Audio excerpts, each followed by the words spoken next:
Okay. Okay. Good boy.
What's going on, real world? How you feeling out there? Tonight, I am going to be trying to put the finishing pieces of the Gravitas game together. That is the game I started, well, I made it like 10 years ago in XNA, and I have been doing streams where I've been converting it over to Unity. And so tonight I want to make this the second to last stream of me doing that. So I would do it this stream, and then the next stream would probably later on this week. My goal is to get into a quote unquote finished state by the end of the week, because next week I'm going to be participating in a game jam on stream. So I definitely want to get that wrapped up. And when I say wrapped up, I mean more lines of it's to the state it was when I initially built it in Unity. Sorry, in XNA. And so that way, I still want to do other things to it. Like I'll probably still polish it up and make it look more cleaner and everything, but I wanted to just get it to the state it was when I created it 10 years ago. And then after that, I'll take it offline and probably add more stuff to it and clean it up and then launch it. So tonight, though, we are going to be working on a point system. So essentially, and we can go ahead and get started, and I can show you where it's at now.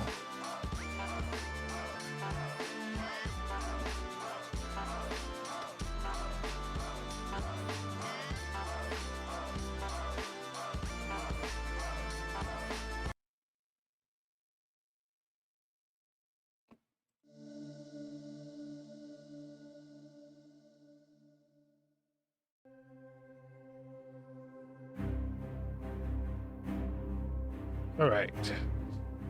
So where we got it so far is you can create the planets. You can destroy the planets. You can put them in chains together. And once we get started, I'll show you that. And essentially the planets recognize if it's in a chain or not. Now I need to do some cleanup around that real quick. So I want to knock that out real quick, and then we'll get to the point system stuff.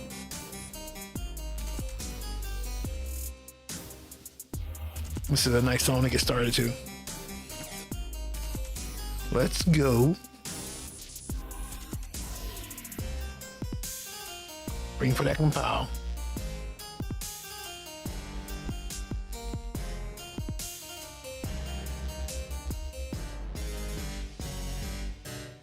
But so we got the point system due tonight.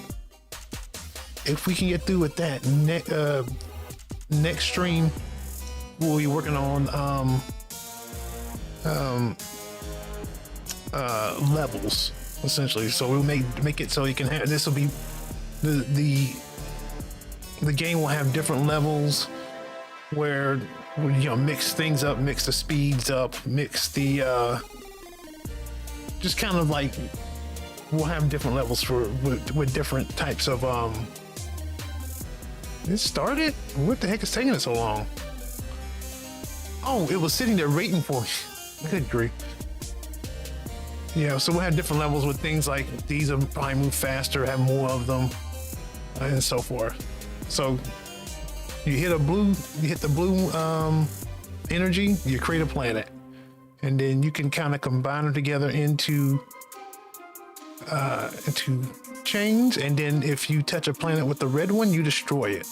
And so what we're going to do is when you do that, you should get points. And if you create chains and destroy one of the planets in the chain, you will automatically detonate the entire chain and get points and get a multiplier for points for each one in the chain. And we want to destroy them systematically. One of the things we got to fix tonight is like, I didn't want to touch it with the red one, but like that. See, once that happens, this should be two separate chains. So I got to clean that up. Back. See, that's now it's part of the chain anymore, so that should stop being colored. Now that makes no sense why I didn't just... Huh? How did I grab that?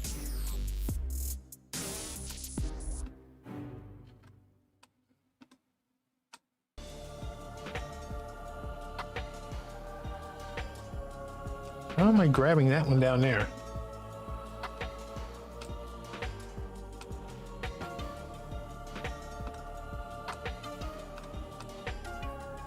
And see, that works fine if you pull one at the end of the chain.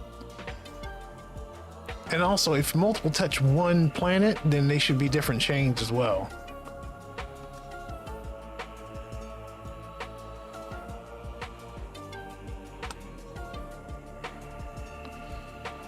All right. So let's see if we can clean some of that up before we get to the point stuff.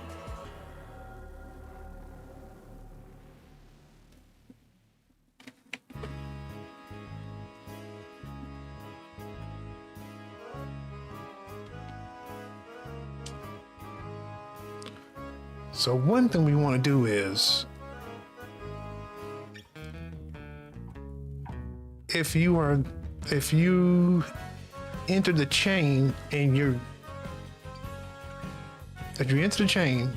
not the first, you become part of a new chain. So that's one thing we want to do. Let's see.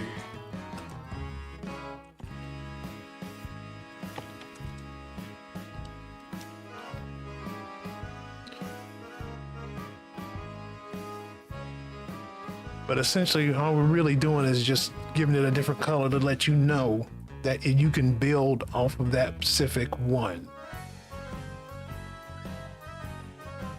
So essentially, we're just doing this.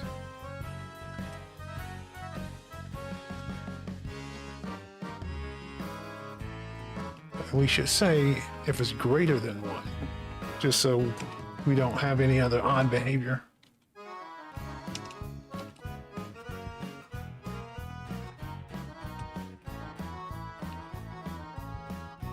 And then draw your indicator.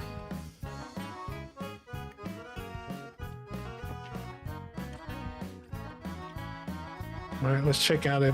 See what we got here.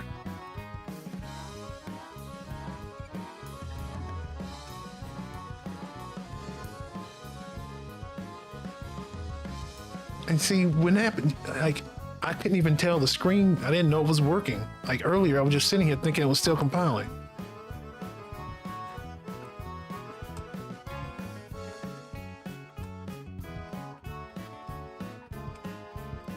Oh, see, that shouldn't happen. This...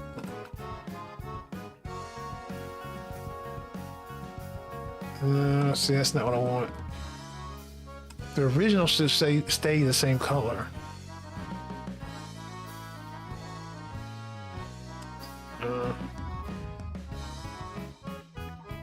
So let's think this out.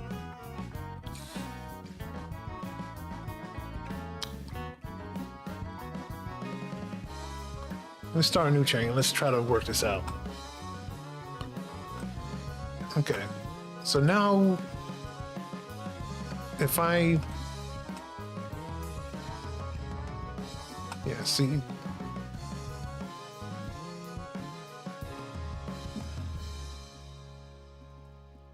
This should not change color.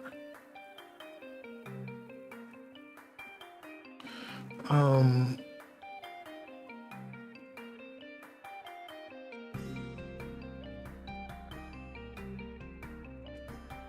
right, let's think about it.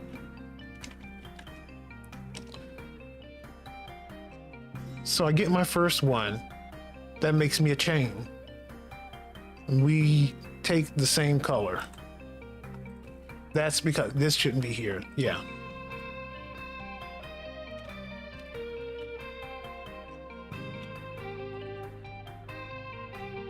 Oh, wait a minute. No, you're still you're still adding both to the chain. No, you're right. No. Okay. You're still adding both to the chain.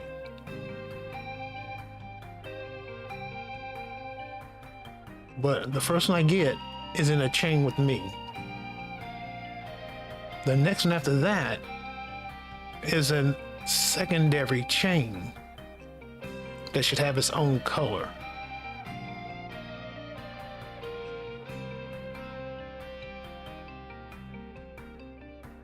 Right. They both get added, but this color doesn't need to change.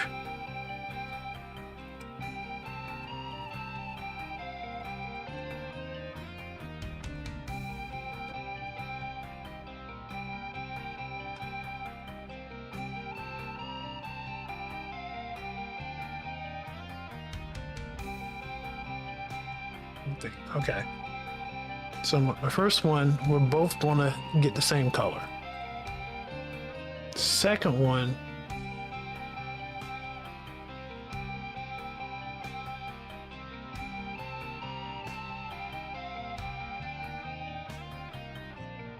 oh, am I doing it wrong here? Wait a minute.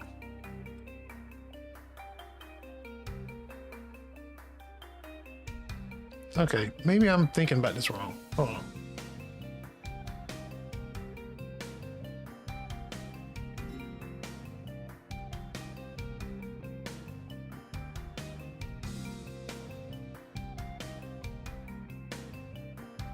Let's back it all the way out. Let's rethink the logic all the way from the beginning.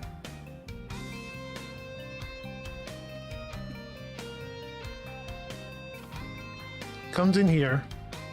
My first one connected. We're part of the same chain. We get the same color.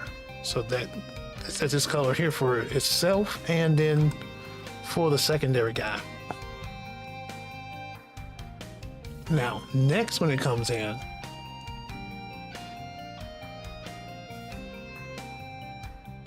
add it. You're going to get your own color.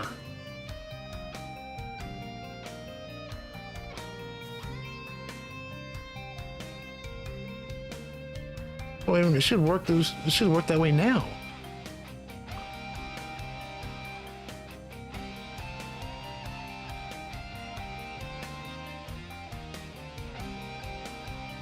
Let's go back and actually look at it because I'm confusing myself now because the way it should work now is if you are a new one after the first one, you get a new color anyway.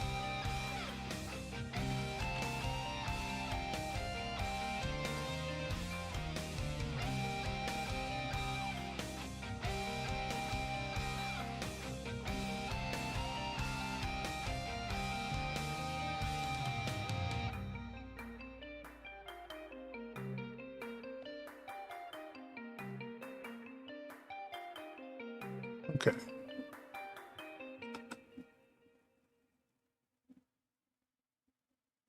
It's getting the same color though.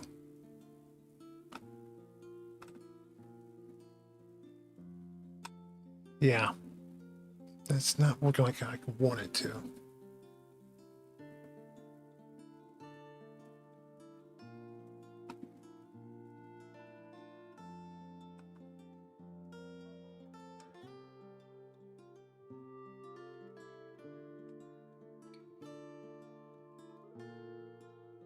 maybe we put in some debugs or some logs. Figure out what's going on here.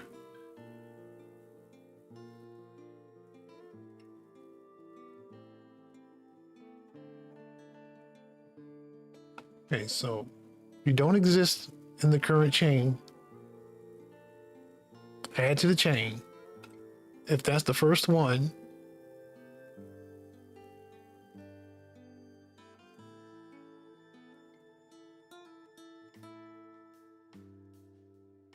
oh, because wait. Because when I add the second one, it's its first one, so it will also change its color. Okay, that's the part I'm missing. The parent calls this guy and sends it itself to be part of the chain, part of its chain. It is the child's first, so it changes its color.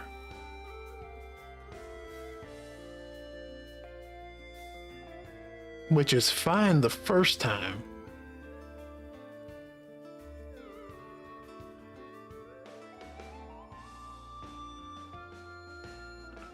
I think I realize what's happening here.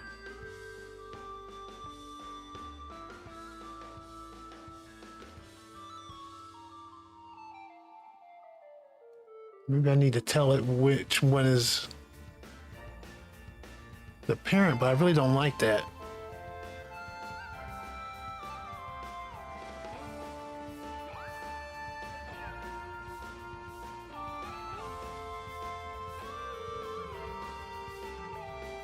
Yeah, because when the child comes in here, it gets its first.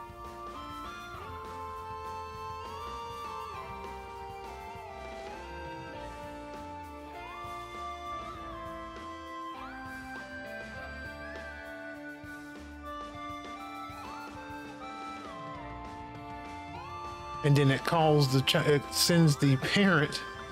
That's the problem. It sends the parent the same color back. Wait a minute. And then when the parent comes in here, it's already its child. It's already in its list of chains, so it doesn't. Okay, so I'm getting a circular logic thing happening here.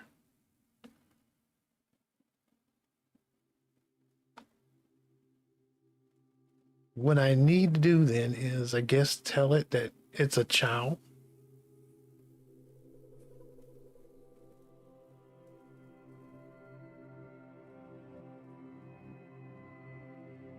So then it'll just skip this part.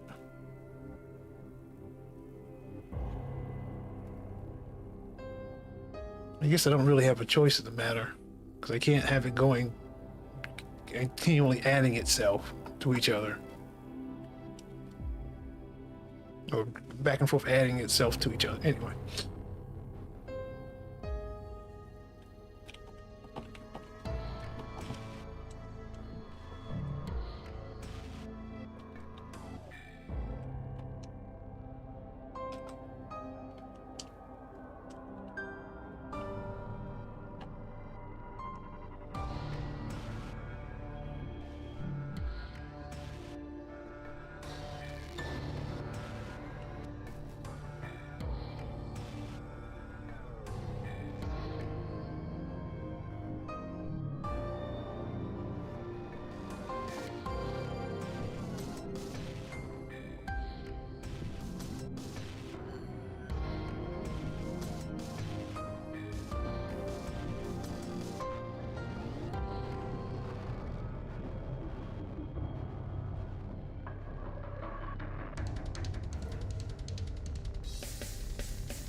All right. So let's work through the logic in our head here. The first time this comes in, as the child, or finds out the child is not part of its chain. As a child, it's his first child, so it sets up. It takes the color scent as its color. Does all that stuff, and then it has the child add itself to the chain, add the parent to the chain, to its chain. So as the child, you come in here. It's its first. It adds it. I'm sorry, it's not in its chain. It adds it. It's its first.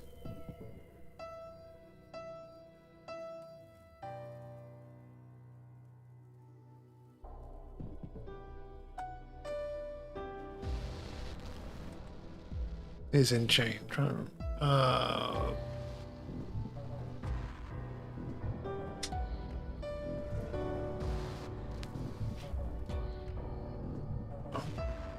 That's just checking if there's anything in the new parent. Well, essentially, either way, it just checks how many is in the parent's chain. Or yeah, at that point, it's checking the parent's chain. It's taking the parent's color, drawing its indicator, and then it skips adding the parent, telling the parent to add it. So we got that part. Now we need to say if this is greater than 1,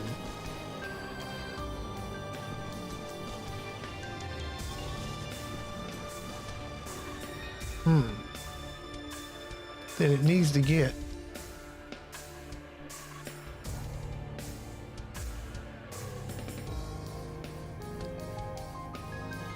so I guess maybe I was right previously. I just was missing the part about the parent, right?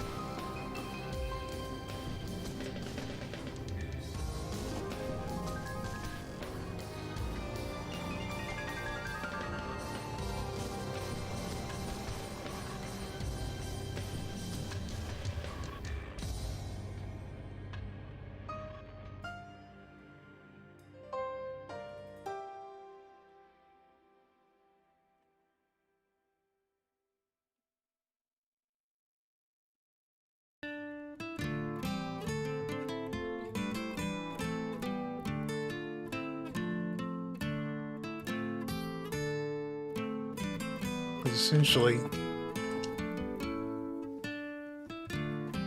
and we'll go back through it, the logic in a second.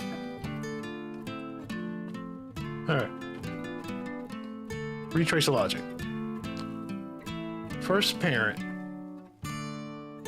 okay, doesn't have the child, adds the child, it's its first child.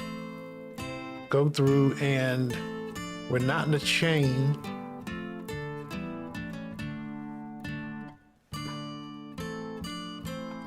So we'll take the new color as our color.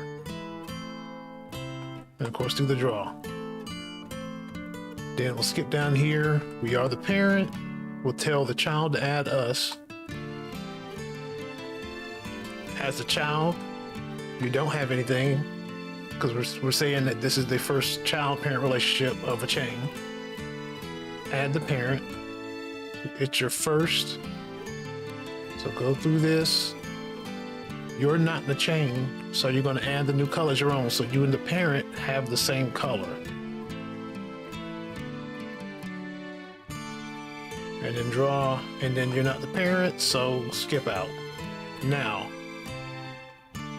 the scenario of adding a second child. That's a problem though. The first time the child is added, it's going to see itself as a parent.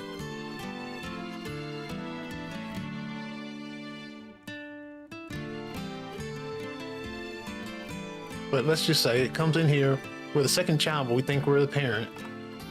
We're not part of, we don't have anything in our chain with us.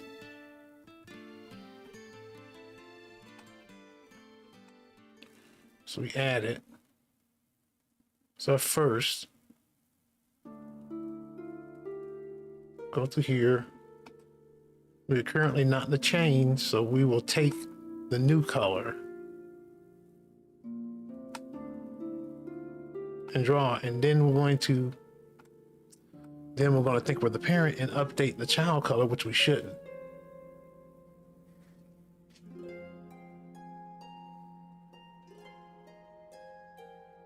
Okay, forget the child, forget the parent. Okay, I think I'm screwing up my own logic here. Forget the whole parent thing, forget it.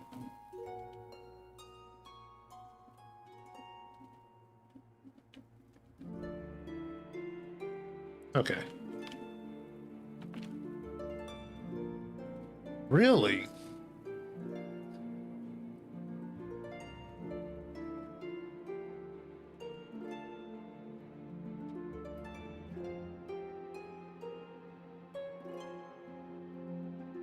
Really, we kind of should be looking at if we're already in a chain.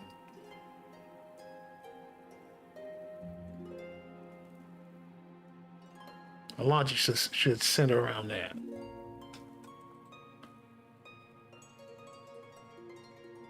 Because the first time you come in here, neither one of you is in a chain, so you're going to do this.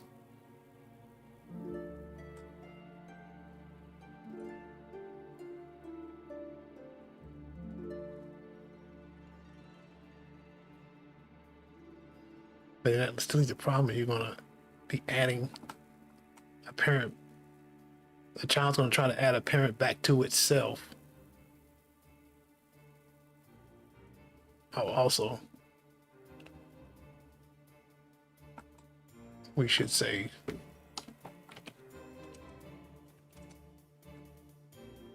essentially, and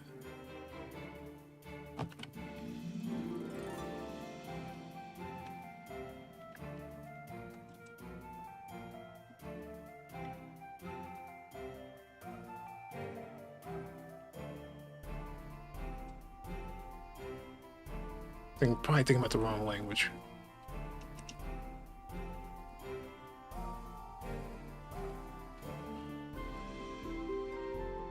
Hopefully that's the right comparison. Just a number of languages in my head, and sometimes I get the syntax confused.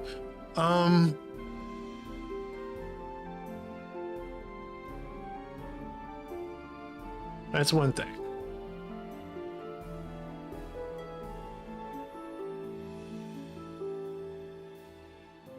Is that enough? So let's do the scenario of you're the second child being added to a parent.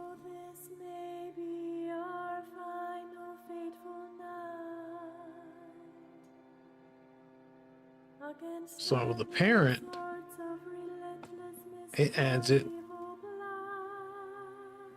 It's already got more than one, so it skips. It doesn't do any of this. Then it tells the child to add it with the whatever the new color is. So the parent doesn't change colors. Comes in here. Yes, gets past that, adds that. It's the first, so it sets up.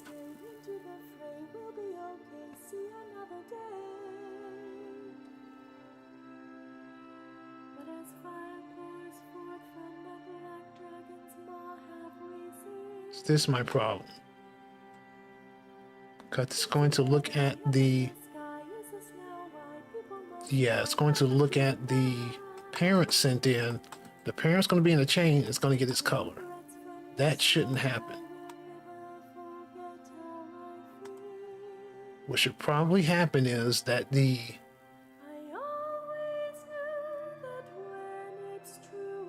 child needs to know how many children the parent already has.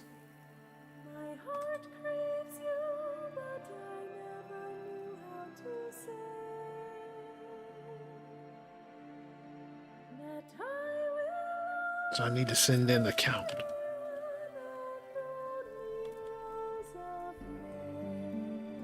Or, no. It needs to know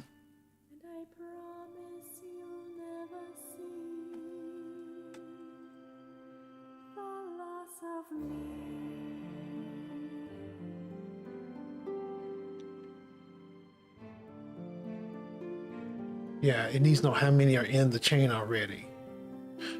But it needs, but this just tells if it's in a chain, because it's just counting the number of chain bodies.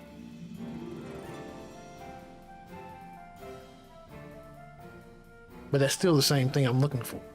I just need the count.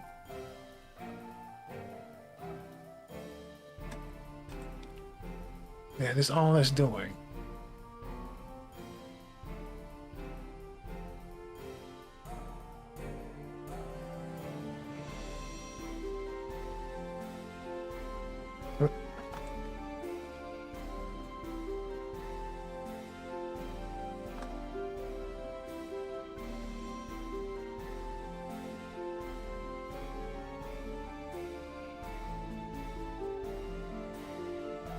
It's like this.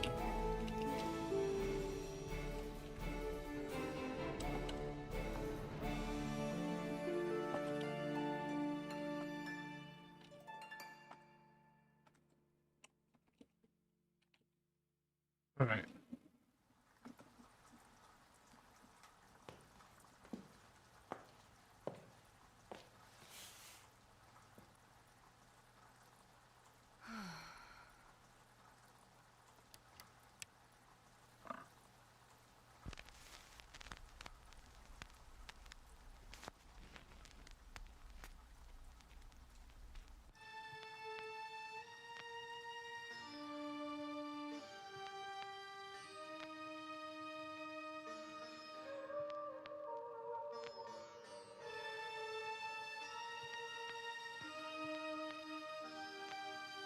Oops. Oh, nope.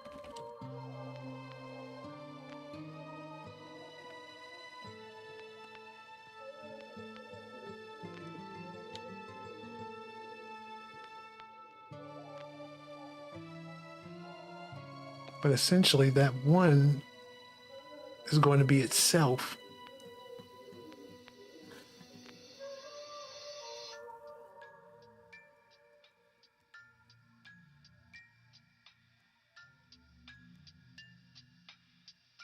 I'm debating on should I get the count directly or should I just pass in the current count?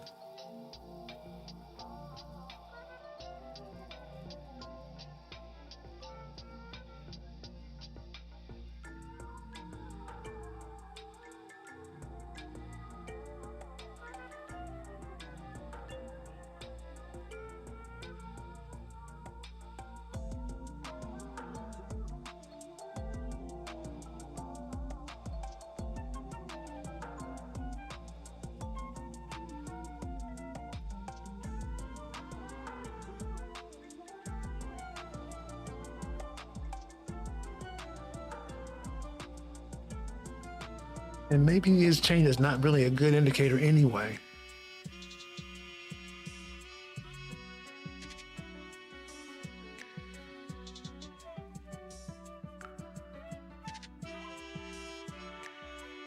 Let's try it this way. Let's just go ahead and send in the count.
Hold 0 for right now, just 'cause I know there's going to be a scenario where you want that to be an actual count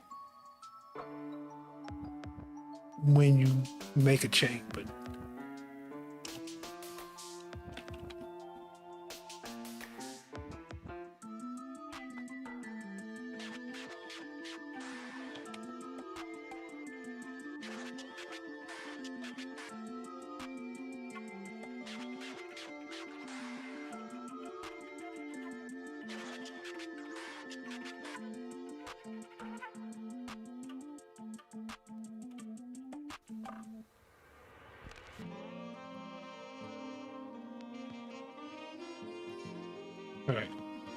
Let's see how that works.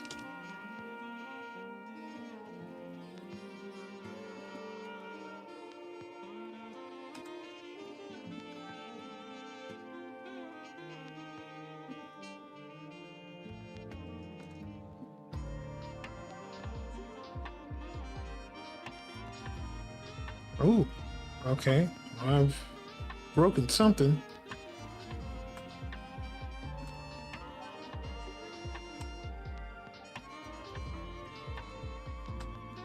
Okay, nope. Nope, it's not how it's supposed to work.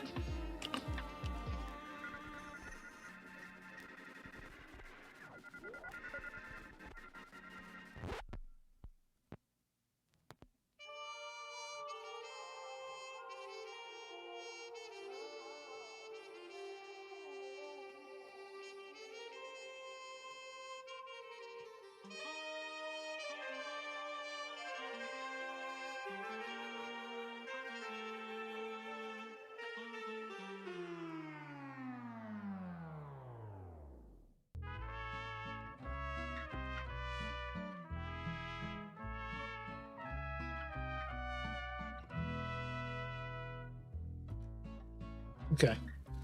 You just run through the logic again. First parent, first child.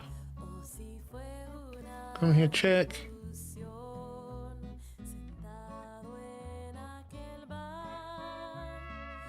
Add. Checks this one. Goes through, does this. Oh, wait, there's no sound. I don't know why I did that. This hasn't even been set yet.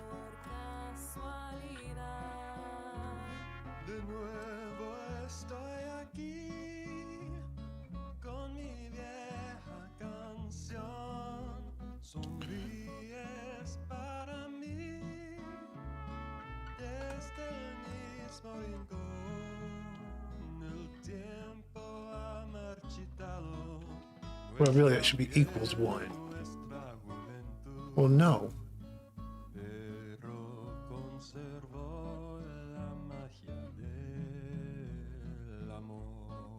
Okay, wait a minute. Back up on logic. If it is the first, you want it to take this color that it's getting with you. If it is not the first, you want it to take the color that is given when it's added, which is not the same color as the initial parent child.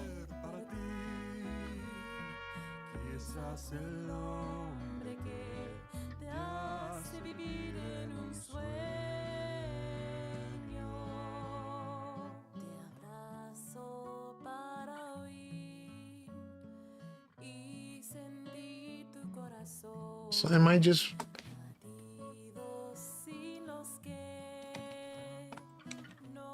Well, am I just overthinking myself? Is this the issue? Because no matter what's sent, you want that color.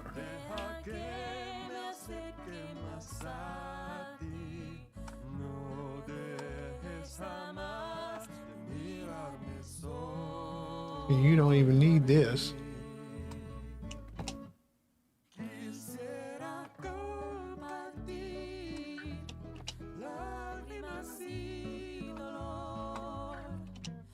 But essentially, you're the parent. You come in here, you get your with your first child. You come in, you add it, and you get your first color. Well, you're going to get your color regardless. Then you call your child to add you with your color, with your same color. It goes through here and does the exact same thing. And then when you get the first child's going to get a new color anyway, because you're dragging it into it. So the first color, so then that color, you come in here, do your thing, you get the new color, then you tell your... Is that the way it's working?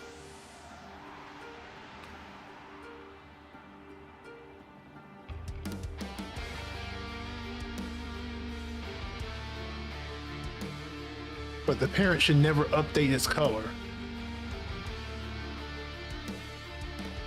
All right, let's see if it works. I don't have anything to it but to do it.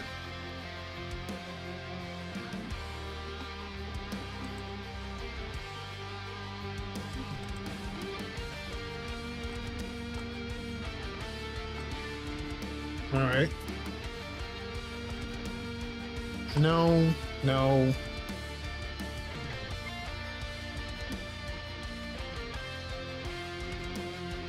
Should not be updating the parent. Hey, Savo. How's it going, man? Have a nice lurk, though. Appreciate you stopping by. All right.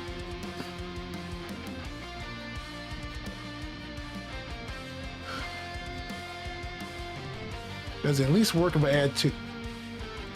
You're still updating the parent. This is working. But it should not update the parent.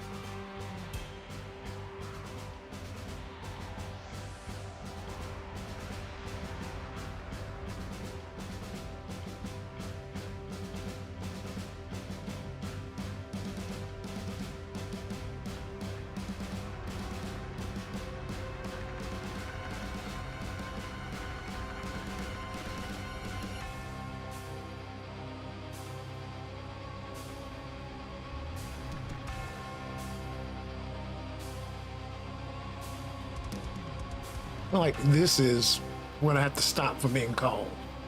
Or the parent, when the parent is added for a second child. Let's go up to where this is being called. I want to try to remember what the functionality is.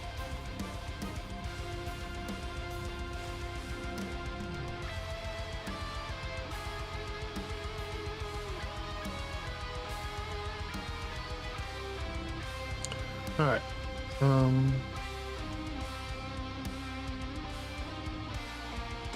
Okay.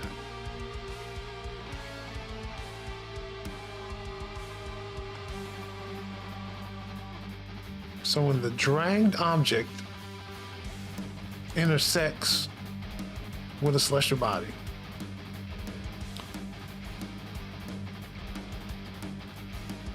the celestial body becomes the parent and the dragged is the child. Okay, so gotta remember that.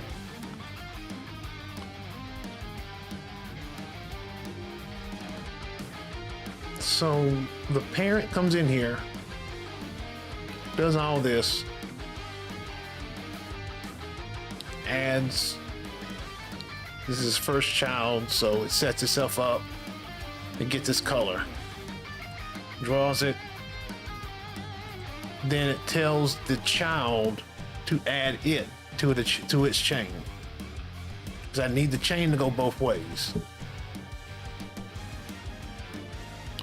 Comes in here, adds his parent, does his thing, gets the parent's color, but then it passes the parent back in. And this should stop the parent from getting up from doing anything, but it's still doing no. So this should stop the parent from doing anything. Next, you add the second child. The parent gets a child. This should stop the parent from doing anything, but it's getting the new color. That's the problem.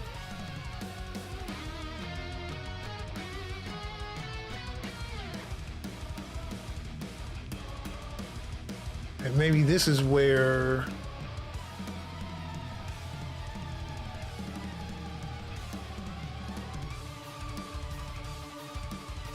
that is chain comes in. Is in chain.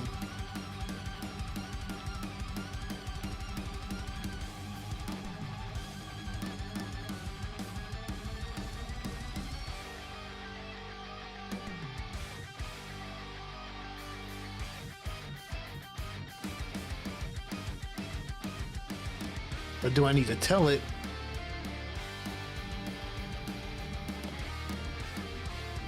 to update the parent? Or do I need to tell it that it's the parent and don't try to add it again?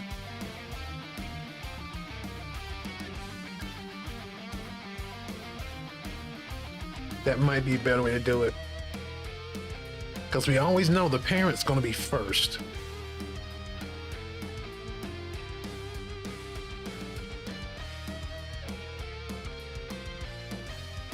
So I need to go back and add that whole thing about the parent again.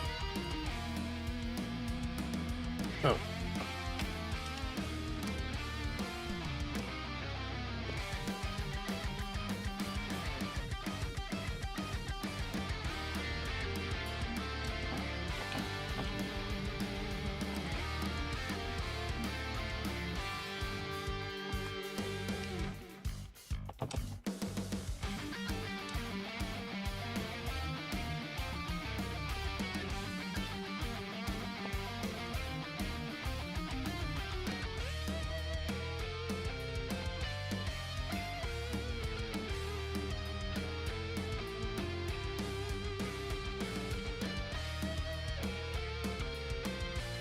Right, so the first time it comes in, you're the parent, goes in, does all this, because it doesn't have any children. It has the first child. Gets his color, draws his indicator. Oh, it should say is parent. It's the parent, so you're going to tell the child to add you. And you're going to come in here, it's going to do its thing, add it. Do that, get its color, do that. It's gonna realize it's not the parent and not do this. So we're not gonna go back and try to unnecessarily do a parent add to itself. Now, second child comes in. It's gonna be told it's the parent though. Well, no. First, no, right. First one is always gonna be the parent.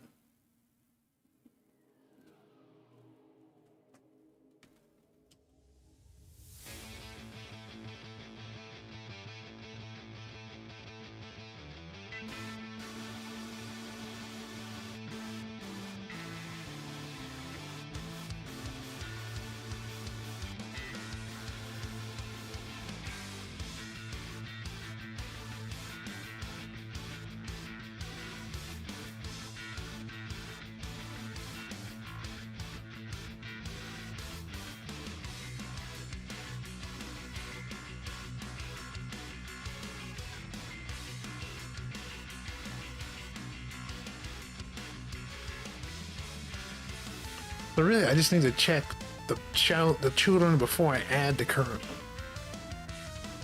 to see how many children are actually in. To see if I have more than one child in the chain with me, or how many children I have to this one parent.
All right.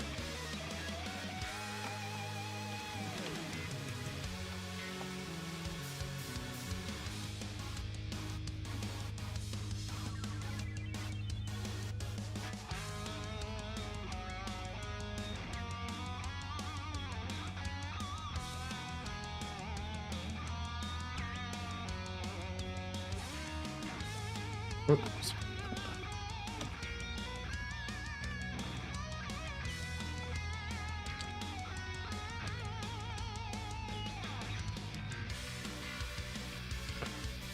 So, run through the logic again. I'm the parent. I don't have any children. Come in here, do this thing. I don't have any children, so set me up with an indicator. I don't have any children, so go ahead and color my indicator and draw it. I'm the parent, so add the child. Tell the child to add me. The child comes in. It doesn't have any children. So comes in here, does things, sets up, gets his color indicator. That's the same as his parent. It's not the parent, so it doesn't do anything. Now, I'm the parent getting the second child. Come in here. Come here, new guy. Add him. This will be one at this point. So skip that. Skip that. Now I'm the parent. Tell the child to add me, but it gets the new color that's different from the parent. Comes in here. It doesn't have any children. Add, do this thing, or set up, add, and it's not the parent, so it doesn't add anything. Okay. That seems like it should work. Let's see.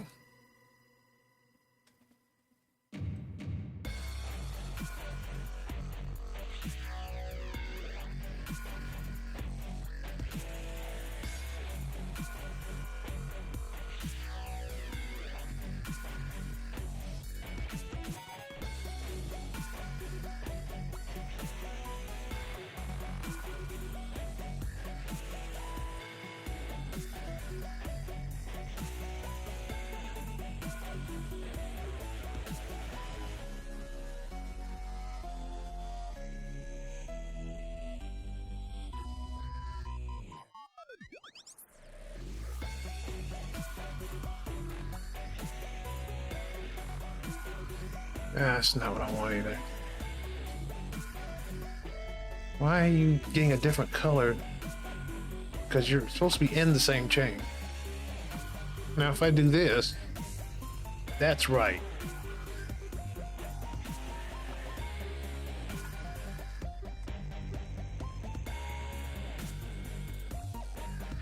Okay. But you should not be getting a different color.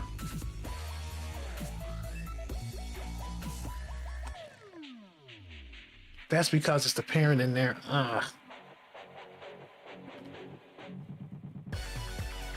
So this is always going to be one after you get the parent. So it doesn't. Okay.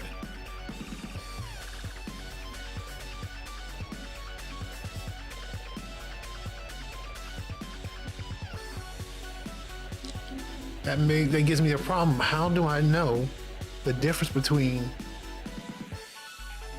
something having a parent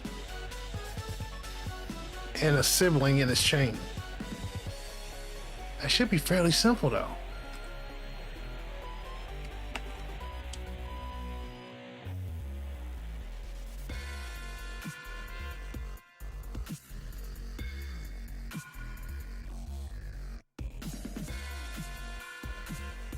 And really, same logic, so what am I separating these for?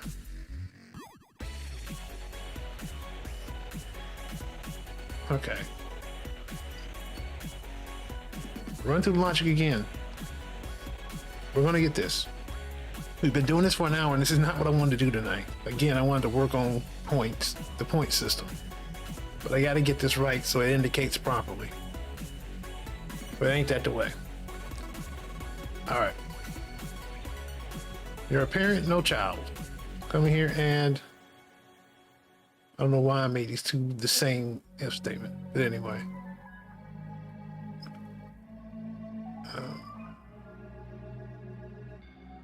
All right.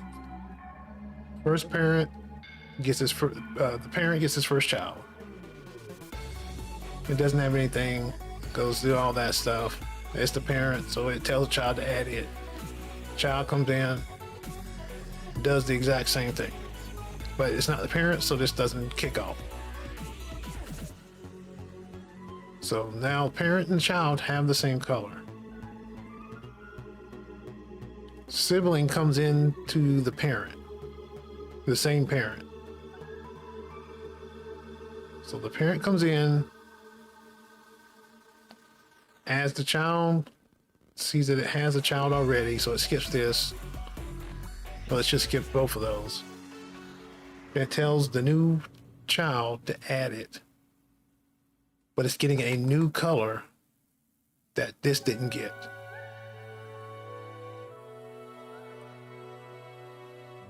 So it comes in here. The second child doesn't have any children, or really, that'll be siblings.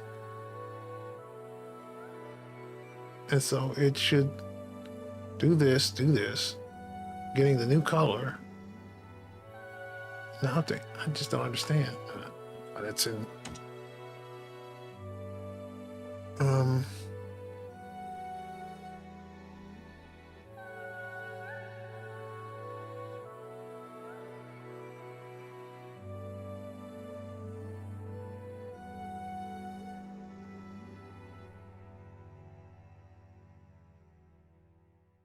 But the thing is,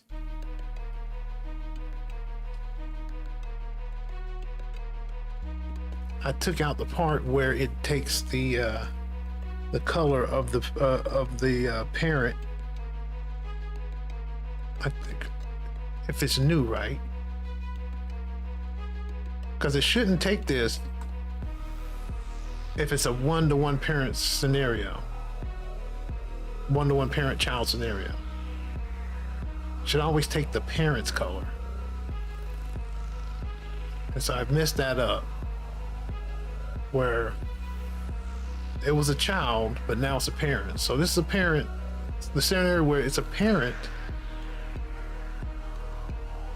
but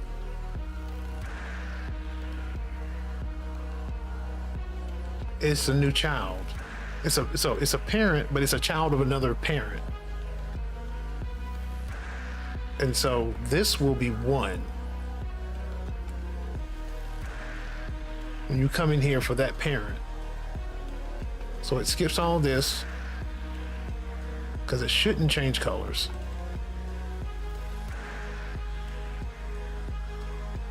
But this needs to be this value instead of this.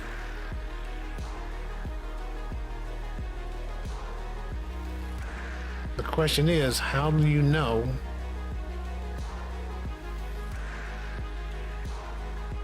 if it's 1? If you have one child, that's essentially the parent.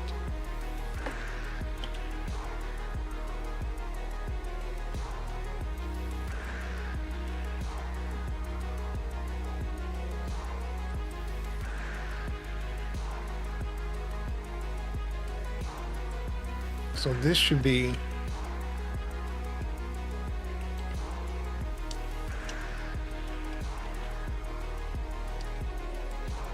okay, all over the place here.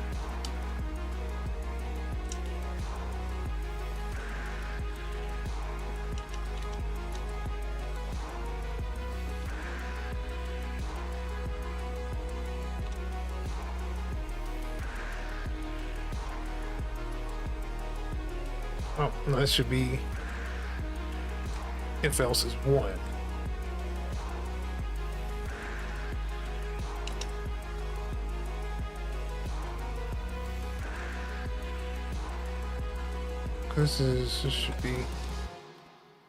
This should be equal to 1. It gets to know if it's equal to 1.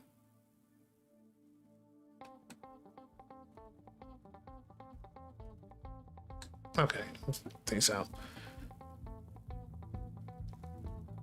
You know what? You've already set the parent, so why am I making this difficult on myself? Essentially, if it's 0 or 1, you just take the color of the parent.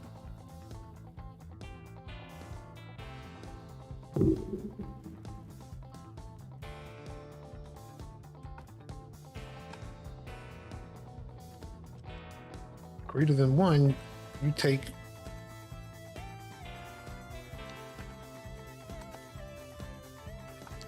really, it should be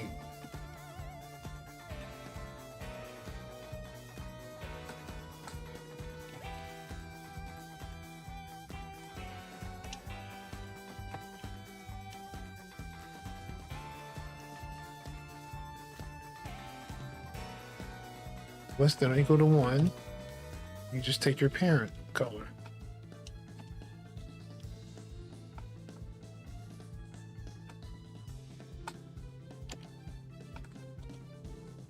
Because this gets set anyway when you have no children.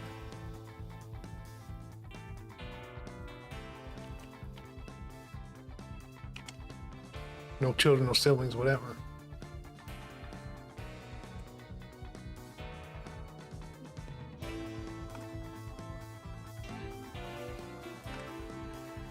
Okay, they're the same color.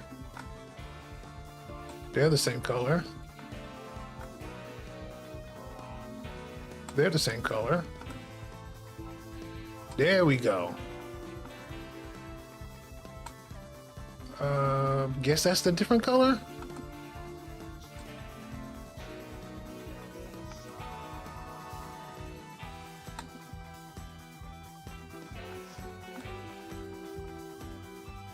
There we go. I like that. There we go. I'm guessing.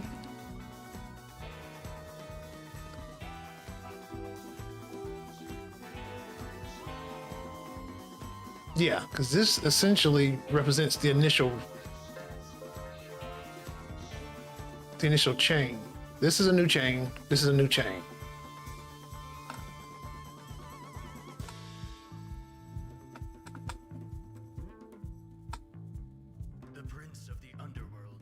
And that's another thing I need to fix right there. When you create one, it should automatically chain. But I could just not do that. Yeah, there we go.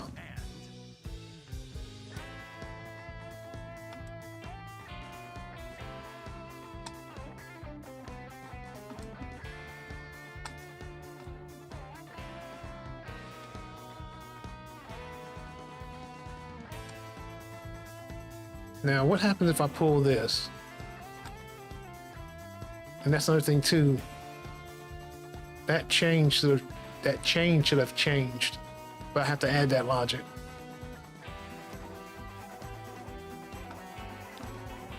So two scenarios. One, when I break a chain, and really it doesn't have to change because it's visibly not connected. So you should know as a player that that chain will not chain detonate just because it has the same color. Maybe I'll leave that off, but I still need to do something about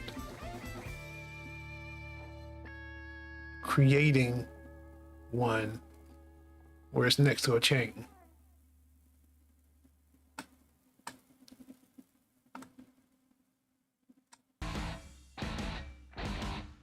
I really wish there would be a completely different color than that. I may have to work on that.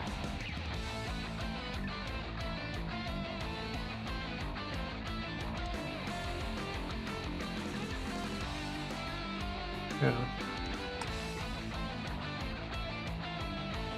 See, I should have auto chained. Let's work on that real quick.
All right, so we're gonna have to check every.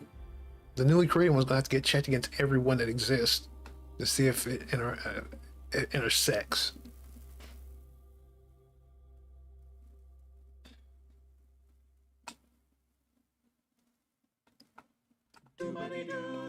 Did I mess that up?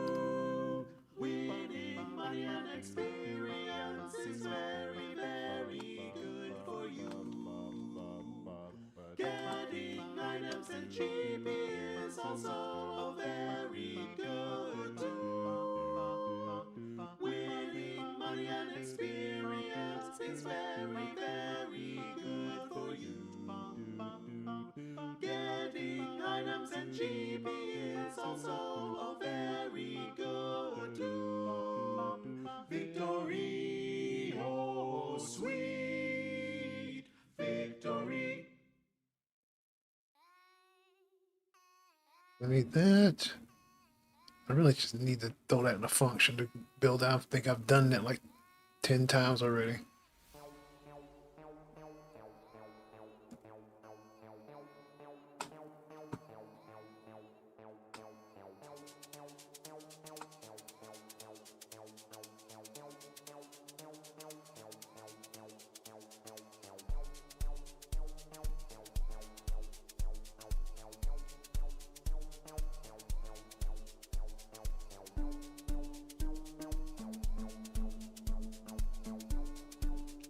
Oh, my goodness. Okay, I need to slow down. All right. I'm trying to go too fast. I'm trying to get past it. So we can get on to something else tonight.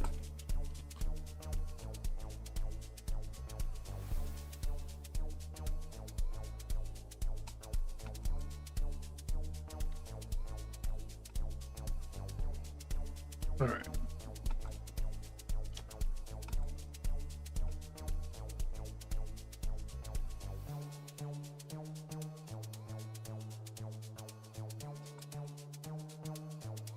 So essentially, the one it touches will be the parent.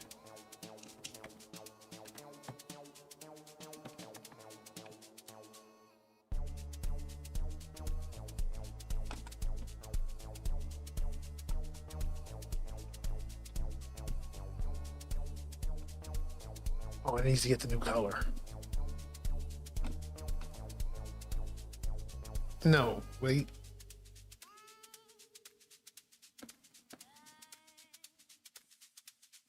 Yes. No? Working the logic out in my head.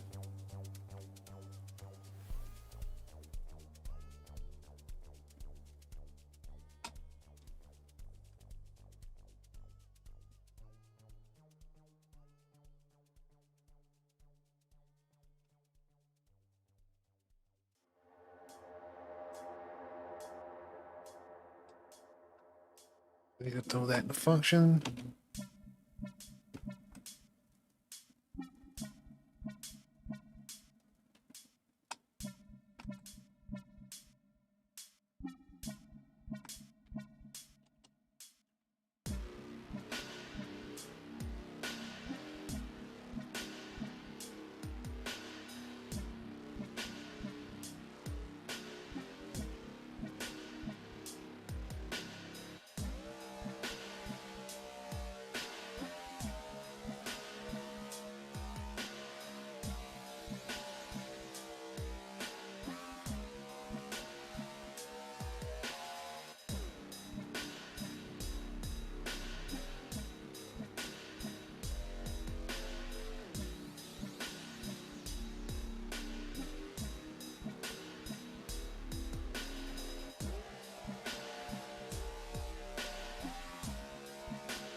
It's random indicator color.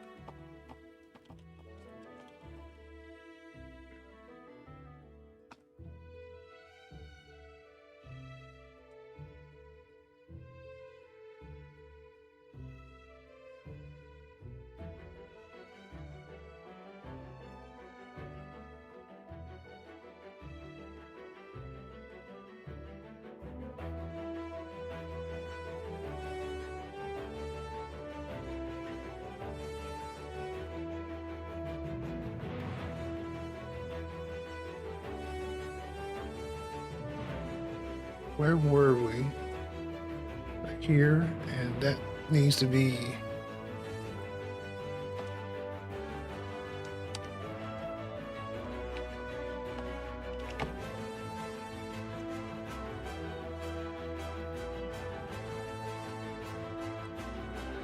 the new celestial body.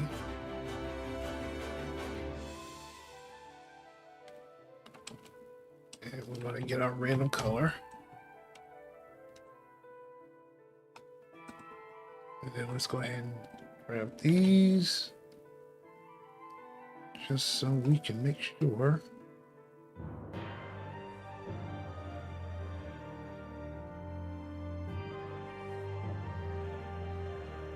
We just keep track of our variables.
All right.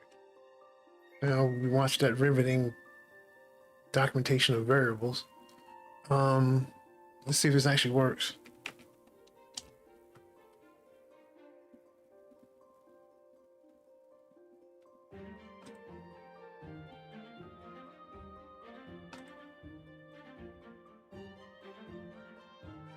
Okay. What?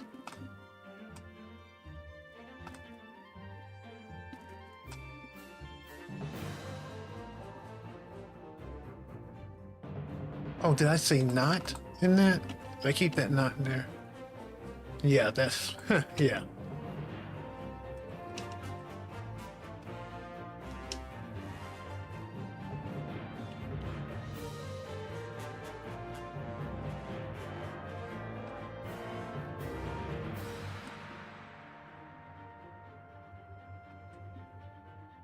Okay. So I'll just build this chain until it comes back around. Okay, and no, didn't do it.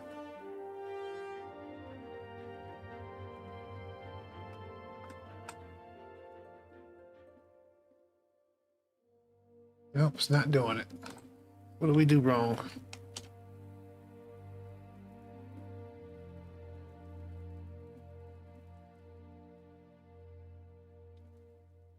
Okay, we got the new celestial bodies information, the bounds.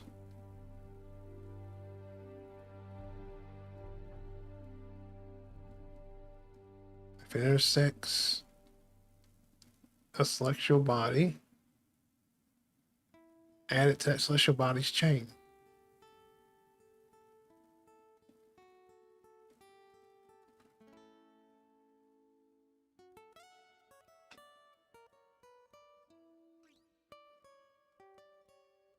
What did we do wrong?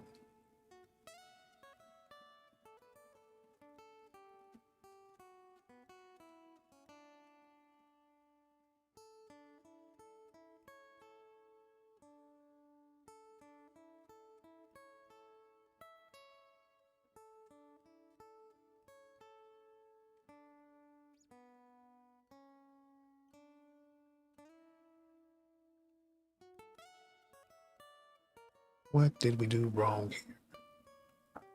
We're checking all celestial bodies. Bounds, intersects.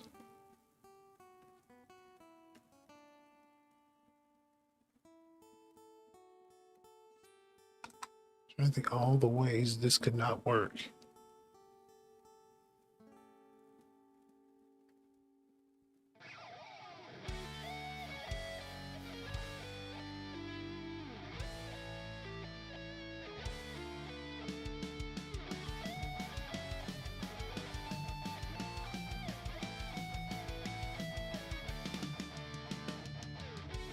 I guess we can log it.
Of course, those two wouldn't be. I should also put the result.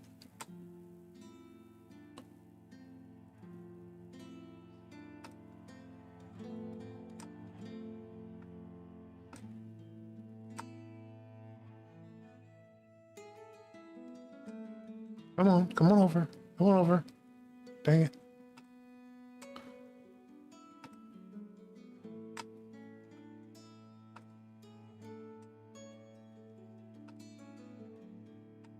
I just need you to come on over here. Here we go. You're sitting right on top of it.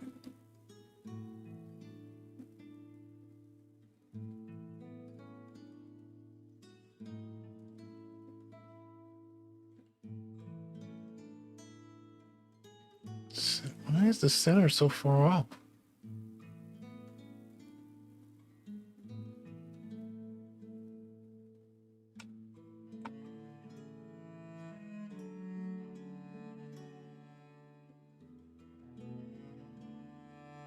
I mean, I can eyeball that they're touching each other.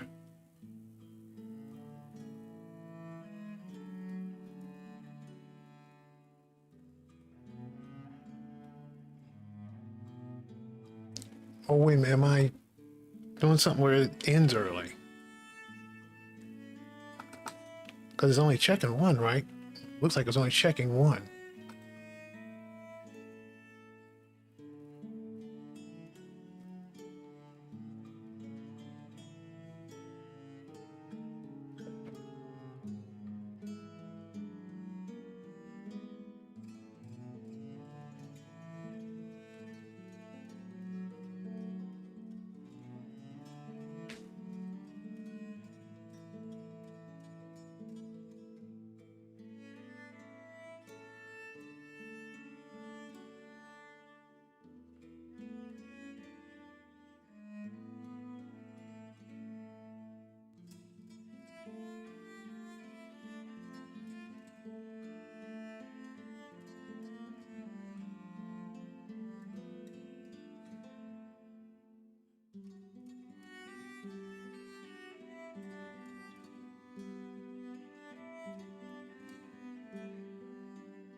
let's try a little bit more logging just to see what's going on here.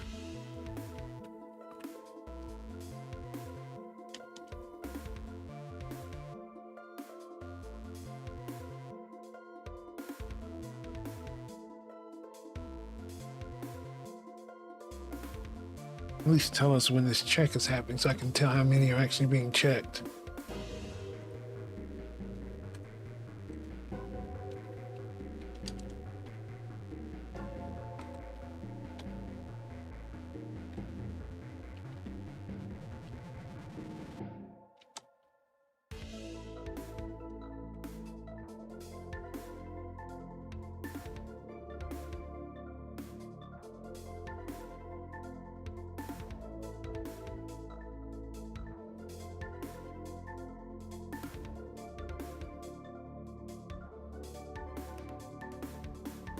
So it checked one. Okay, it's checking all of them.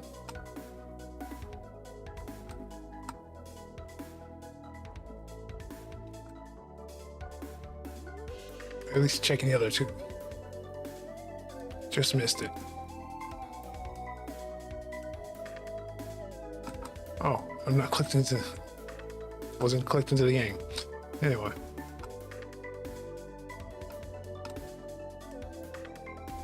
Yeah, that should have hit.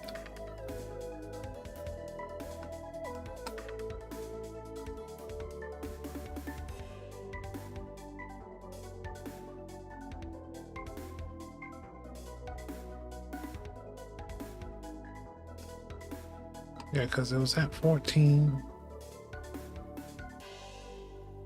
Why do they seem so far away from it when it's created?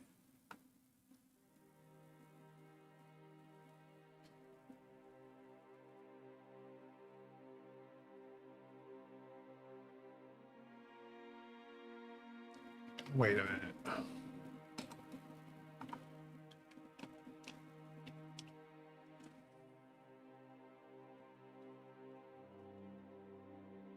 When it's created, it's actually given its position.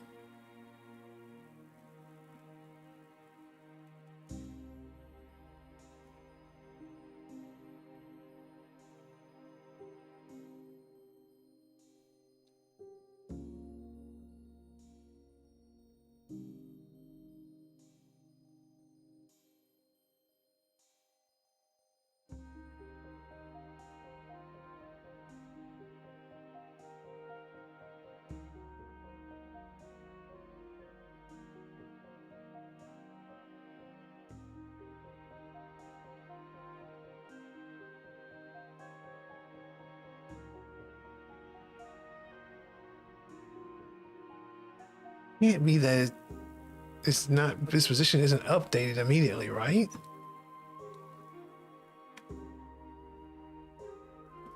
I mean, once it's created, the position is set. Yeah. Body.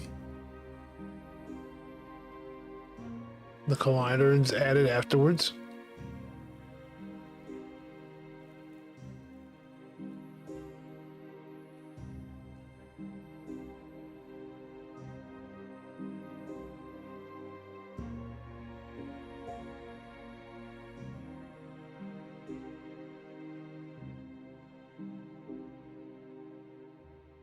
I mean, I guess we can just check that.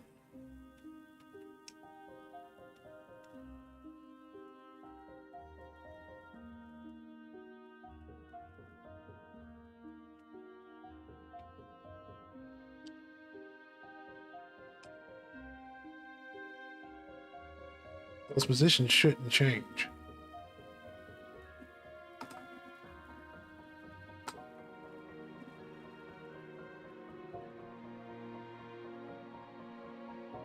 All right.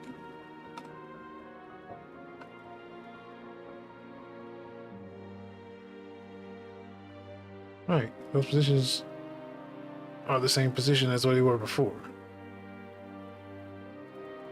So I'm not going crazy.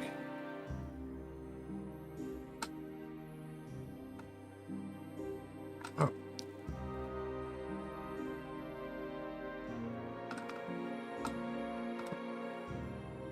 Come on, touch me.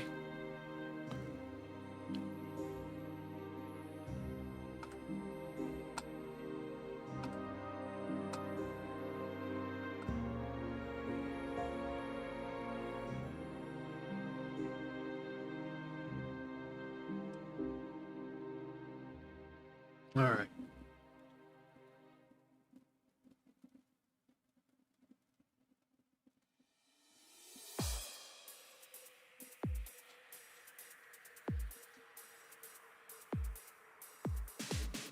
What am I doing wrong here?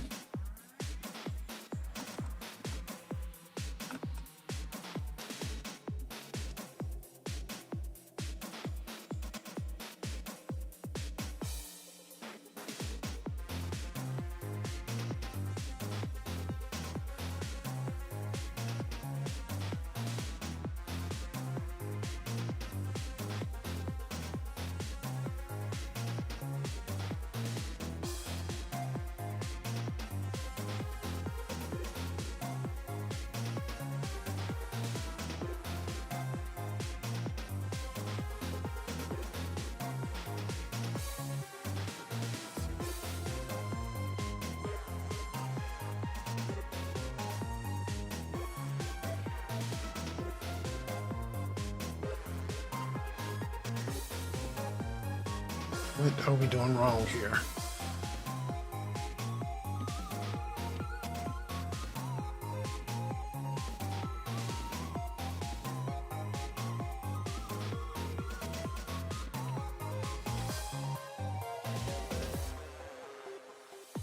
If the celestial body bounds intersects, I mean, it's kind of confusing. I probably should say something like new celestial bounds, but anyway.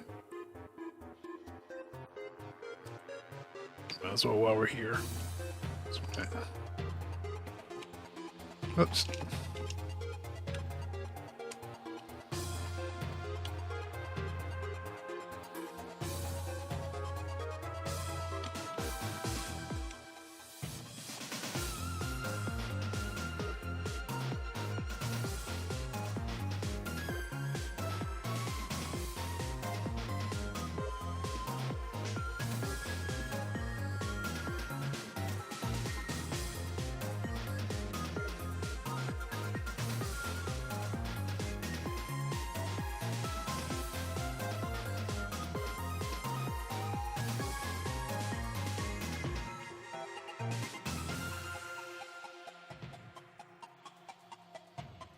And just for kicks, let's just go ahead and add a name to this,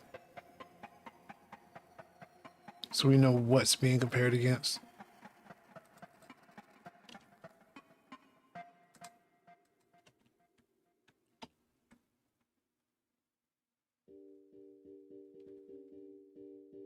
Oh, it doesn't give me the name, does it?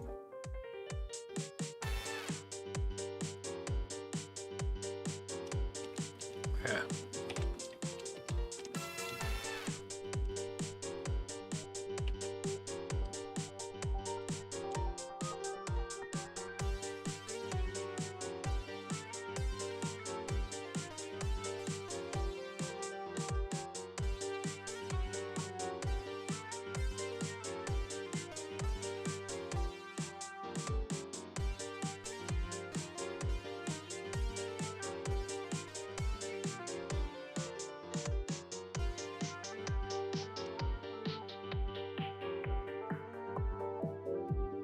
It doesn't make sense.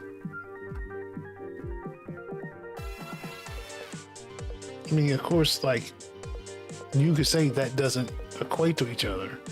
The question is why? I'm just saying that they're nowhere near each other. They're sitting right on top of each other.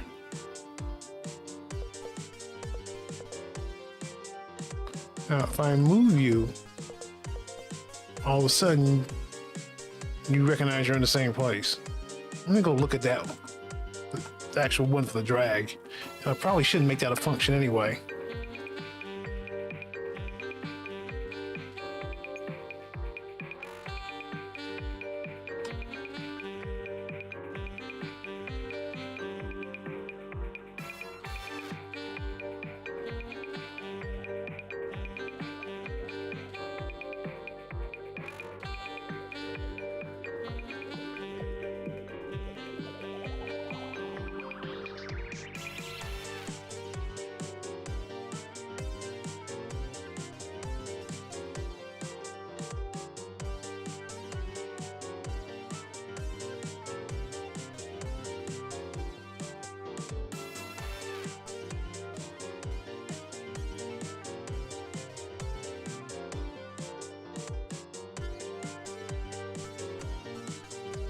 Yeah, we'll just make that a function because this works for some reason.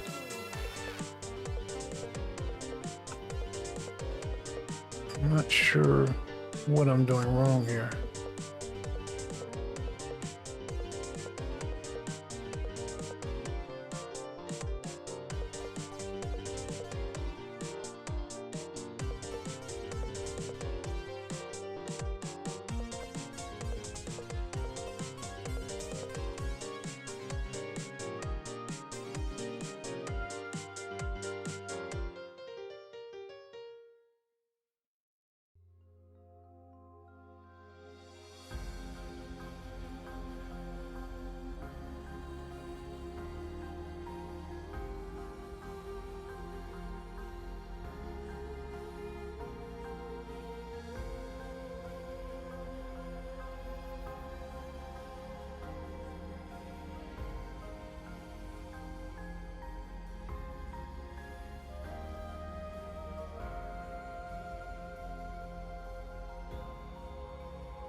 You know what? I should probably get.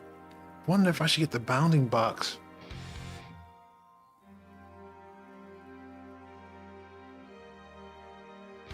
Position and look at it compared to the object position. Is it possible they're not updated immediately after instantiation?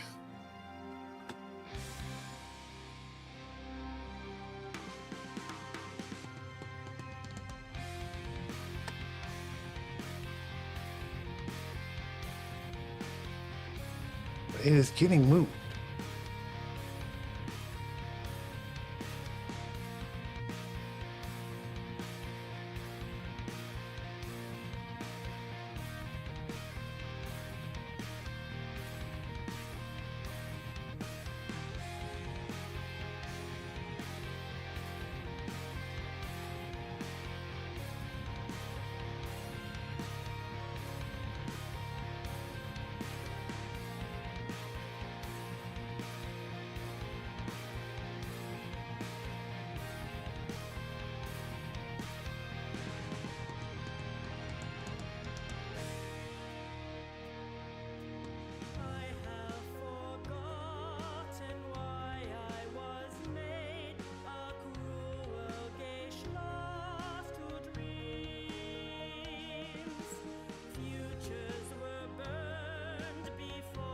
Let me check one thing here.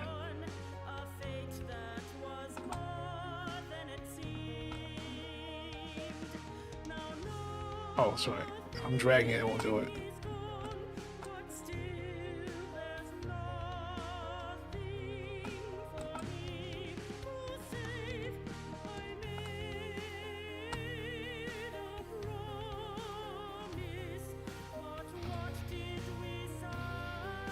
Yeah, center's the same there.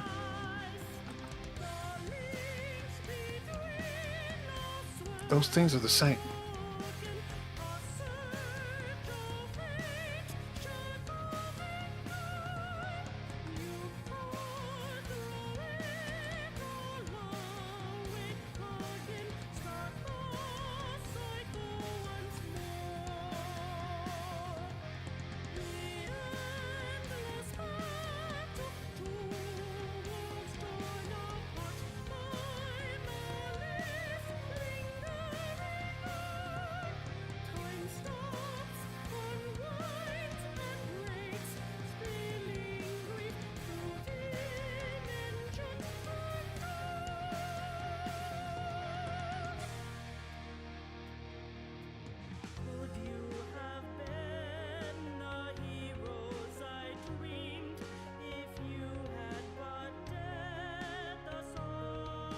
And it's just, oh, well, the bounds are here.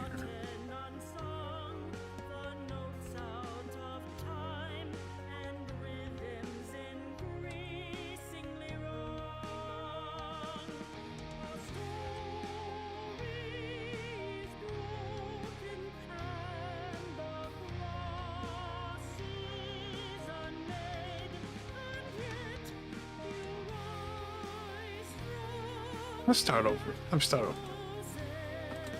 I want to compare what they are, what they start out as compared to what they end up as.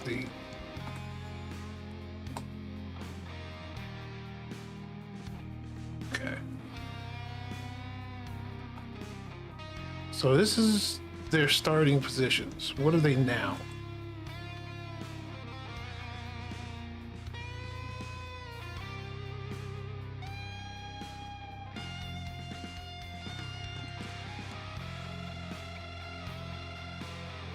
But those are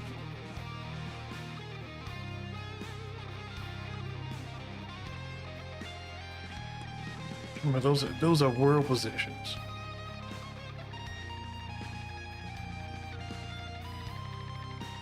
Okay. Because this should be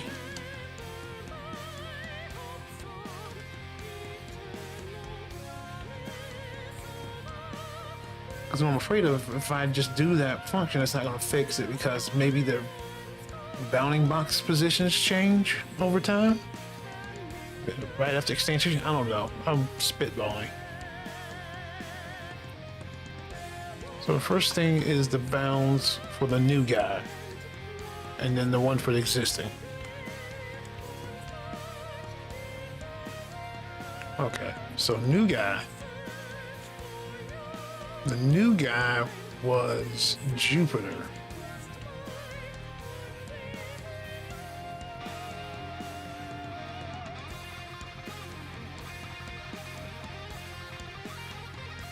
Huh.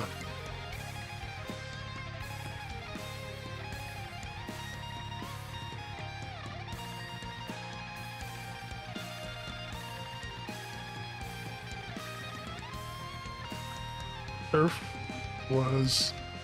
is in this essentially in the place it's supposed to be.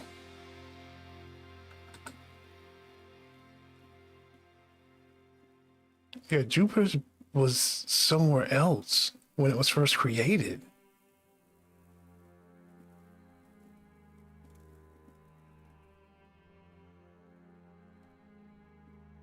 So let me guess. Where it is on the side. Exactly. The bounding box is created over top of where it was before it was moved.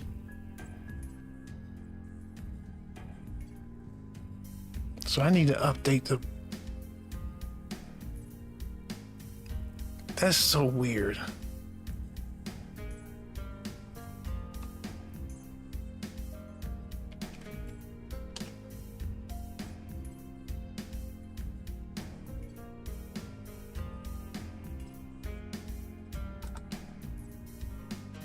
I create this. Yeah, and the position.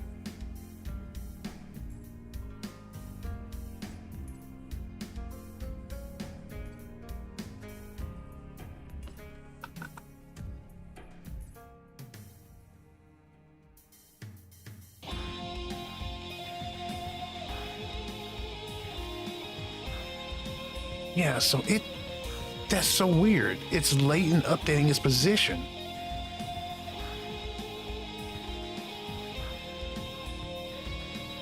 I can't be... I'm trying to find if there's a way to tell it to update.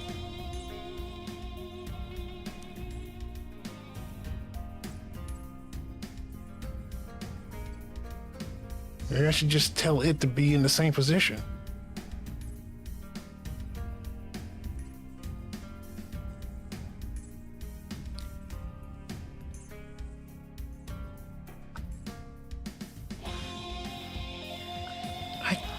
That cannot be right. I must be imagining that the bounding box is lagging behind the object.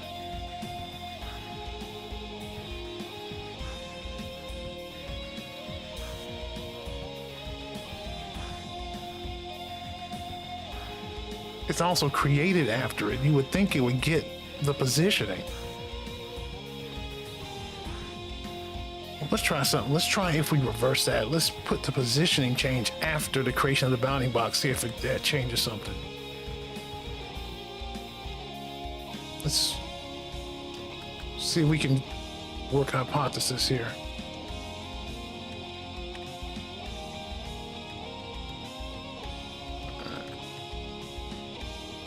Let's leave that. I was going to take that out.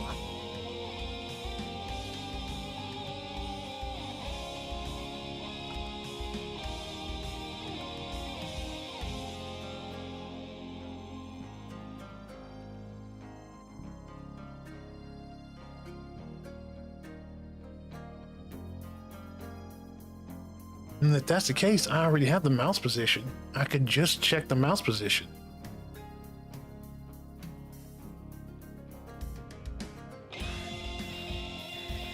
Against the, okay. So we have another option.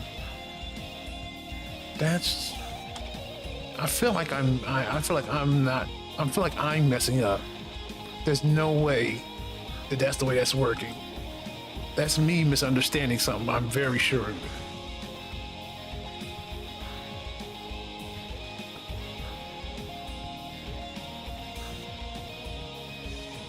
Because that's definitely not 15.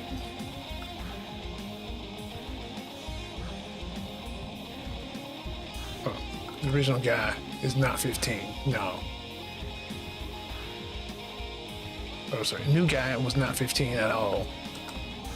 Or it wasn't at this point.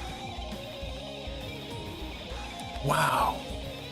So if you instantiate something with a bounding box, if you change an object's position around the same time you create the bounding box around it, the bounding box may actually be lagging behind it.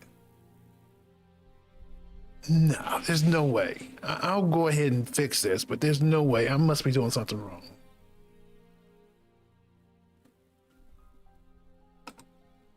I hate I even wasted time on that.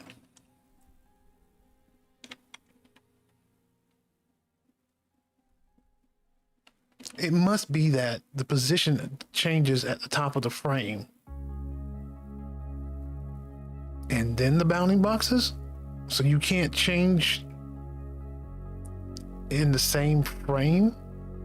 Or the change doesn't happen in the same frame? I don't know. That's so weird. All right, we need to get moving here.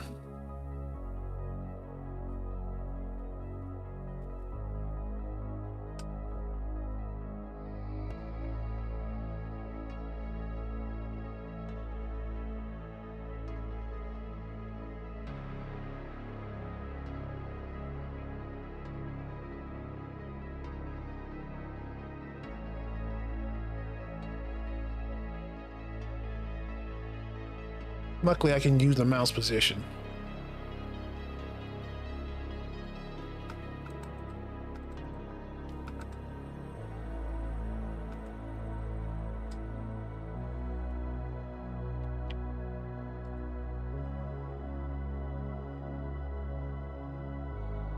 We'll come back and clean that up in a second. Let's just see if this works.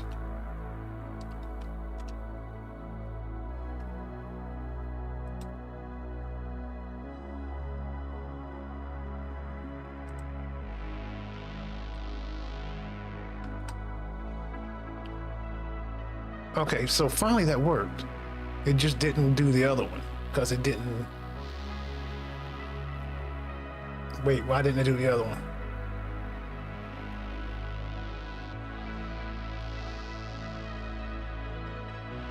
Okay, so we're halfway there. Let's go clean up some stuff here. And I'll probably come back after we're done with all this stuff. I'll probably come back and clean up this code too.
All right, jumping around too much. I need to get back on course here so we can finish this out.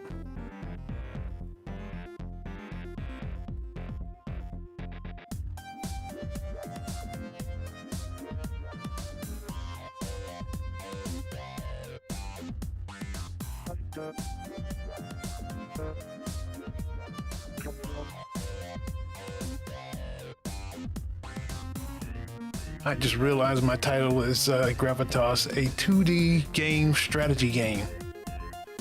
Boy, I wasn't rushing then, huh? Anyway.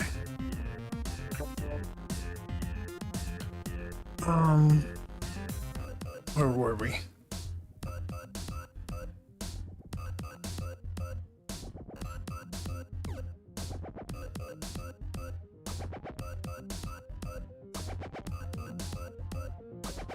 Back up where we created. Okay. No, that's not where I was.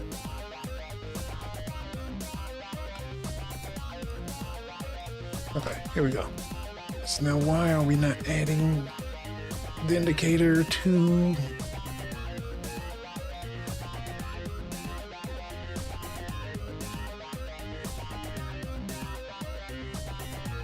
the new guy? Let's actually check that though.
Line render. I don't get any information on you. Oh, because I need to slide down, huh? Yeah.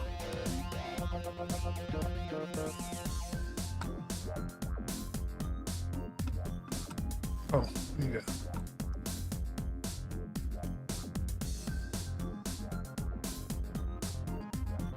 Okay, did I do something?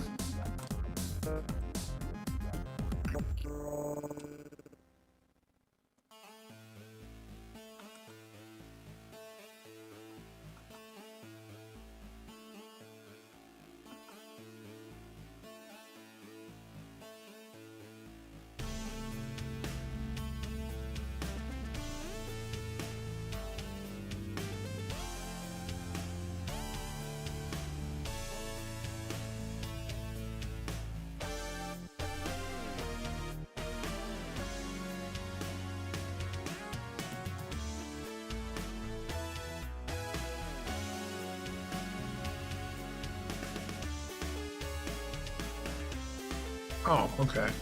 Well, you're telling me it's over near where it was created as well.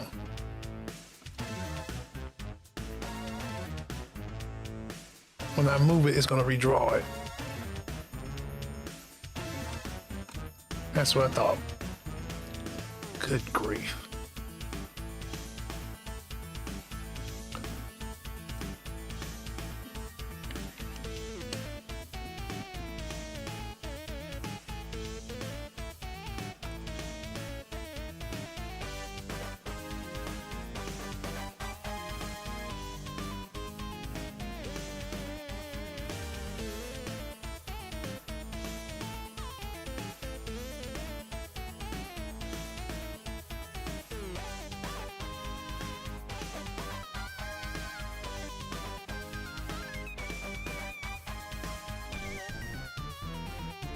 Might as well just tell it to redraw itself. Or Just make it public. Yeah.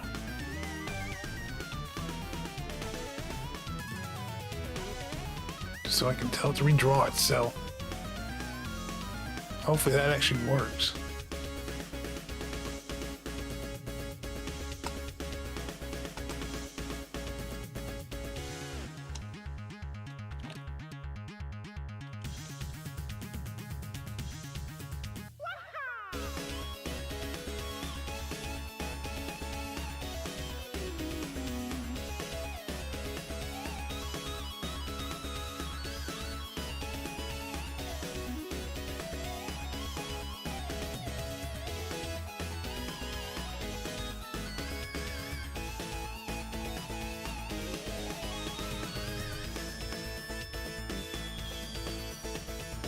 And see, even redrawing it doesn't matter.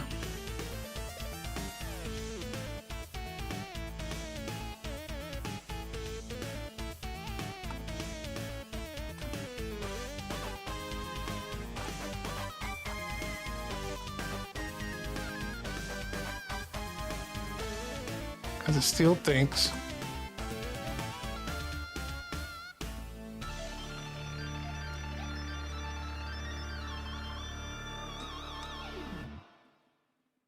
That is somewhere over there, even though it's been moved.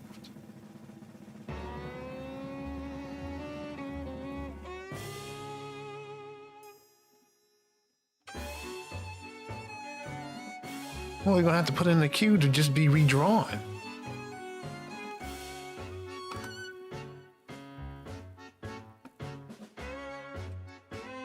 I don't know why I did that. I know why I did it. I'm a little frustrated at this. It's ridiculous.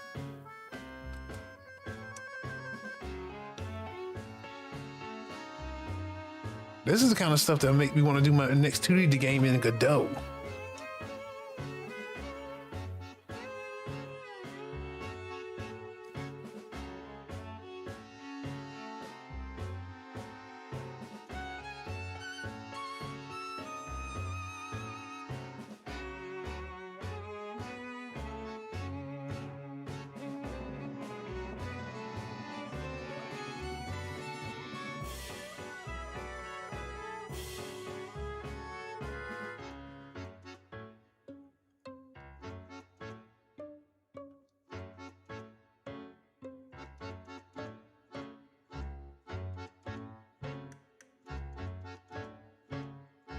Yeah, I'm just gonna have to put it in the queue and just tell it to redraw itself. It's so silly.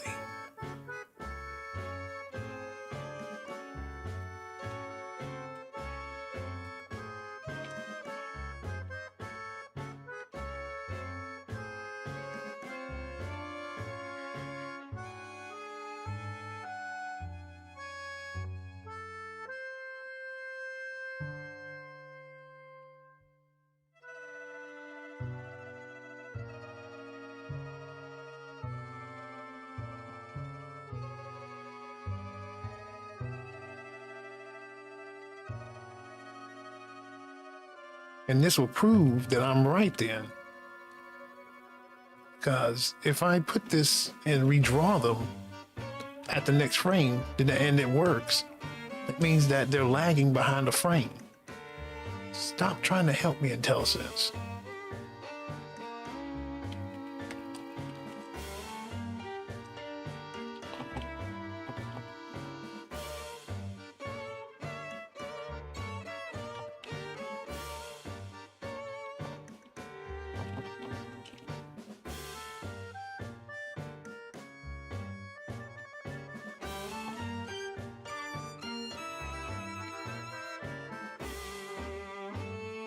Are you kidding me with this, Unity? Now, if this works, now I'm.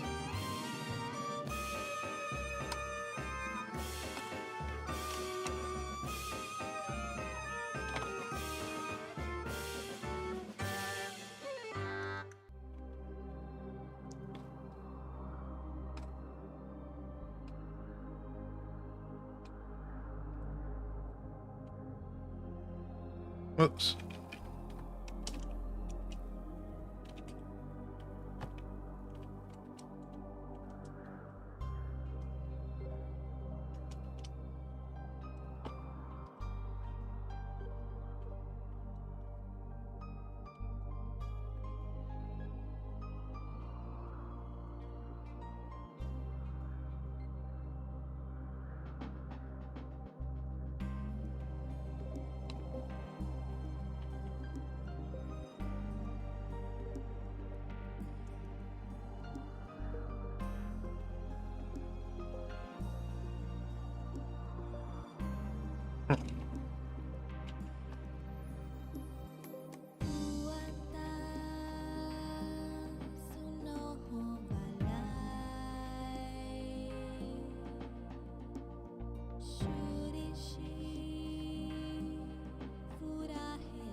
So it's not even lagging, it's just not even updating.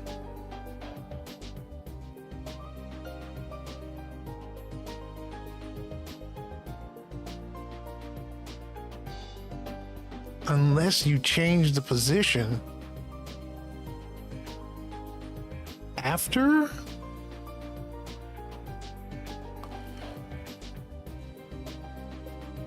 So after the frame, you have to change the position for it to catch up. That I must be doing something wrong. That cannot be true.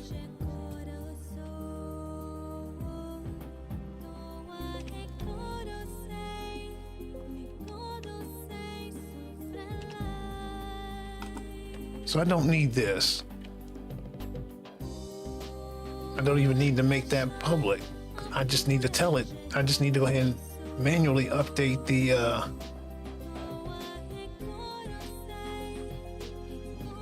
position of like the bounding box.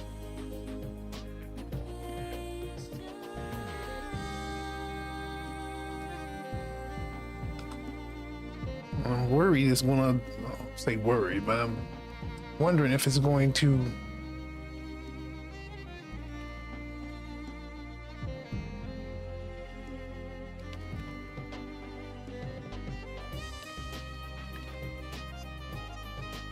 alter the way the bounding box works if I'm messing with the positioning.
Okay, I see I can't draw those indicators from the bounding box. The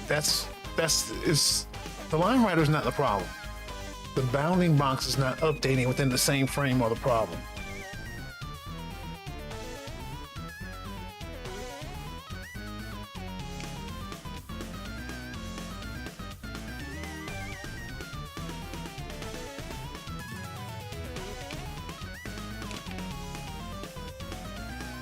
I need to get the position from the object itself.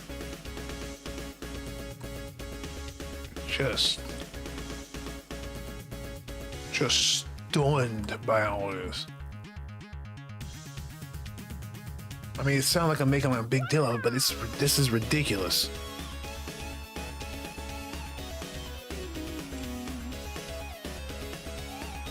Your 2D bounding boxes don't actually line up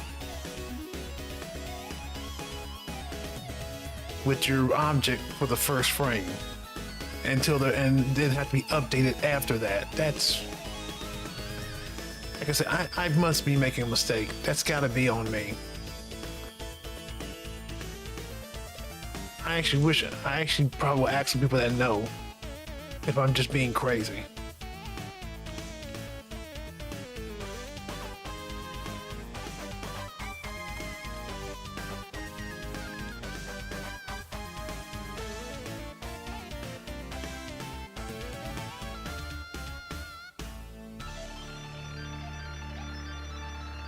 There we go.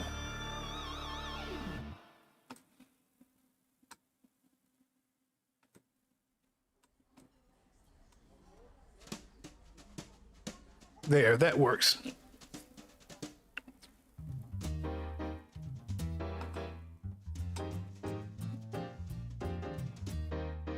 Okay, that works. That's so frustrating. Frustrate. Good grief, I can't even talk. That's so frustrating. I'm going to take a break for a second. And then we can actually get to the thing we're supposed to be doing tonight. The streams, I'm literally like halfway through the stream at this point. Never mind. Take a break.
All right, we back.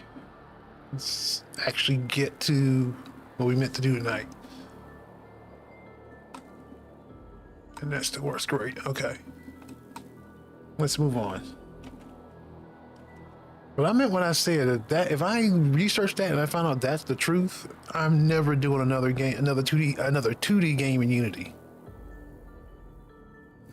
My goodness. Anyway, moving on. All right. Let's see here. And actually, let's clean this up a little bit just for.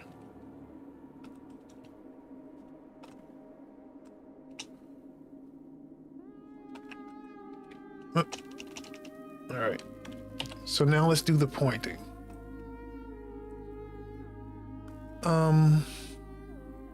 We probably need to start with the celestial bodies actually having points. And I gotta remember what the points were. I probably need to go dig up the old code, so take me 1 second.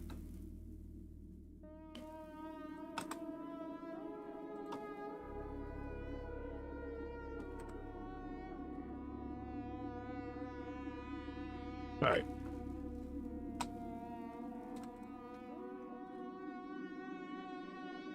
So this, again, this was an old game I wrote in X and A 10 years ago.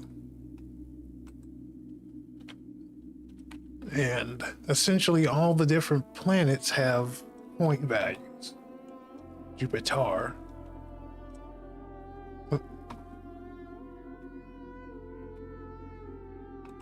It's so bright I can't even see what my mouse is. Oh.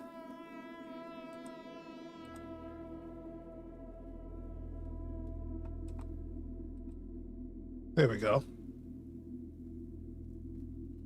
And just right now I'm keeping the original point values. I think that's the point values, right? Or was that that was probably the sizes actually. Yeah, those were... Wait a minute, no. These are the points on the end. Yeah, we'll just grab those because if I'm right, let's go actually look at that function.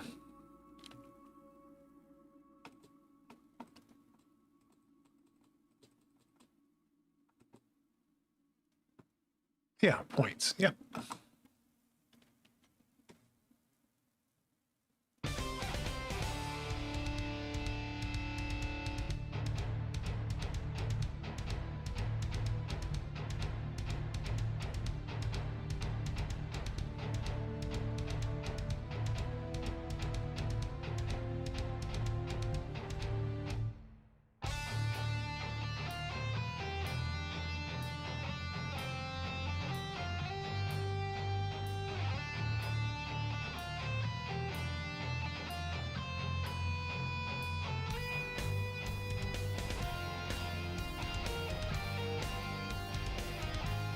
I'll just stick my pin on there.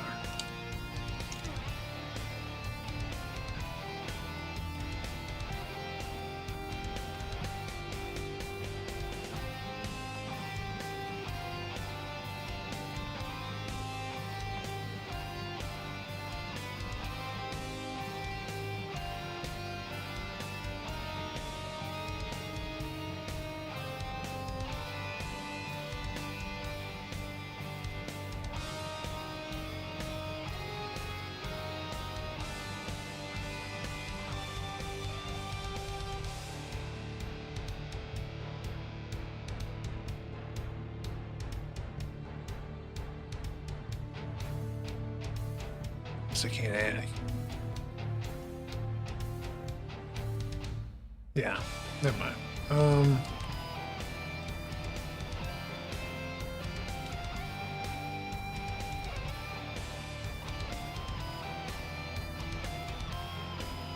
All right. You.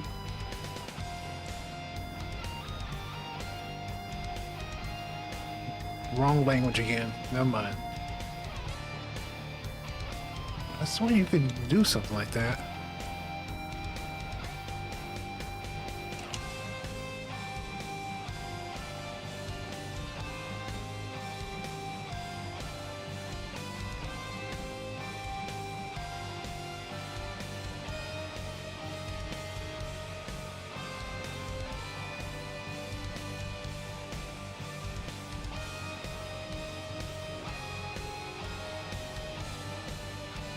Nah, I didn't need to do that.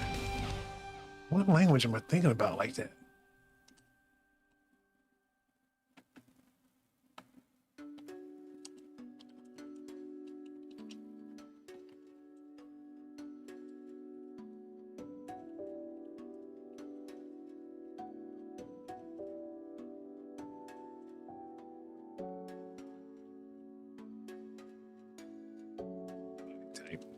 Keep the nomenclature.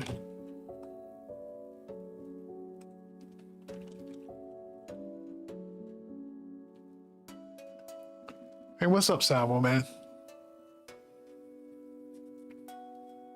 Hope you're having a nice night.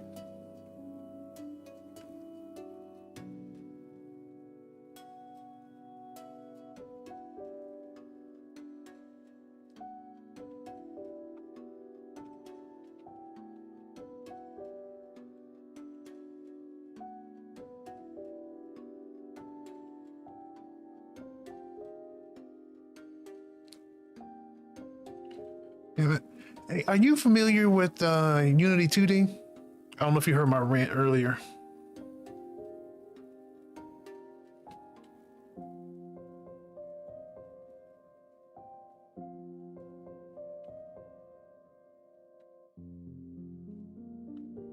Oh, cool, cool. Yeah. Oh, okay. All right. Yeah, I be using these sites that do remixes. Since I can't have the since Twitch won't let me have the actual music on here. Anyway, haven't done much right. Okay. I just had a frustrating 30 minutes of dealing with some thing that just shouldn't be if I'm right. Anyway, said I was moving on from it. But I'm definitely gonna look that up. Did you work any more on your game idea?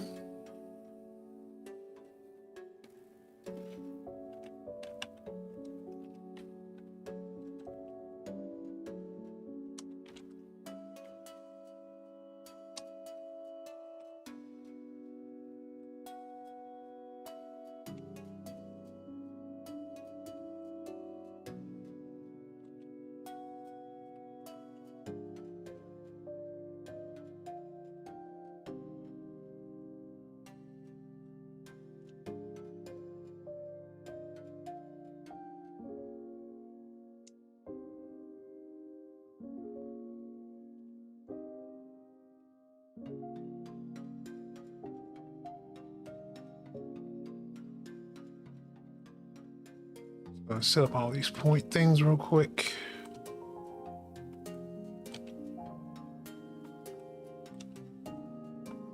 And then set up a way to get them.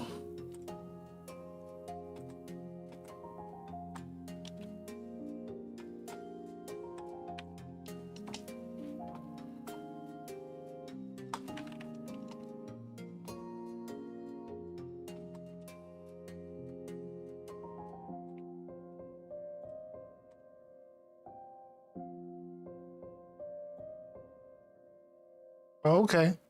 Did you fix your problem you were having with it not acting right? If I remember correctly.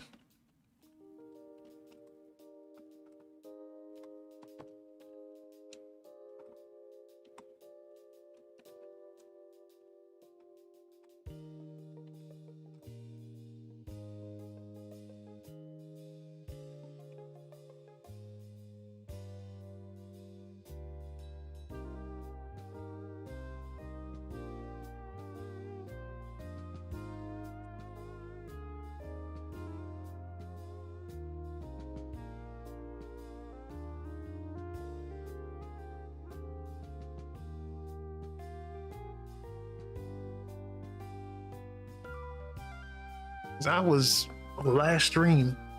I was working on my main game, and I got off infuriated because nothing seemed to be working. Come to realize, I just had forgotten a bunch of stuff, and the stuff I had done during stream actually worked. I just had like messed everything up because I wasn't remembering about the way certain things operate right now because not everything's fully put together, fully built.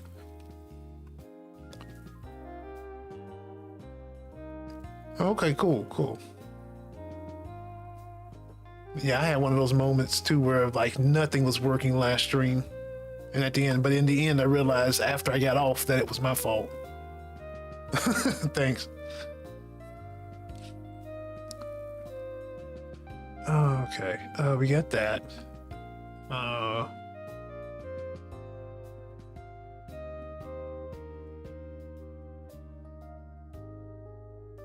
mean, really, do we need any of this? Because we know which one we're getting here.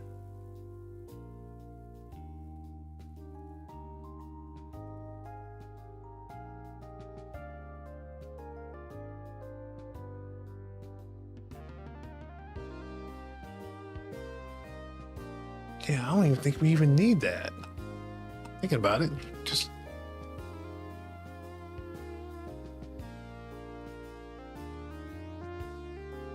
yeah.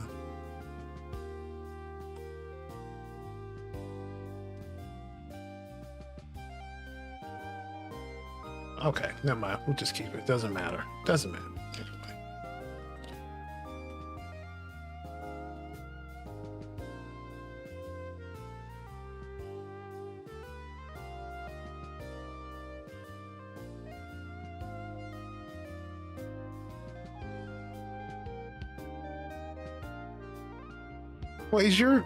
Question Salvo, looking at your new game, isn't that going to be in?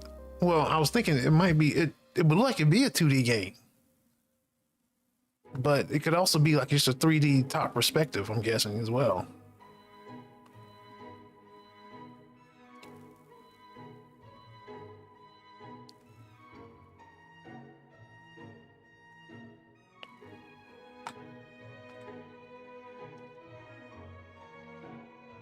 Ah, okay, gotcha. Well, like I said earlier, man, if what I came across is real, like I'm not making another 2D game in Unity. I will straight up go to Godot before I do that again.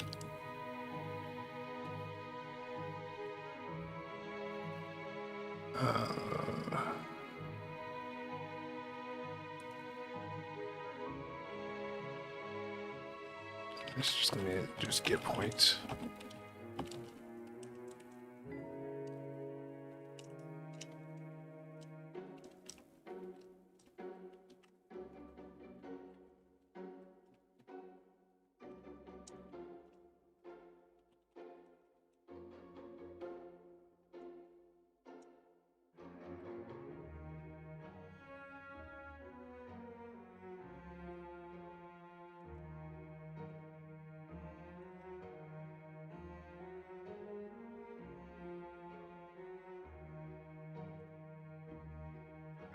Got that.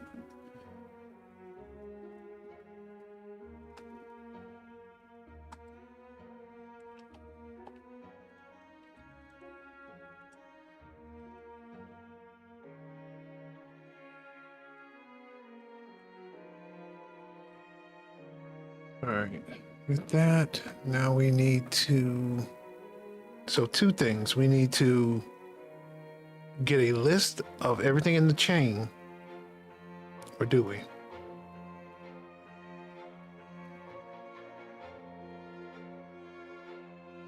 don't think how this gonna work because I want a time detonation of the chain, and then you see the.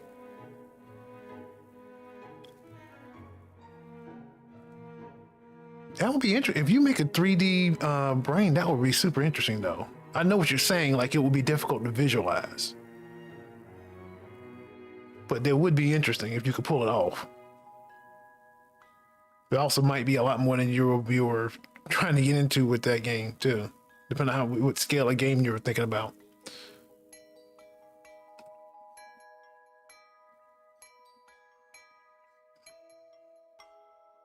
Because I want time detonation of the chain, and then the point accumulation happening.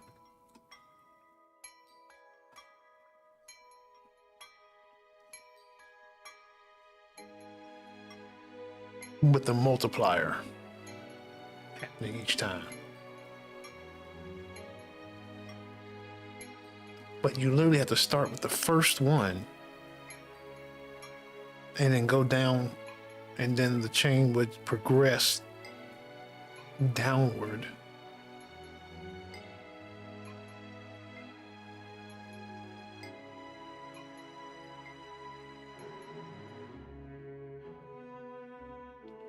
It almost seems like I would have to do the downward chain destruction, but then it has to register outside of its own object that it was destroyed. Like it has to pass back.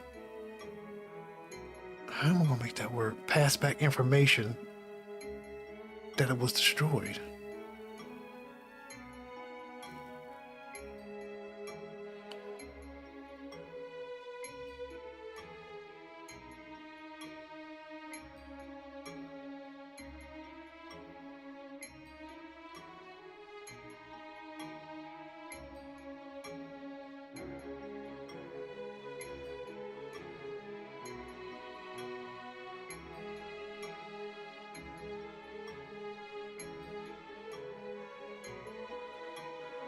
Yeah, I should do something like that. Essentially, like have it like have a function, a callback function that like I pass down or something, like a delegate. Or just pass down the function and just have everything essentially register that it's being destroyed. But I was wondering,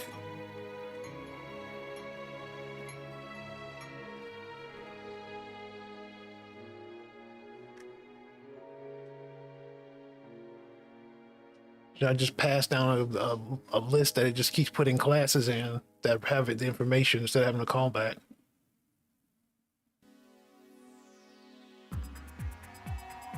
Essentially adds itself to a list that is passing down.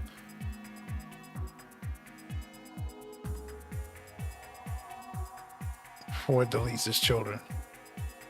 Well, it's not, they're not actually children objects. So it's not like they're parented to it.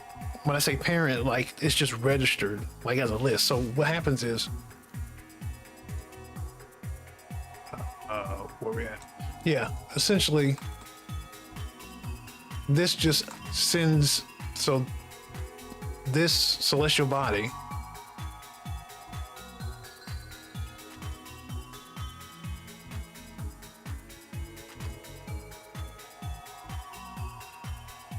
the message destroying. Yeah. I get what you're saying. Like you're actually sending a message to this, you're essentially triggering the event for object destruction for the, that the object is being destroyed. But that's to a child and parent. Essentially, they would send down to a parent, and really, I probably should have done something like that. But what I did was just essentially register like a parent as a parent-child relationship by just putting it in the list inside of an object. So essentially, like if there's an intersection between these two objects, I tell the one that intersected, take this one and just stick it in a list.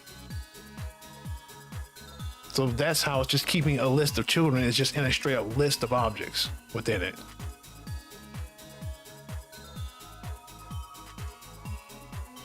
Yeah, if I had used Unity's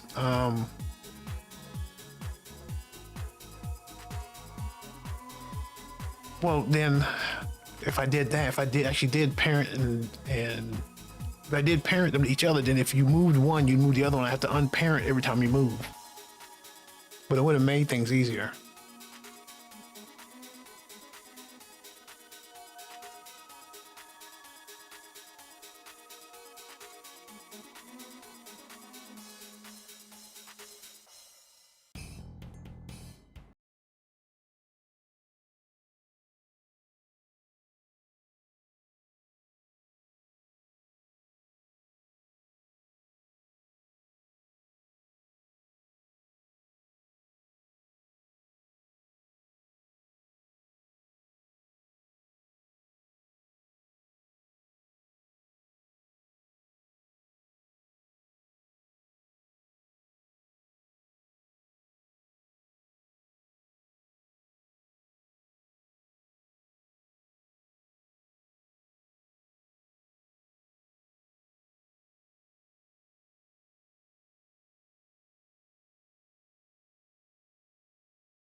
Unless I had some type of list of lists that just some crazy list of lists that I would just pass around. And every time there's a new change, just make a new list.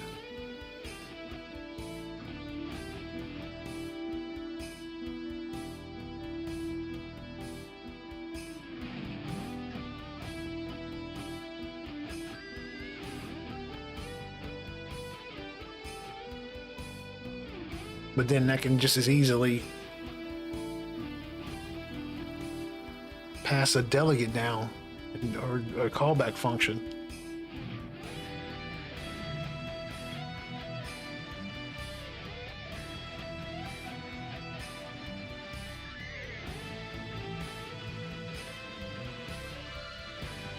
Yeah, no.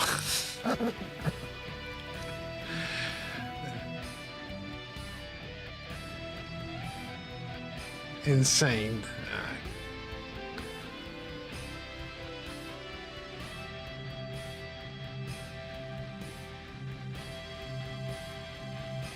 Because essentially, if I just pass down the delegate, I could just tell the delegate function to register if it's a new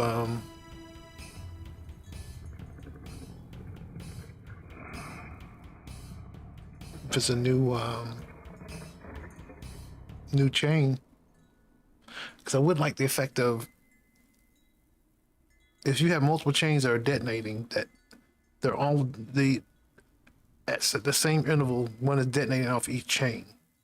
So you see destruction in multiple directions.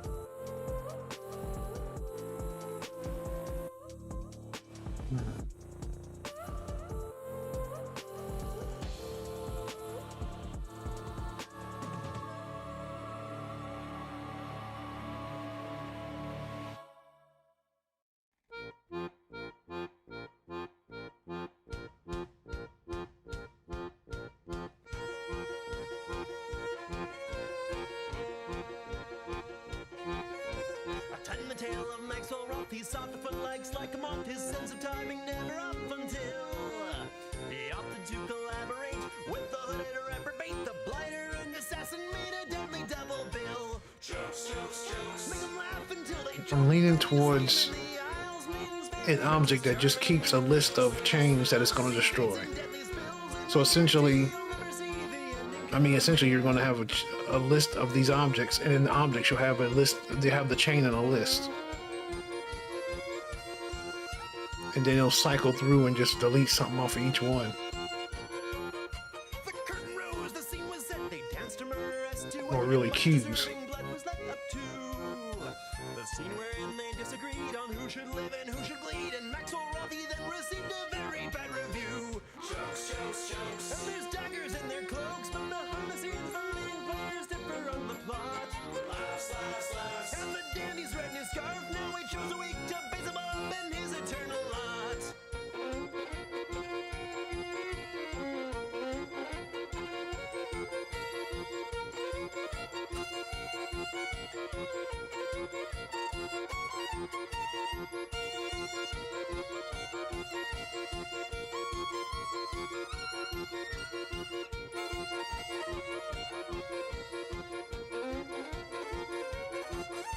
A group of friends obscure online, embittered by the passage of time, sought a game of skill and rhyme, a duel. Our online peers anonymous shall vote here now which one of us gets the last laugh decided by the dwelling of the duels. Jokes, jokes, jokes. Make them laugh until they joke, fearlessly I'm in the aisles, main stand, Princess Charming. Thrills, thrills, thrills. Dashing feats and bloody spills, and I guarantee you'll never see the ending coming.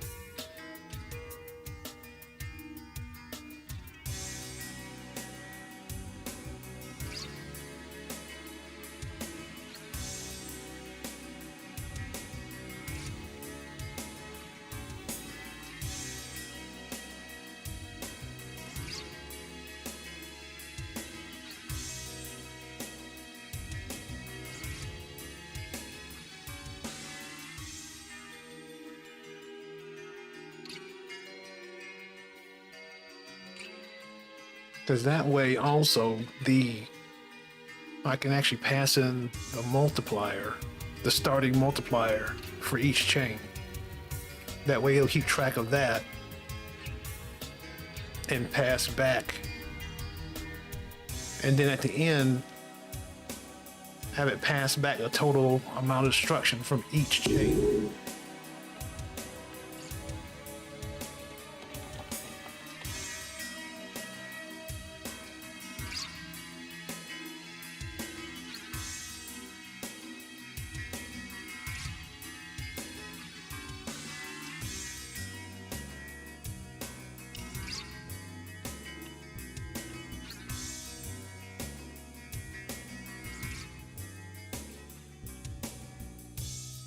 That's going to be it.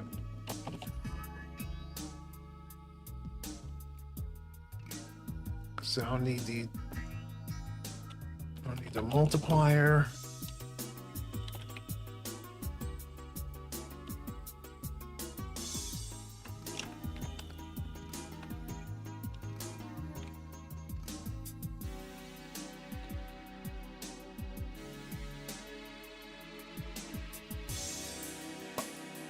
Should start at 1.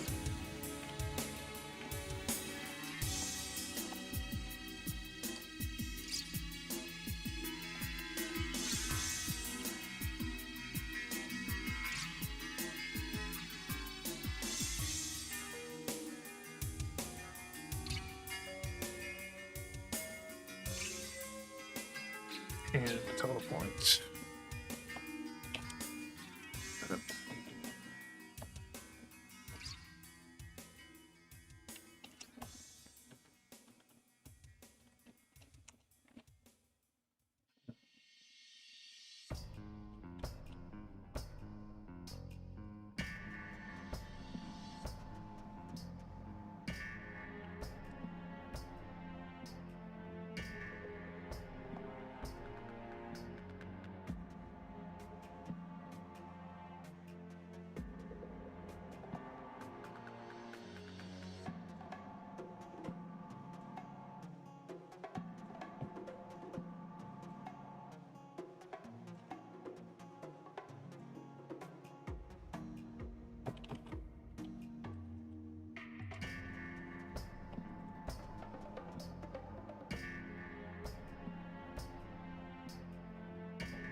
We need to tell how many we have left, because we need to.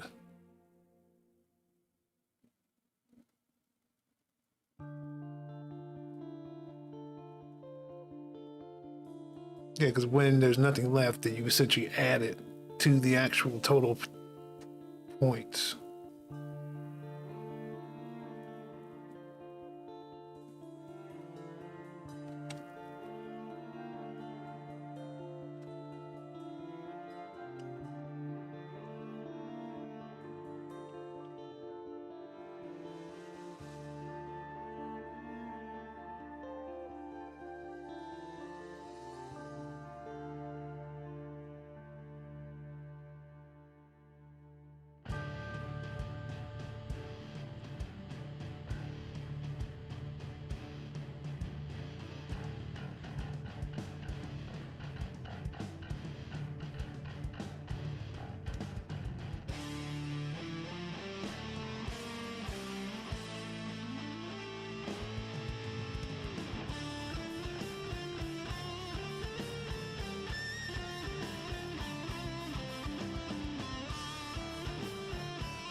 I'm gonna do. I probably need to.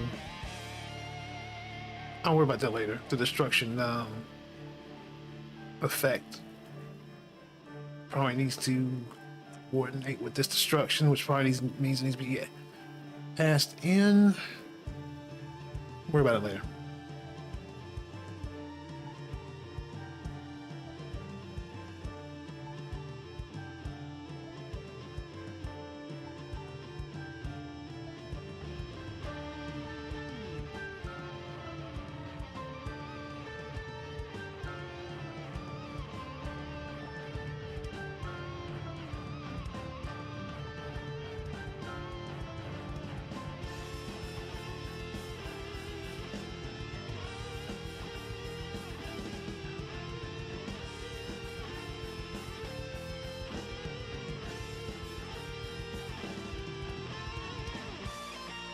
Thinking through a couple things in my head here.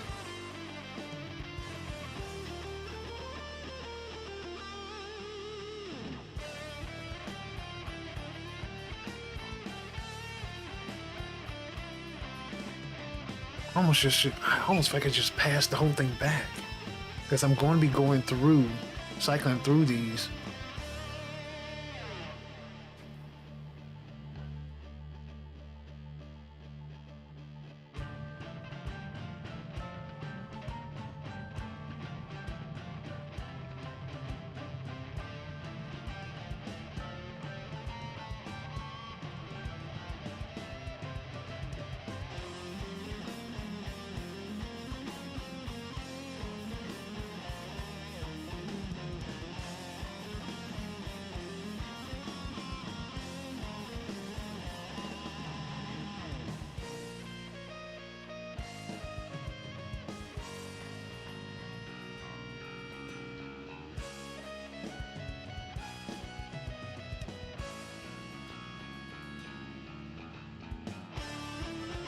This isn't right either. It should be,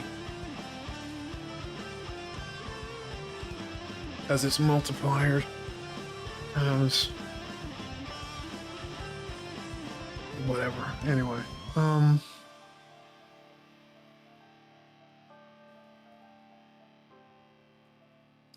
yeah, I should probably just pass it back.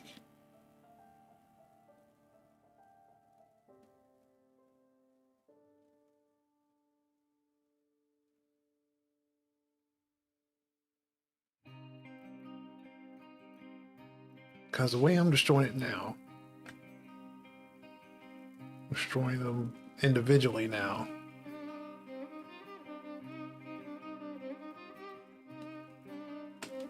Yeah, doing the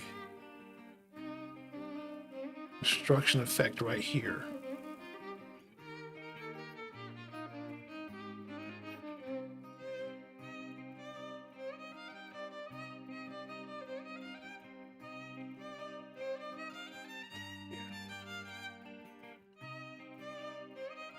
Destroyers make contact.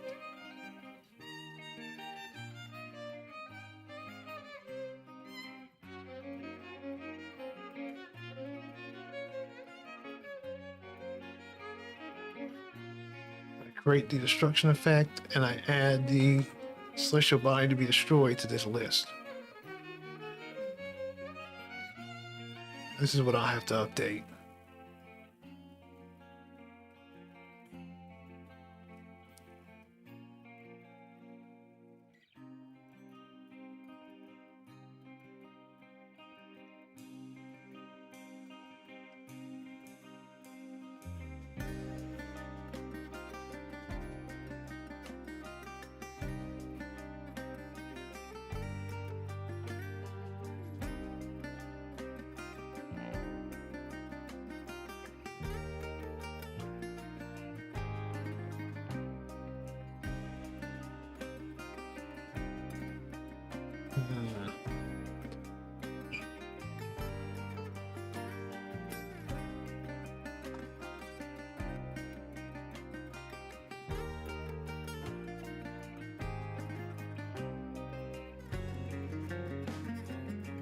Then I also need the total multiplier as well, right? Oh, my brain. Worry about that in a second. So let's just go ahead and pass this back. and let the main update deal with it.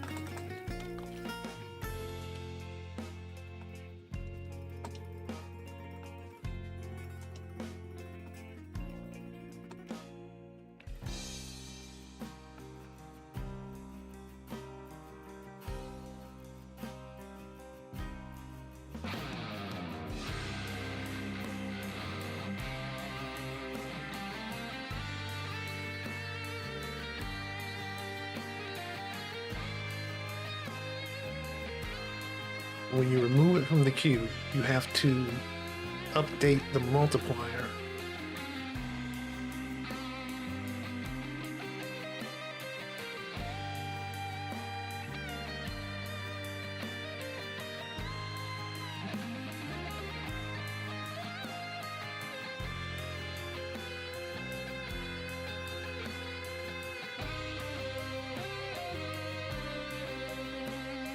Okay, back up, back up.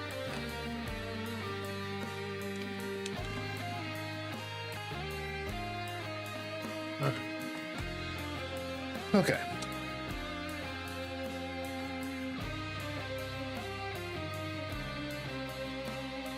So when you start a destruction chain, your multiplier is the planet value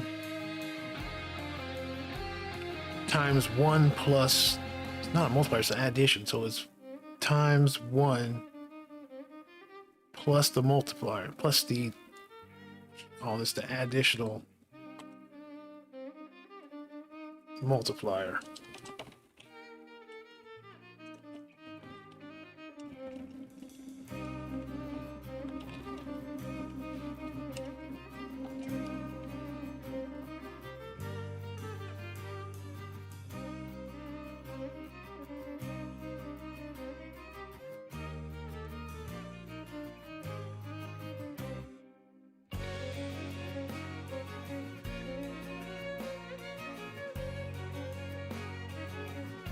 So current points equals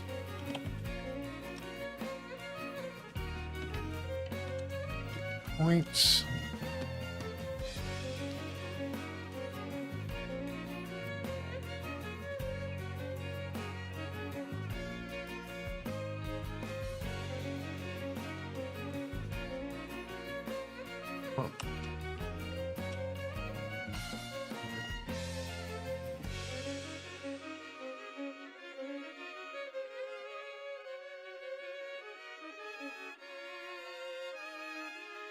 oh.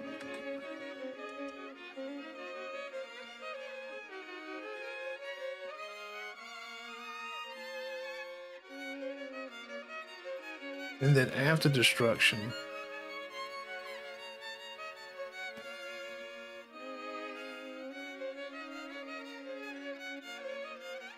you need the multiplier increaser. So next time destruction, the additional multiplier is higher.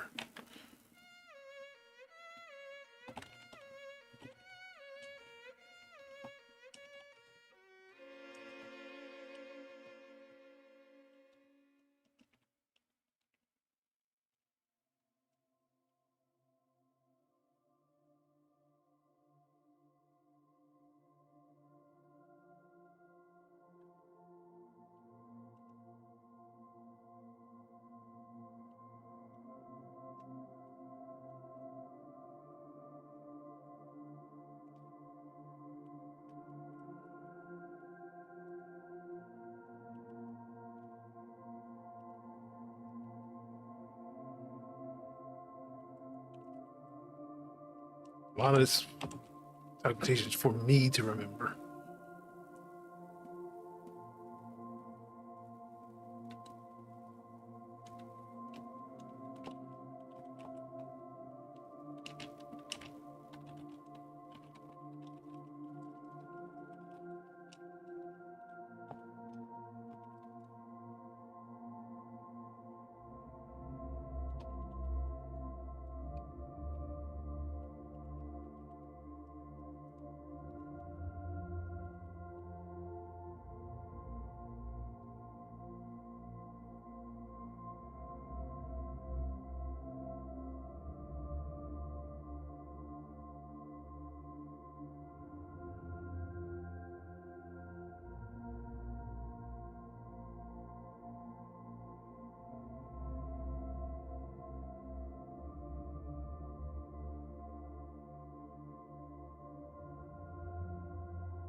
Oh, good.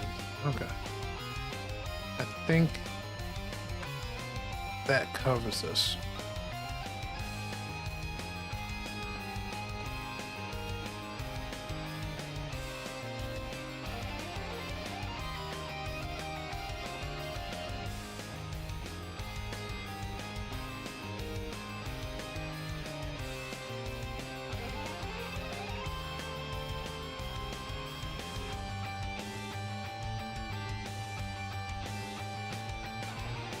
All right.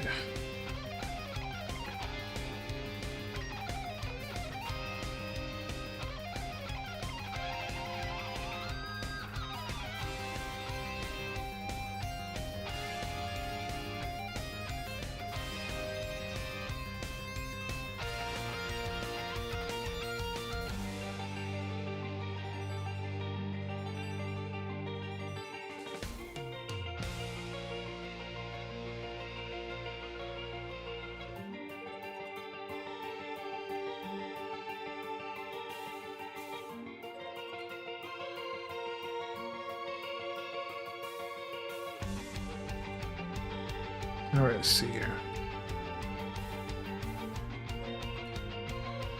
Well, we need to tell the celestial body to destroy now, so we can use that.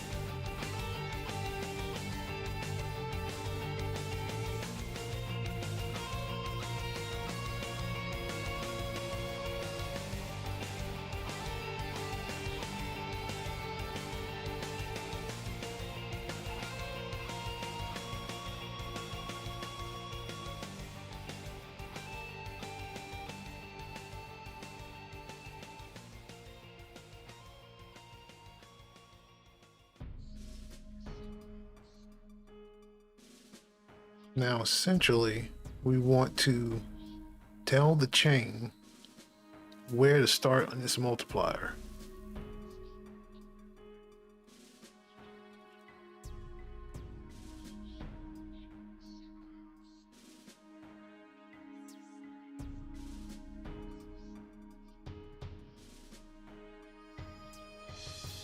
Oh, man. But we actually have the parent registered as a sibling. I really should have thought about that. I really should have done that in a better way. Essentially, probably capture the parent and the parent object and have all the siblings in the sibling object.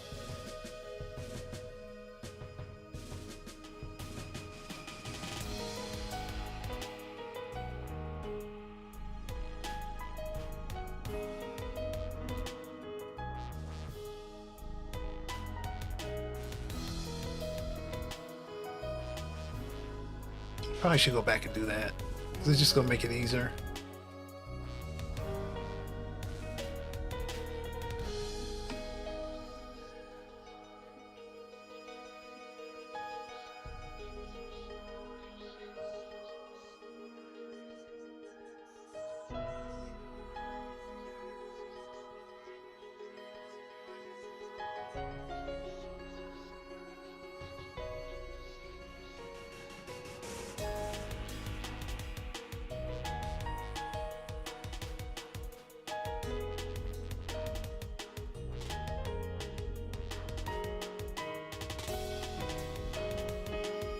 I mean, we could consider like the first one is always going to be the parent.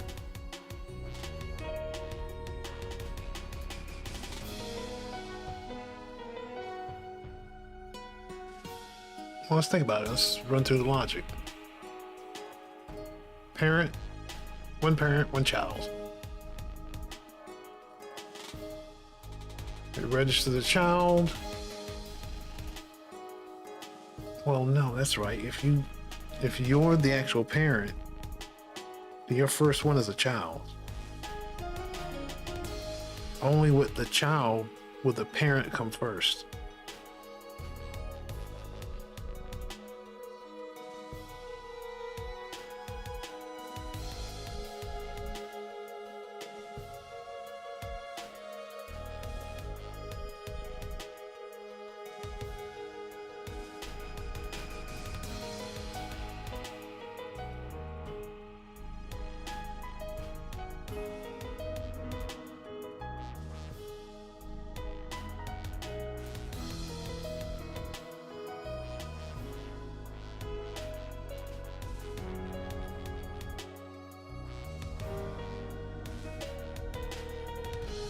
mean, it wouldn't be any big deal just to capture a parent object.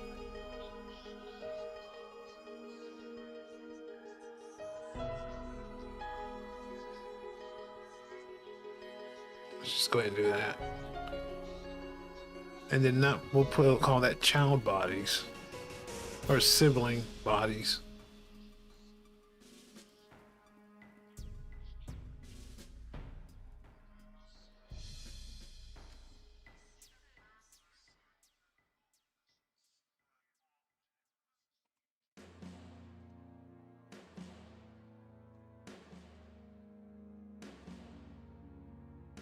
Because that way the multiplier goes from parent to child. Well, the multiplier increase goes from parent to child. The increased multiplier goes from parent to child. Siblings get the same multiplier, but it's a way of having your multiplier go out in multiple chains to have the increase go in multiple directions instead of having a linear increase.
All right.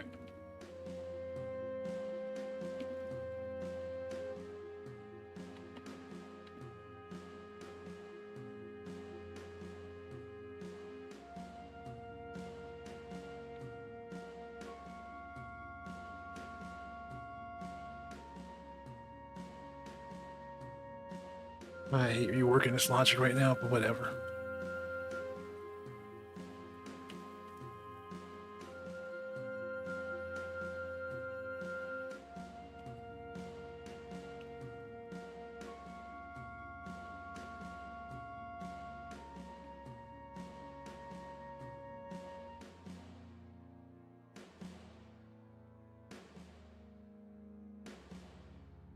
Really, we can actually probably make this real simple because now we know that there's siblings.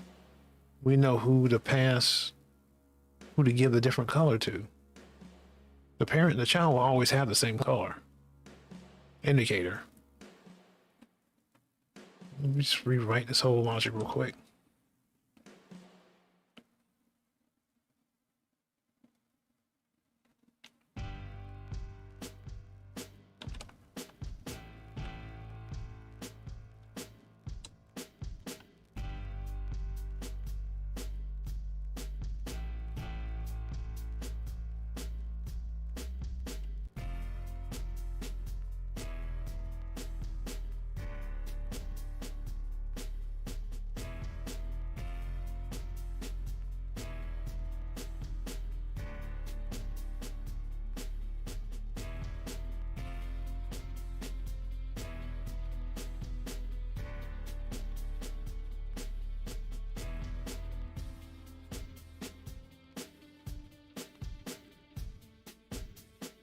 Oh, wait a minute. Okay, I'm not messed up because there'll be a difference between a child and a sibling.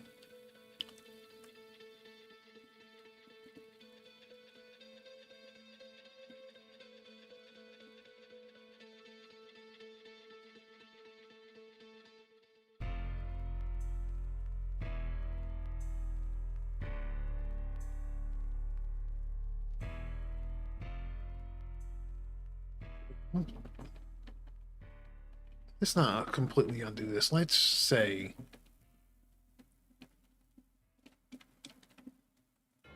that we just register the parent, but we keep the chain bodies the way they are.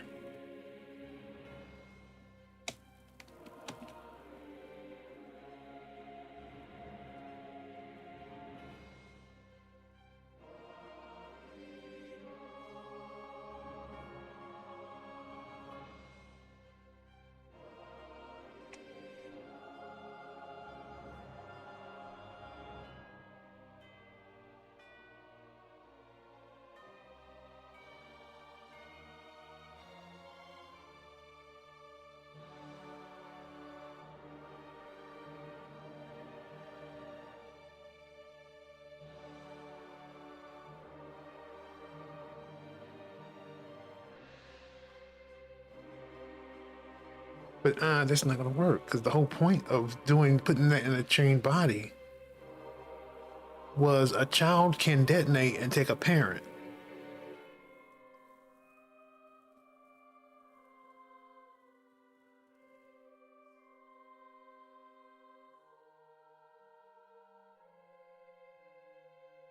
So that's not going to work either.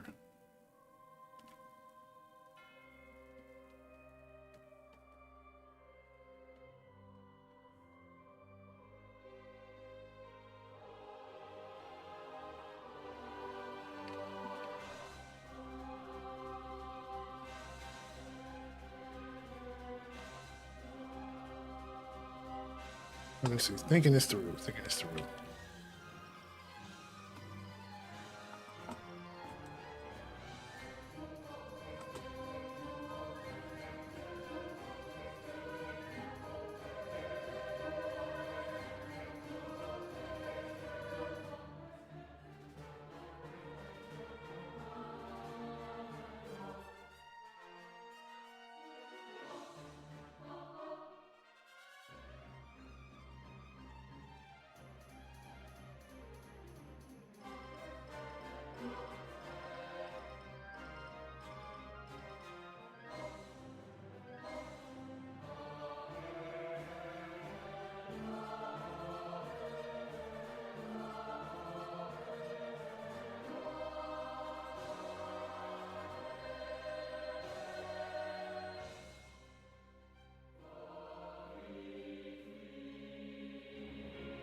Hmm.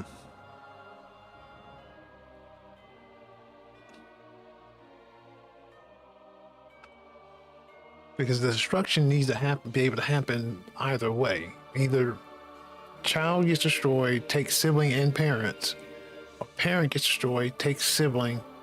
Parent gets destroyed, takes child and its parent. So it needs to be able to happen in any direction.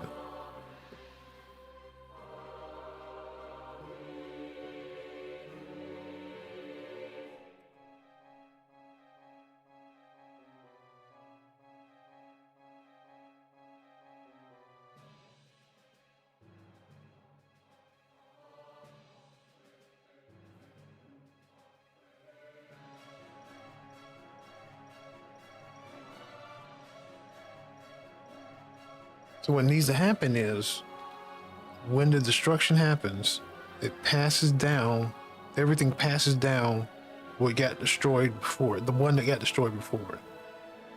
So it knows not to pass it as a destroyed.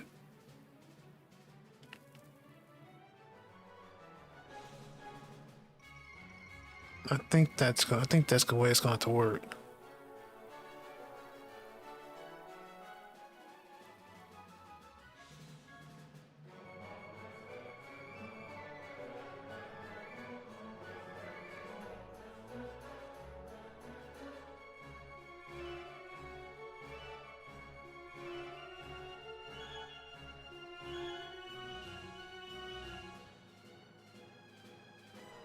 Because essentially it's going to have to pass back a list of destruction lists.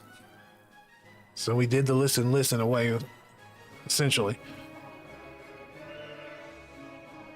But each destruction list is a chain. It's its own chain that is detonating simultaneously with the other chains.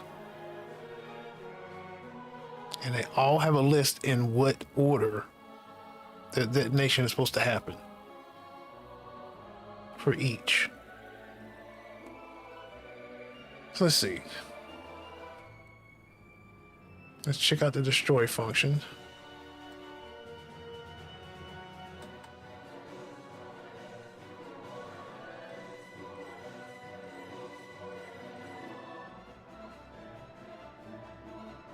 And one thing that needs to happen too is it's going to have to be made inactive.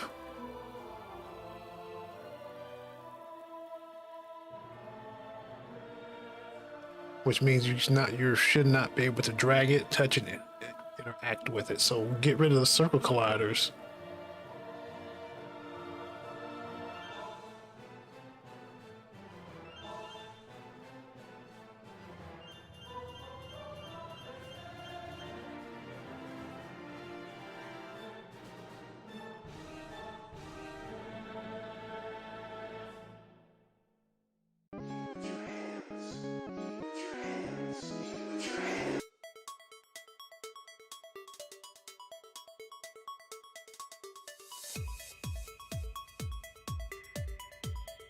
Probably need to add like an active flag then. Let me look back up here.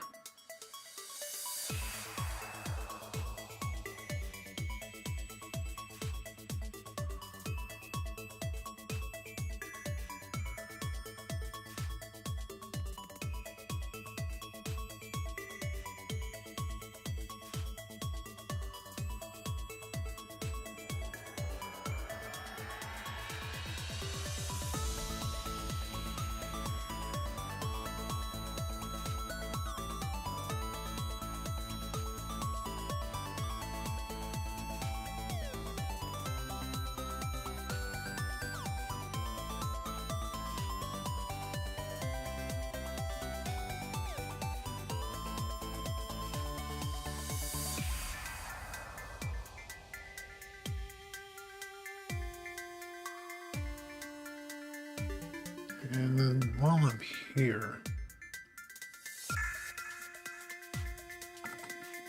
let me go through this. There's no need to do this if there's nothing moused over.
Right.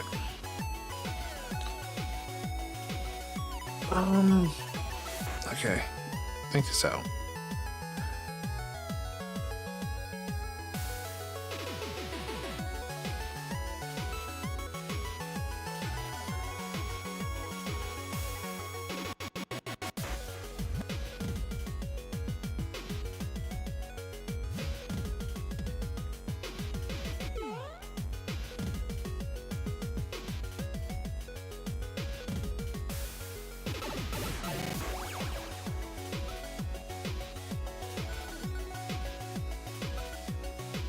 Or the destroy.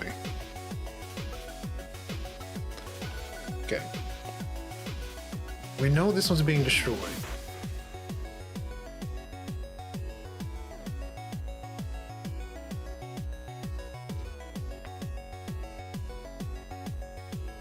The first thing is it becomes inactive. We can't do anything else to it.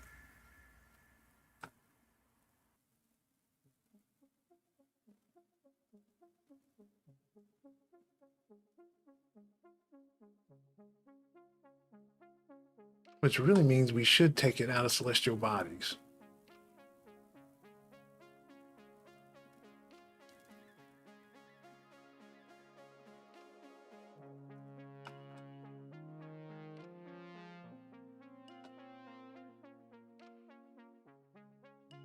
Which means we would need to go through each entire list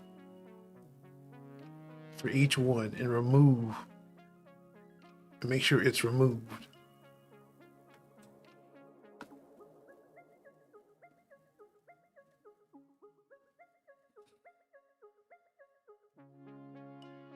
But I think that might be what's going to have to happen.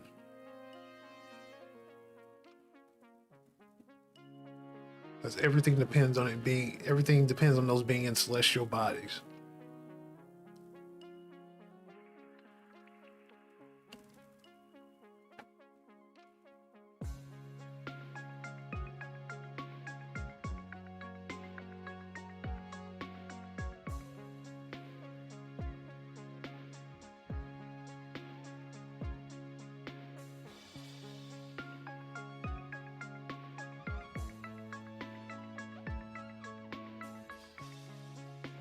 But then they don't need to be in queues. They might as well just be in lists. And I just grab them.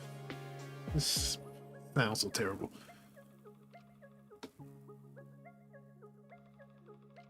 But I might as well if I'm just going to do that. Just stick with a bunch of lists, merge the list.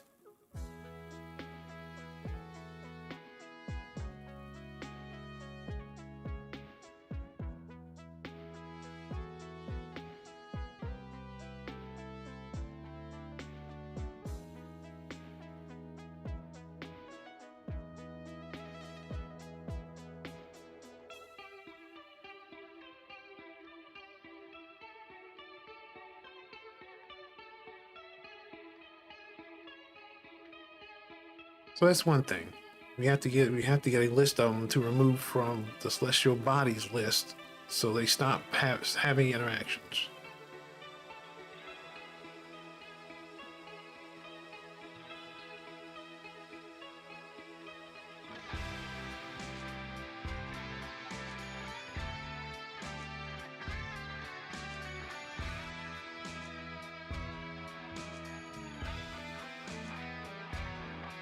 That's one thing.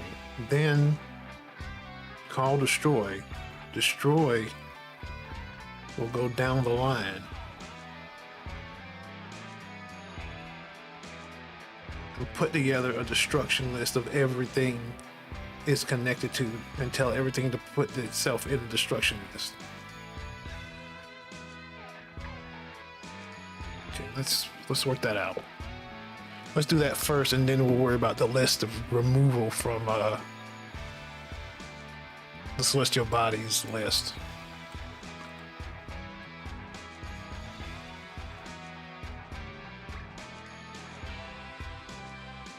Wow, where was I?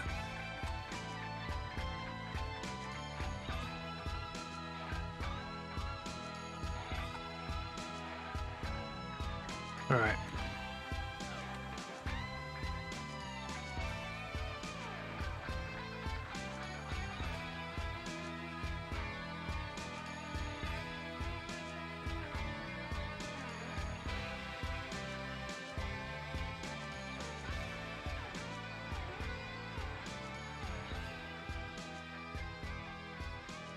So we start with 4 each.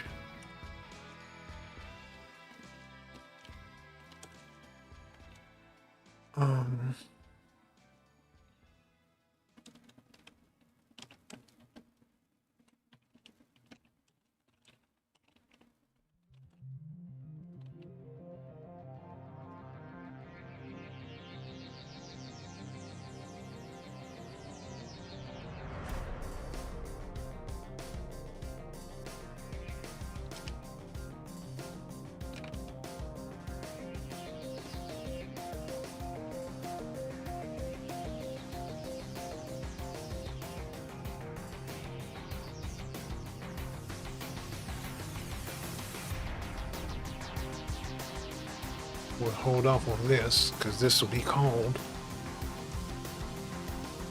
or we'll give it its own function for when it's actually time to destroy it.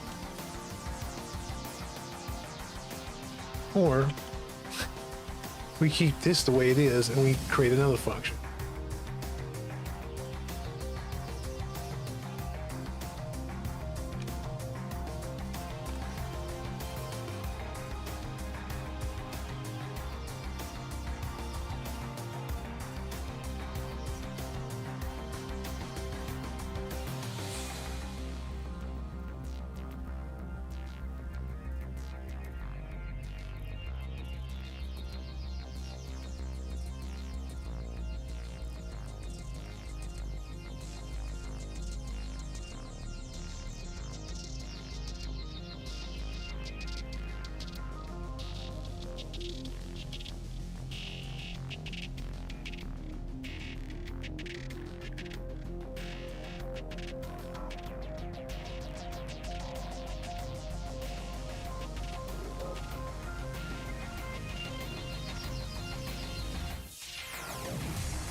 All right.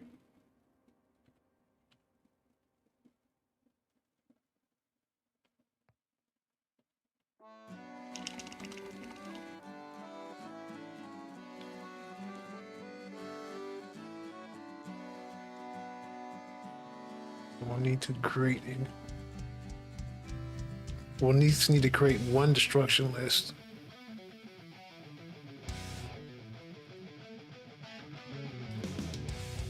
Wow.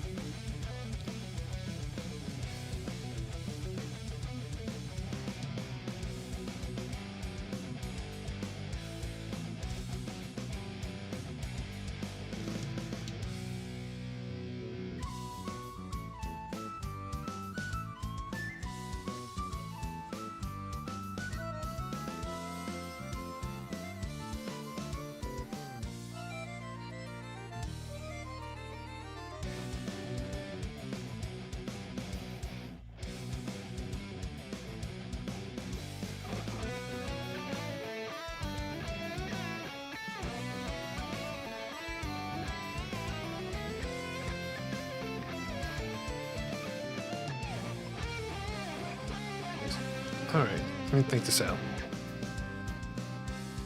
Every time there's a parent, you create a destruction list, and everything goes in there until you get to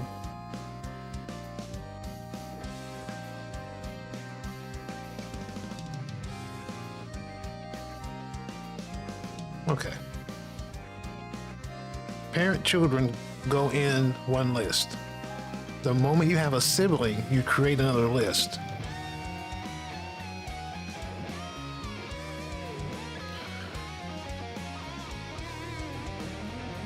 And then it's a parent child into its own list, destruction list.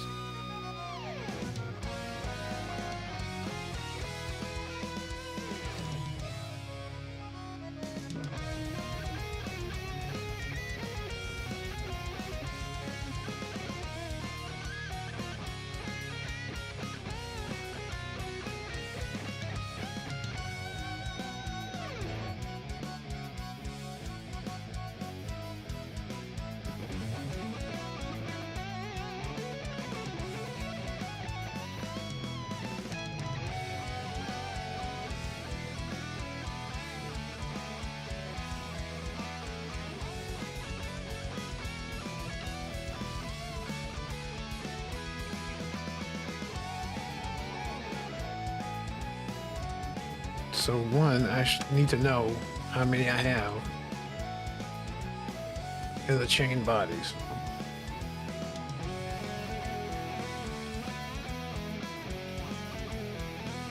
If it is just one, I still could be the parent.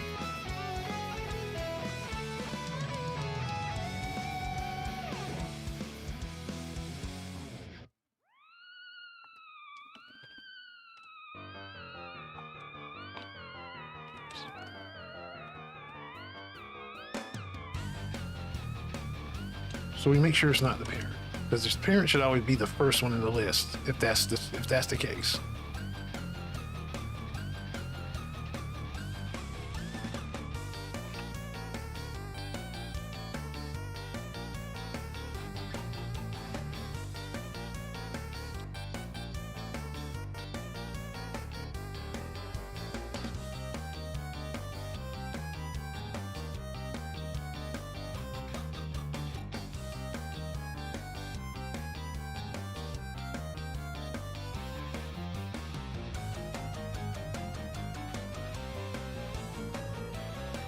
All right.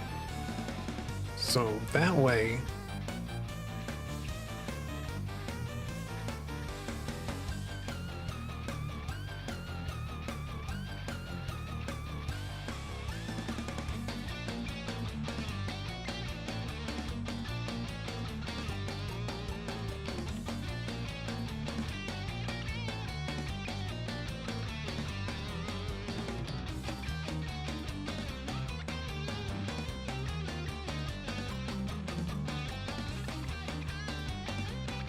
okay, run through the case scenarios.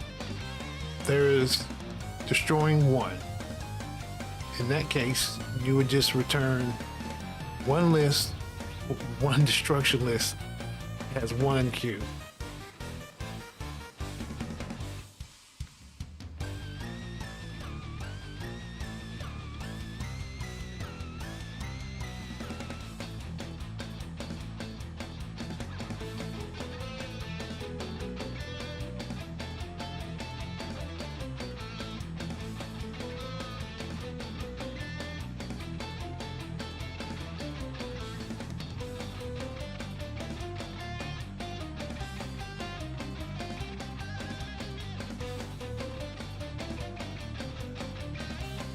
But if it's a parent and a child, then you're just going to put that in there anyway, but then you need to pass it down. Oh, hey, man, how do you say that? Kovet? How you doing, Kovet? Hope you're having a good night tonight, man. Hopefully, you haven't been sitting there too long. I've been really in my own head trying to figure this out. Oh, sorry, man. I see Vect, and I see Covect. Oh, sorry, man. Welcome to the stream. Yeah, Kovac, sorry, man. I'm dyslexic, so I reverse stuff. But I hope you're having a good night. What brings you to the stream, my man?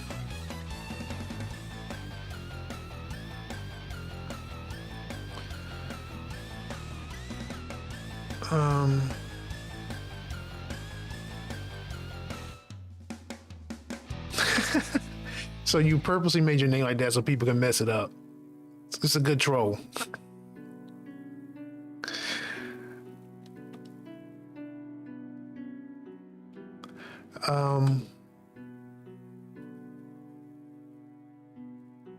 Yeah, I know. I'm just messing with you.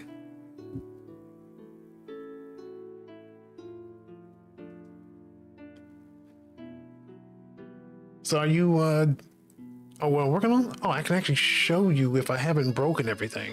Let me see. It's a 2D game where you set up chains of planets and then you can destroy them. I think I got everything out. I think everything's working fine.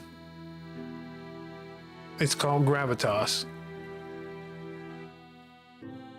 And essentially you get a point multiplier for each one you destroy in a chain.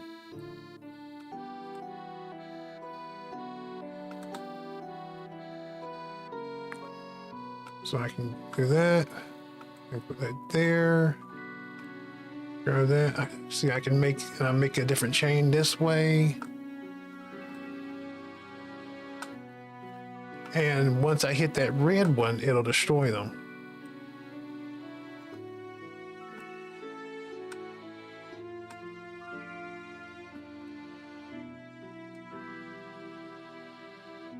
And see, the thing I'm working on now is destroying them in a chain and getting the points.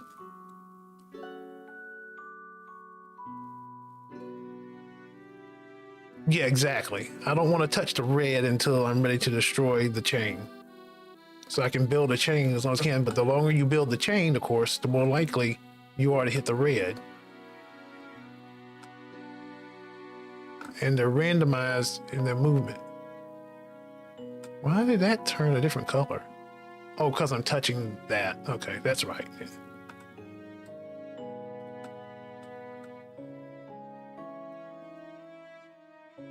I must always be touching that other one then. Okay. Yeah. That's weird. So it's not everything's perfect, but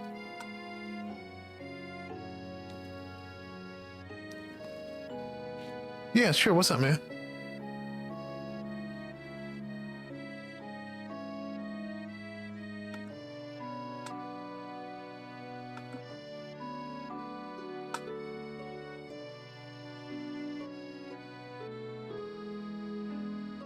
And this game, I actually made it like 10 years ago in XNA, and now I'm just rebuilding it.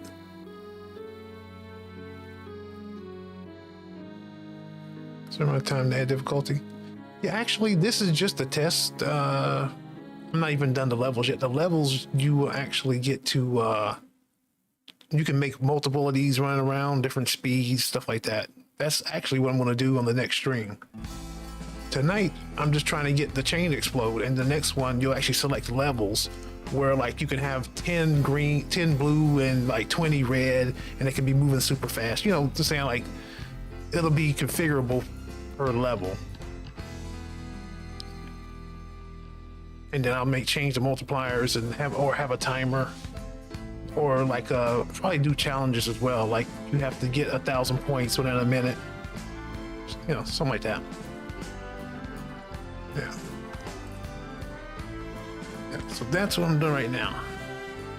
But tell me about yourself, man. Are you a game dev, or are you just a connoisseur of indie guys making games on Twitch?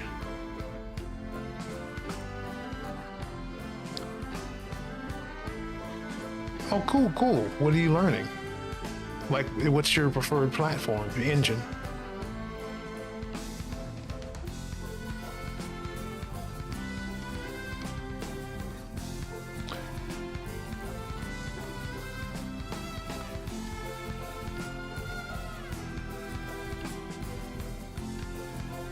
Oh, cool. Okay. Yeah, I was just talking with a bunch of guys earlier today about Godot. Yeah, I looked at it myself, and probably after some stuff I went through tonight, I probably will go to Godot for my next 2D game. If what I went through was what I actually think it was, or maybe it may just be me messing up. But what game are you trying to make?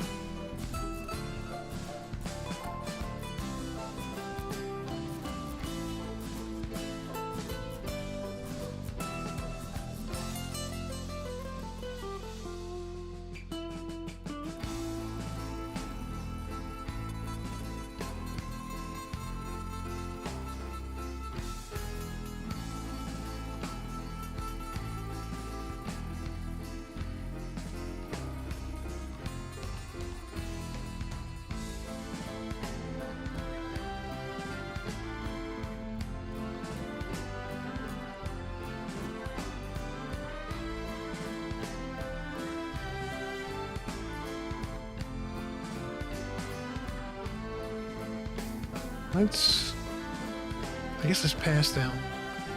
A mining simulator. Oh, okay, so something like you're trying to do something like essentially like a Minecraft, or are you trying to do like an actual like mining simulator, like you're actually in a mine and you have to deal with like hitting like gas pockets and stuff like that, and like having to manage your equipment.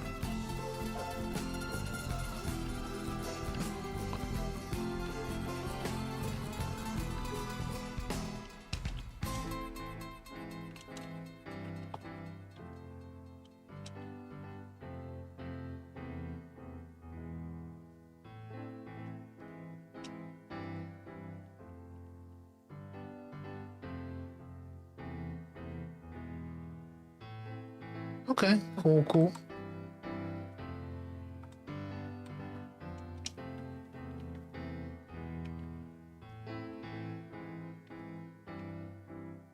So how are you still basically gonna mine for materials, sell materials, keep them, use them, materials, upgrade your tools, elevator to mine deeper for metals? Cool, cool, okay. Are you like in the middle of like, so like, well, I'm about to ask is because I talk to like devs a lot, game devs a lot. So I'm kind of like, I'm about to ask you how deep you are into your process.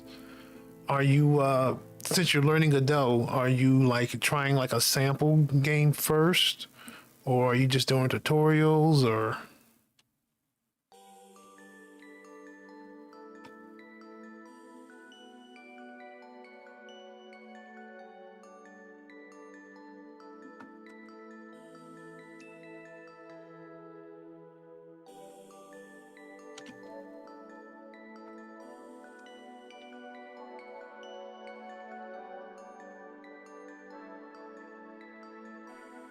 Oh, you're trying to like, okay, why don't you go one post? Okay. That's actually what I'm doing on my main game. This is actually not my main game. This is just a, so let me explain my stream a little bit.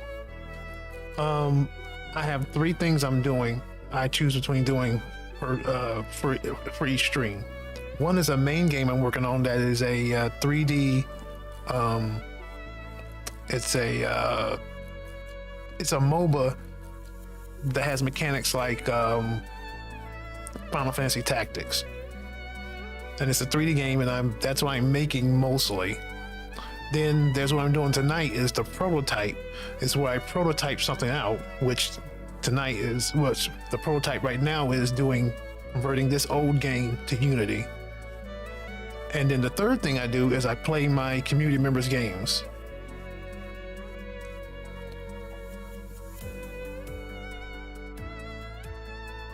Yeah. Okay, cool. And yeah, that's exactly what my main thing is. I'm learning Unity as I do my main game.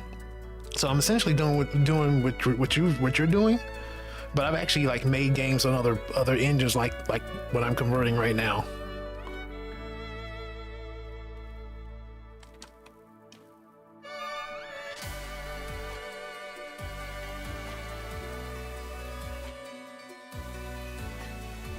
Yeah, but yeah, I'm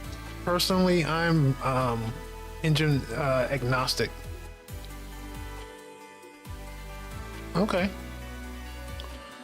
Yeah, I'm engine agnostic. Whatever is best to get the job done. Because before this, I was RPG Maker.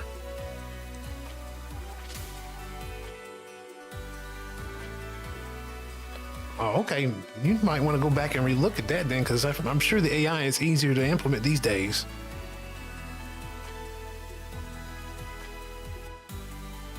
But no, not pressure or anything. I'm just saying, like I know, like looking at this, the original game that this is based on took me like a year, probably more than a year when I wrote it like 10 years ago at XNA. I recreated this game in like 5 streams of like 4 hours. Like in Unity, it's been so fast to just get done. And I'm not like cheering for Unity. Like I said, I don't really care about the platform, but the things that the tools that you have at your disposal compared to what at least I can say I had like 10 years ago, Oh my goodness, it makes things so much more easier. Like I don't have to load what was one thing I don't have to do? I don't have to manually load uh gifts or something like that, or mess with like uh camera sizes or whatever. Oh, okay. Yeah, I've been hearing that. Like it's a Python, like GD script is like Python based, so it's actually like if you know Python, it's actually really fast to get up and running. Also, I like that it has the editor in the asset editor in the platform. Yeah.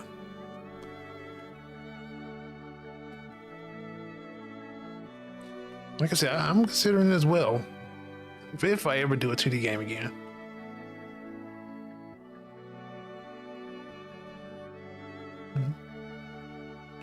Okay, cool.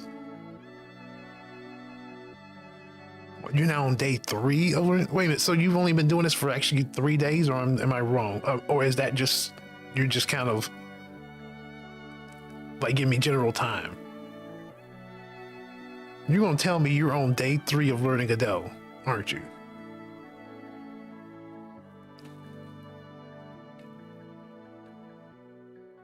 Three separate days. Okay, that's still cool though. I mean, that's still what I'm talking about.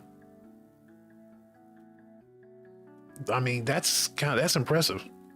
That you're 3 days in and you're getting that deep in. Right. No, I get it.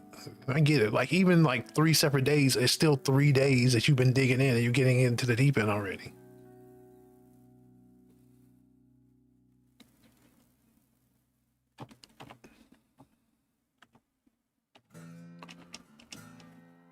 Okay.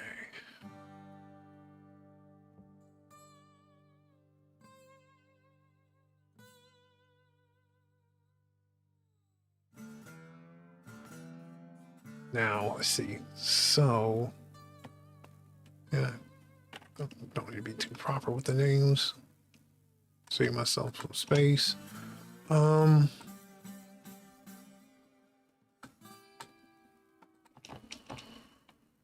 Okay.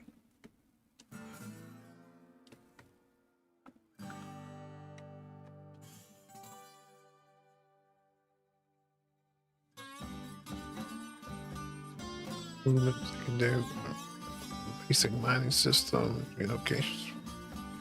Okay, nice. I mean, that's better than I've been doing, man.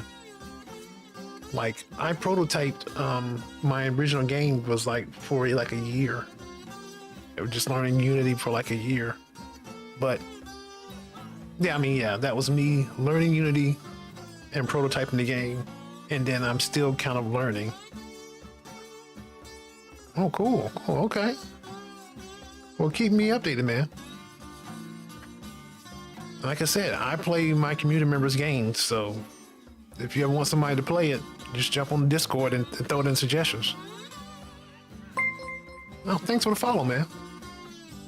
Corvect's now rockin' with the big man.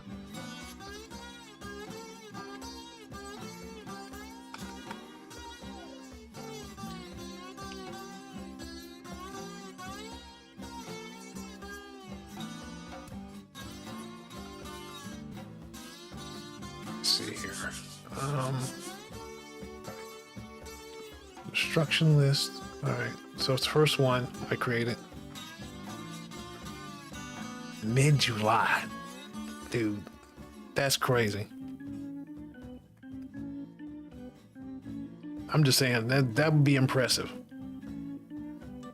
Like my main game is going to take me like a year just to get be running like I wanted to run. So that's very impressive.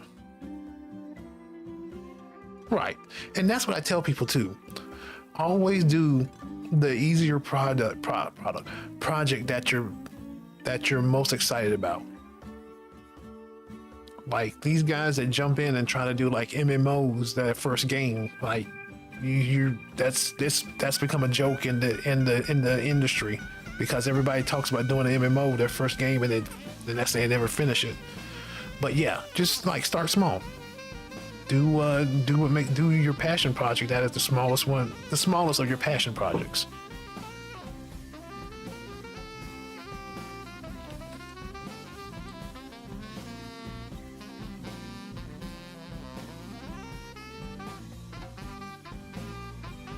Any selection for conventions?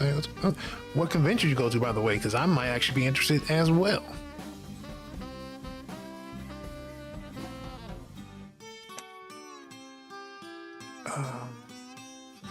Okay. Next event will be in November. Like, are you talking about like a PAX, or are you talking about something smaller? I don't send a parent. It means for the first. So then get everything. Oh, you're in Dublin. Okay. Oh, you're in that area of Dublin and Birmingham. I got you.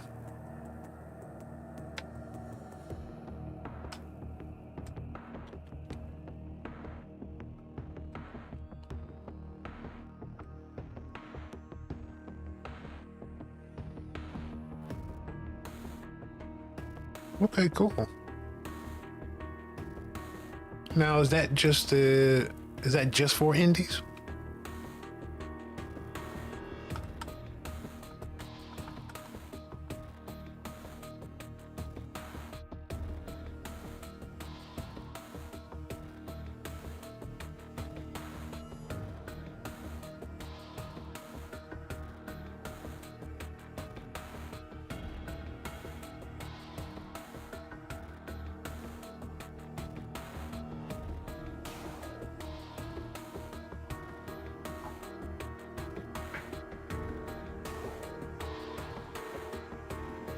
Okay, but I'm saying it's like a general, like it's a general gaming convention that has an indie section. Okay, that's why I was wondering.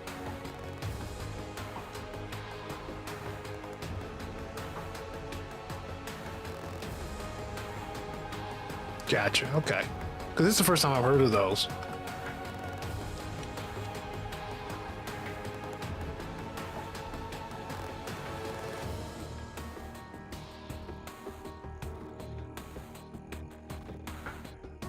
Gotcha. Okay.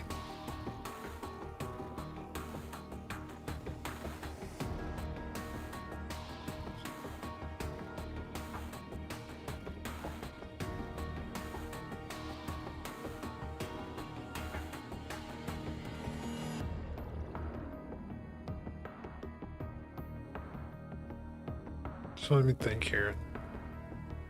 Okay. So now, if I don't have a parent, then I want everything. If I do have a parent, wait a minute. No. Okay.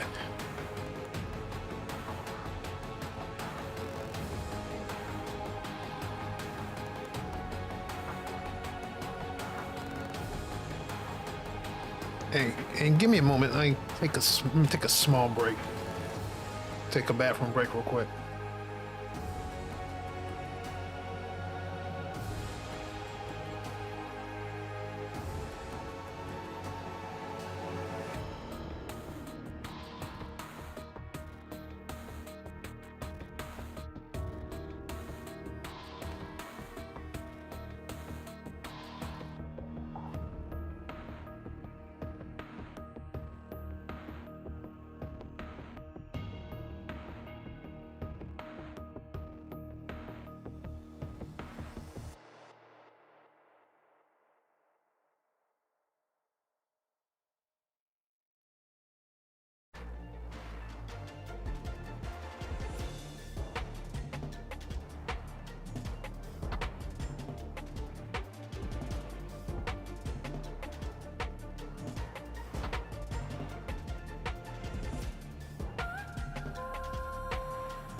All right, we back.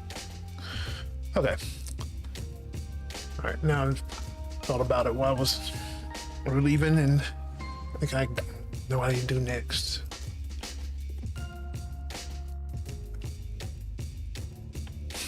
Thank you, man. Okay, so when I don't have a parent, this is a parent, I need to add it to the destruction list.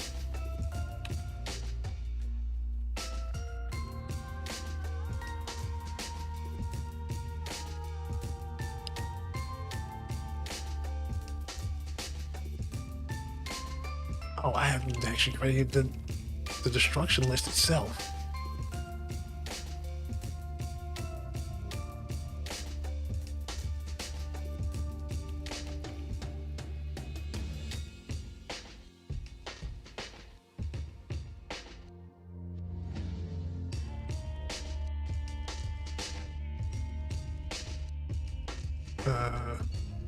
All the stuff like destruction queue.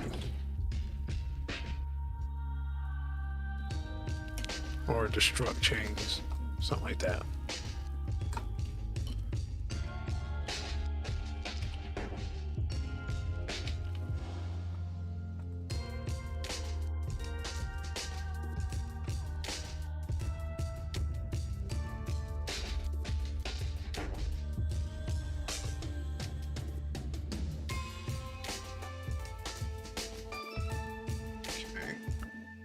And really, this doesn't even need to be populated. I mean, created, instantiated, whatever.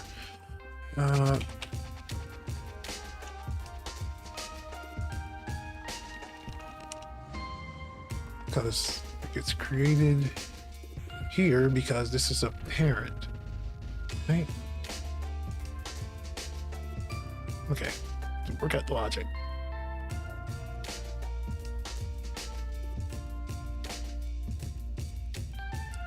Okay, I'm a parent.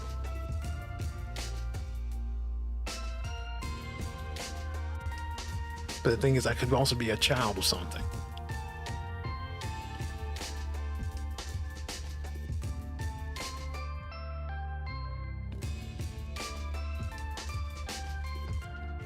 Well, no. I'm the first parent because the previous parent was null. So I'm the first parent.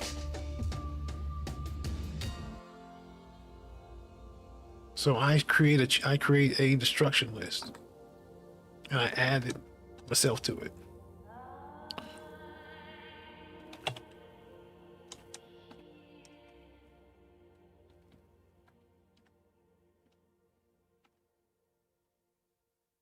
All right.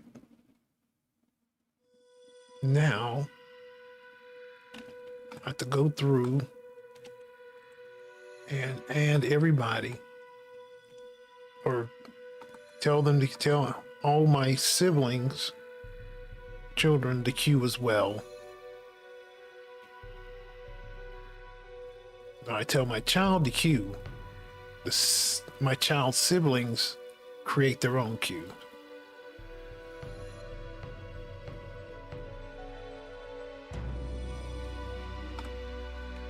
But also make sure that I'm not in this list as the parent to get put back in the queue.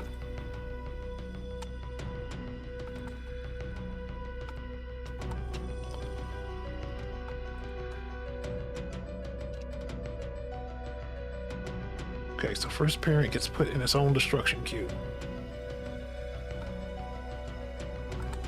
And just no.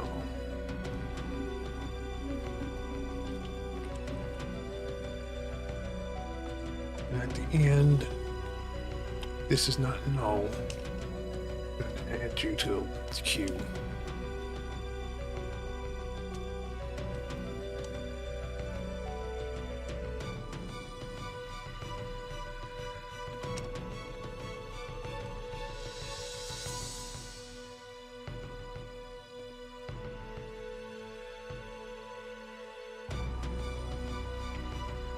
Okay.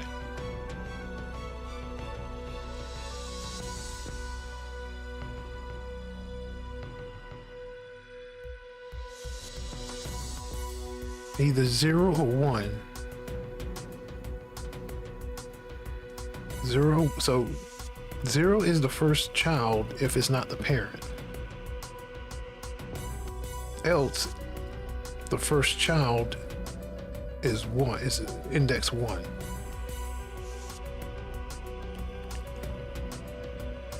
Okay, my man.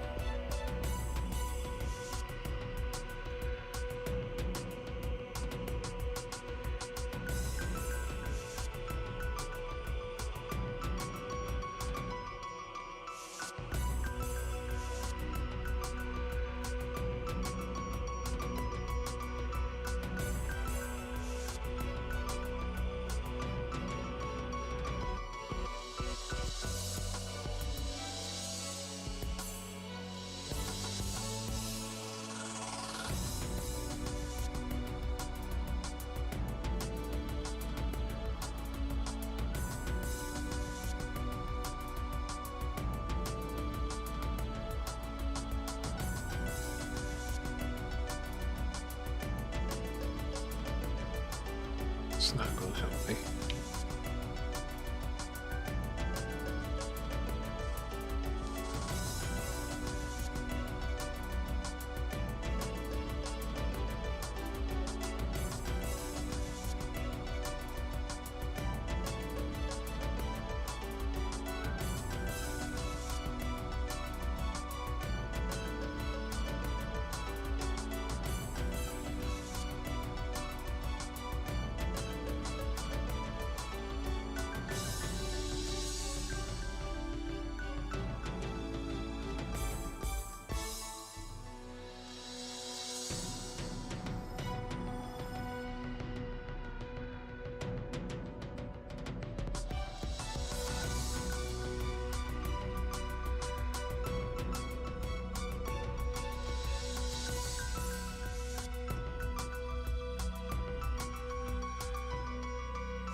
All right, so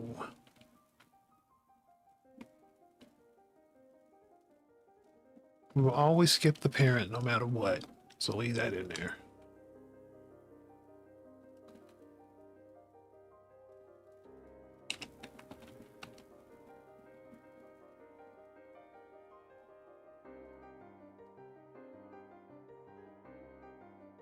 Oh, sorry. This.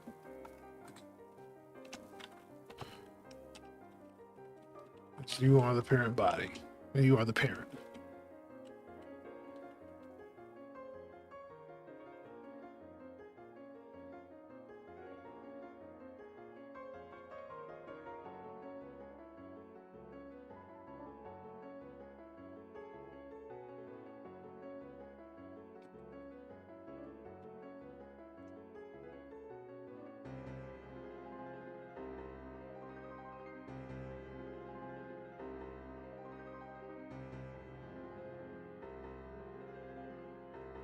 Okay, so we're skipping the parent. So we don't have to worry about it accidentally getting processed. We don't have to check if it's 0.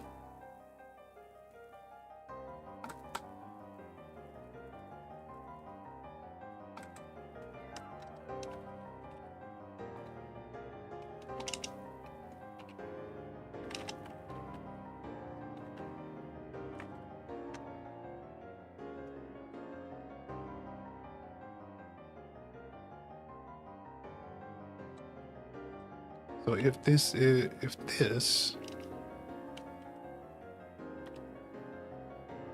less than or equal to 1, we are looking at the parent, we're looking at the child.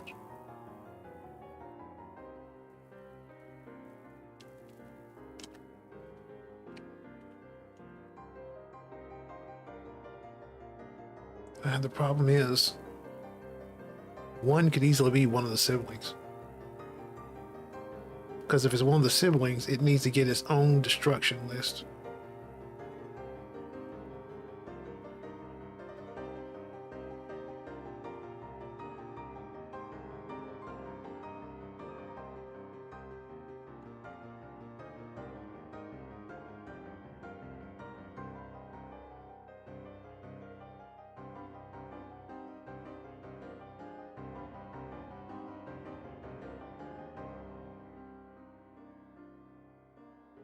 We need to track if the parent has been found. If the parent's been found, then that's automatically 0. And we know the child is in 1.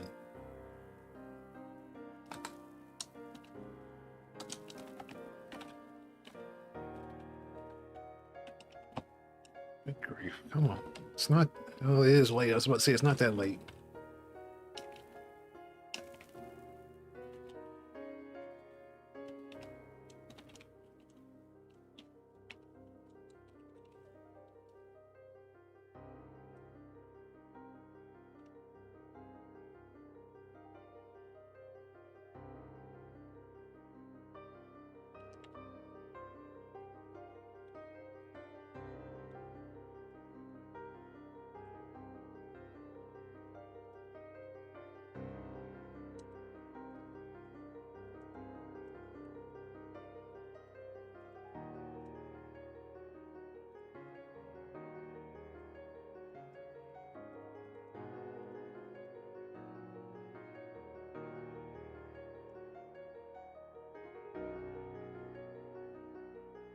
All right. Because the parent should already be accounted for no matter what.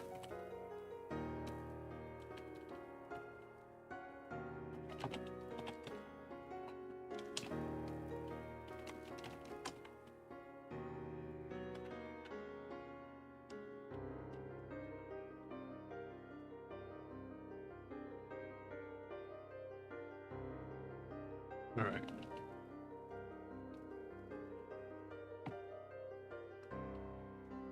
Hey, man.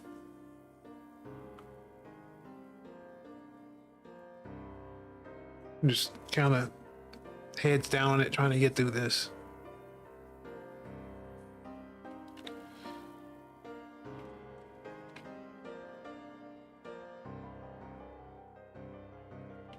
Okay, so...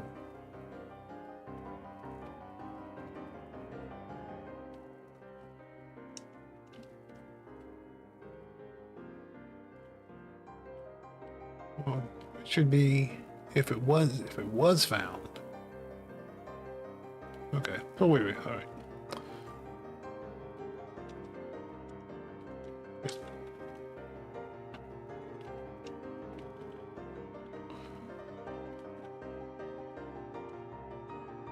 Oh, come on, man. So if the body index is greater than 1, or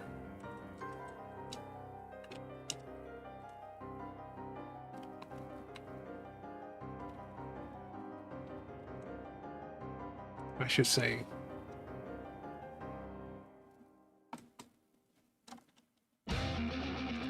or it was found. Make that false.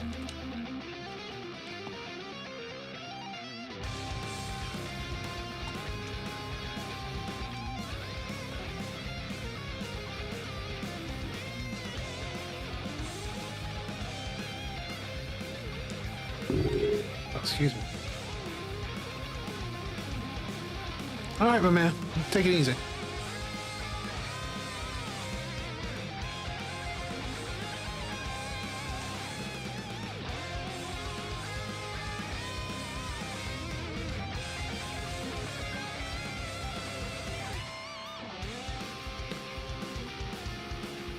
And here it was found.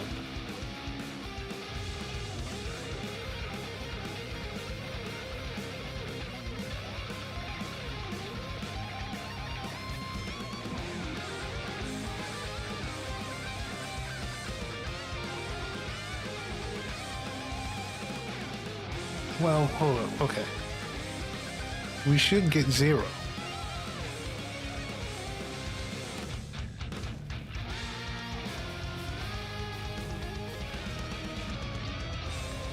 Or no, wait. Oh man. Okay, no, I messed that up. Because you want it if it's not found. So okay, I want everything greater than 1 is always going to be a sibling. Anything smaller than 1 is fine if the parent was not found.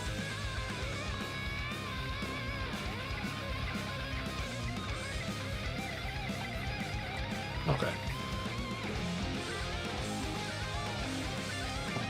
Because it should get it first anyway. Okay.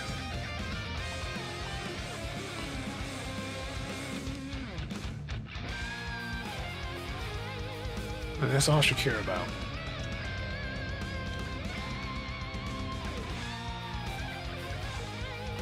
If the parent was not found, just get everything.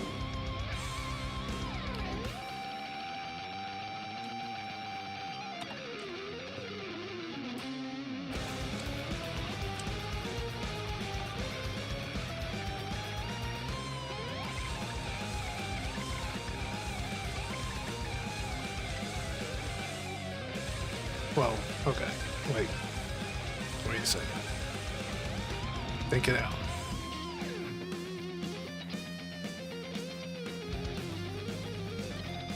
If the parent was not found, get everything.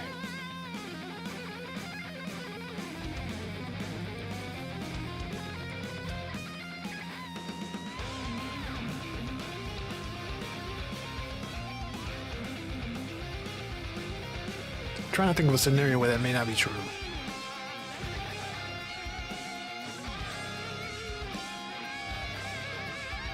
Because what I need to find is I need to identify the child. I need to exclude the parent, identify the child, and then identify the siblings.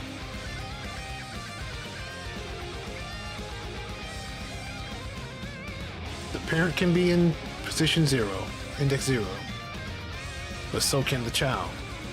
If the parent's in position 0, then the child is in position 1.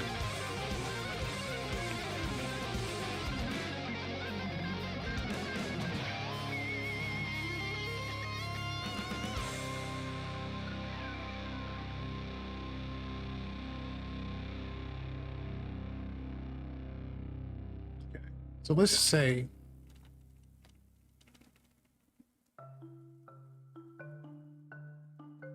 in most cases the parent, you're going to find the parent.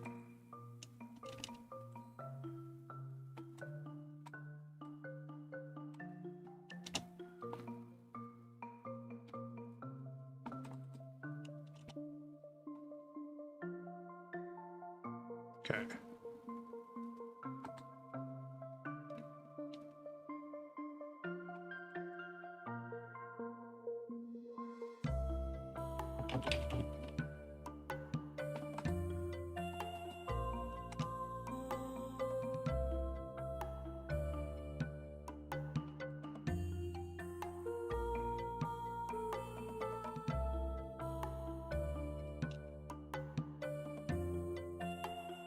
Okay. So if the parent was found, whoops.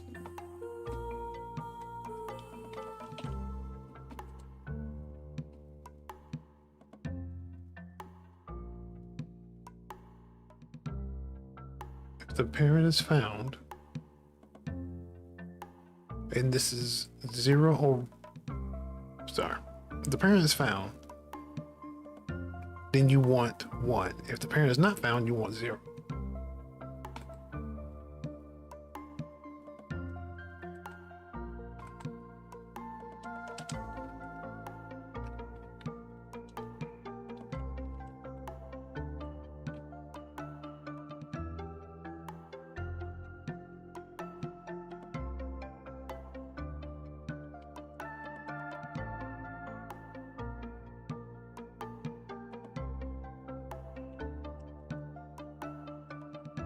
It's really dumb, but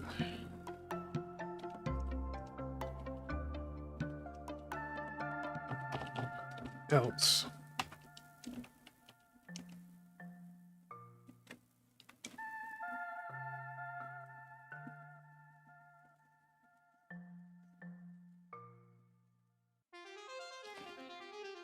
parents found, and so we want to say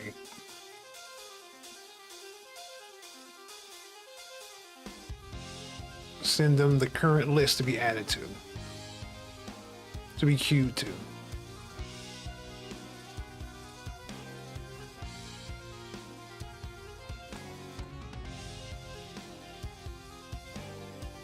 Or the struct chain.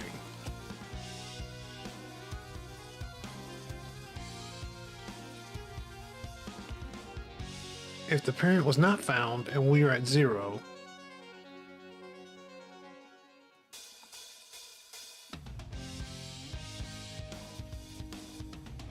then that's the first child anyway.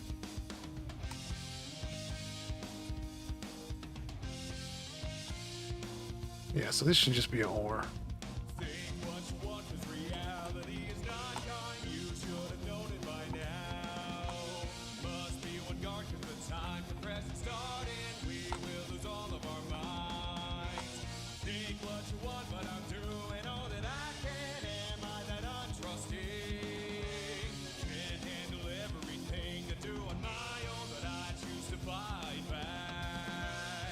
Okay.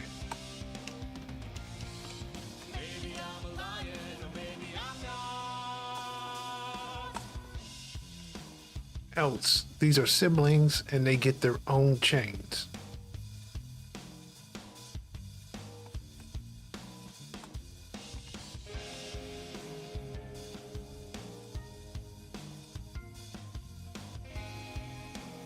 Oops.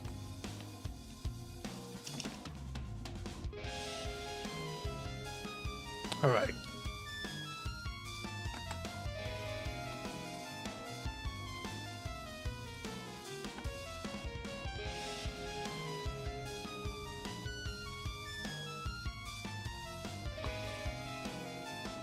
All right. Run through logic. First parent, no chains. Come in here, no chain, create a instruction list chain. Queue, whatever. First parent, list itself as a parent, create the current list, add it to the queue.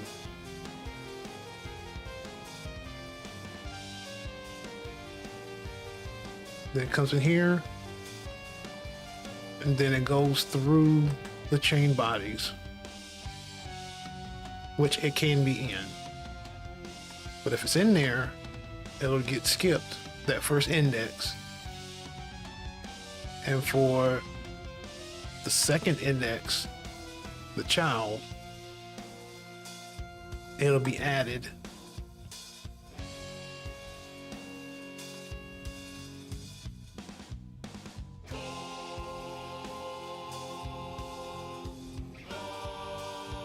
I didn't. Question is, where did I add it? I didn't actually put it.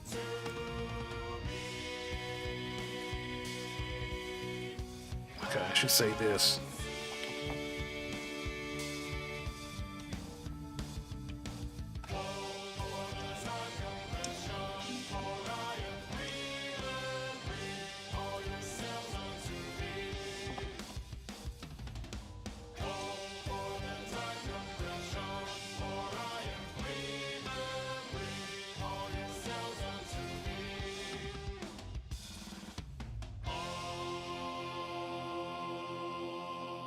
There. So that way, first child. Oh, wait a second. That's not right.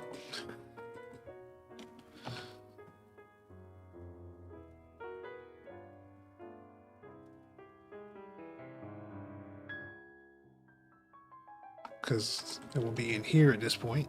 You want to say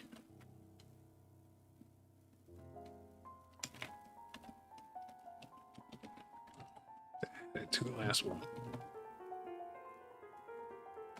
Now you want to add this. Right, okay. So the parent was found. We're at index 1.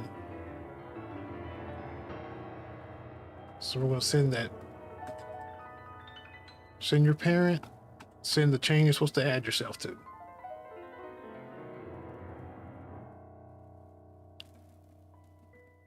All right, and then in the child, it will look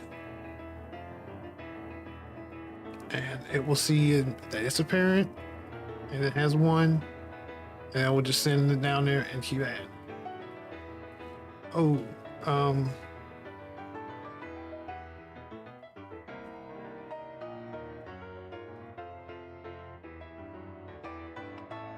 should that be sending itself though?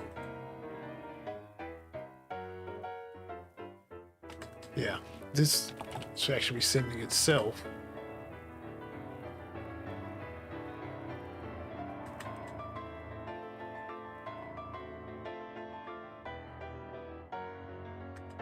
Yeah, just so we're aware.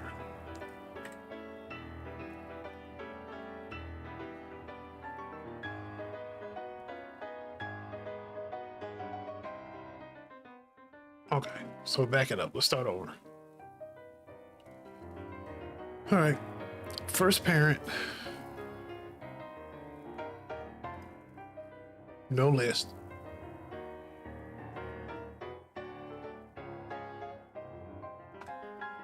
Okay, creates the destruction list. No parent, so it says I'm the parent. Create the first queue, and then create the first list within the queue, and add itself. Then here it's going to say, okay, of my children, of the chain bodies, I'm listed as the first. Skip it. Then it's going to say the parent was found and index 1. So we're going to send that and tell the child, I'm your parent, add yourself to this list. In the child, we come down, it's going to skip that.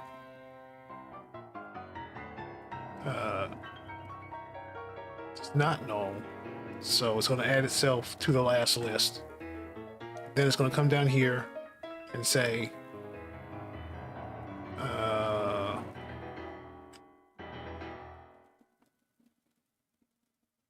see, that's going to be a problem. This will have to change every time.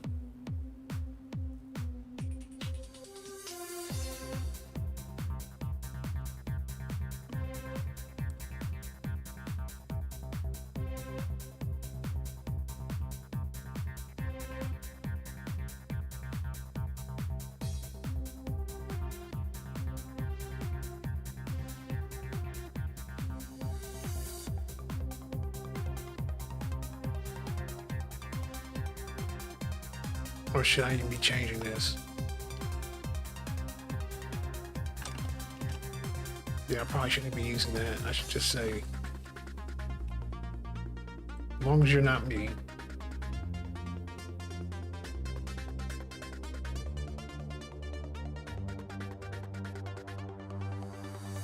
All right, take it from the top.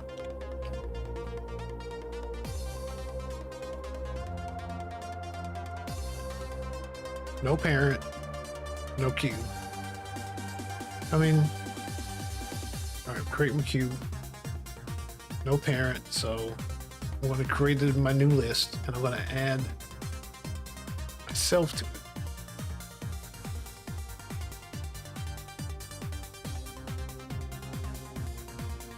Come here, and I say, all right, go through my chain bodies. As long as I'm not. As long as this is not me. So if the first one's me, then we don't take it.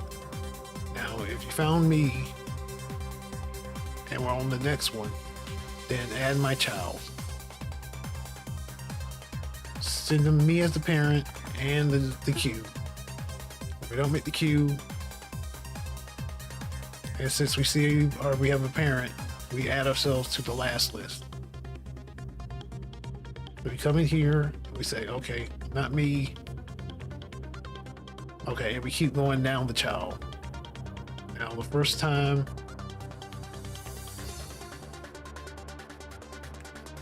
we get past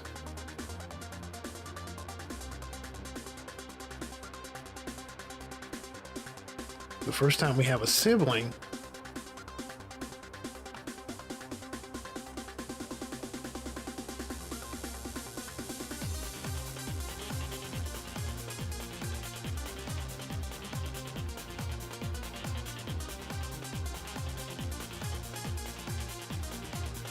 thing is, the siblings are supposed to inherit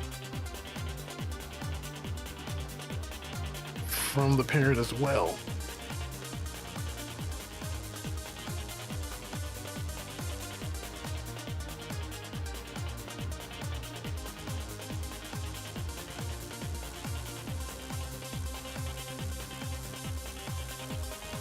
Let's look at the sibling, because I feel like this is what's appropriate.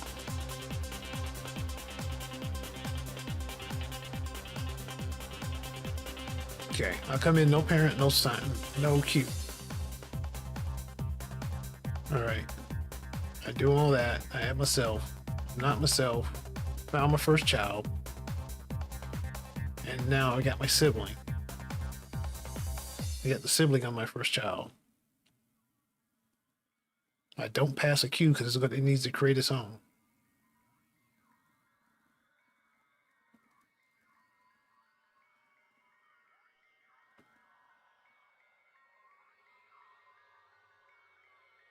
And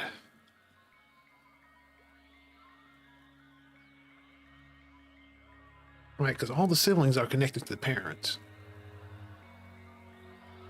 So it's fine that I'm saying this because I'm only going to the siblings of my child. I'm just not sending them a cue, so they're fine. Then I need to.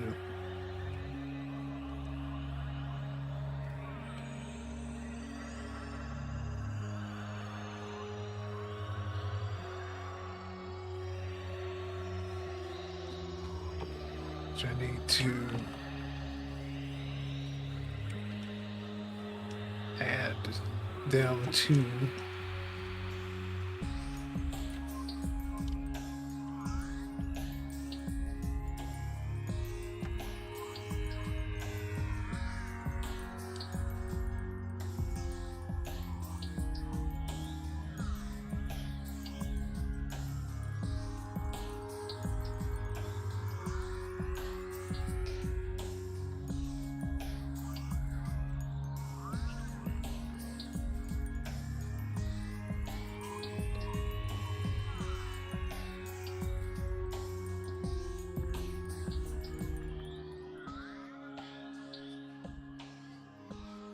all right.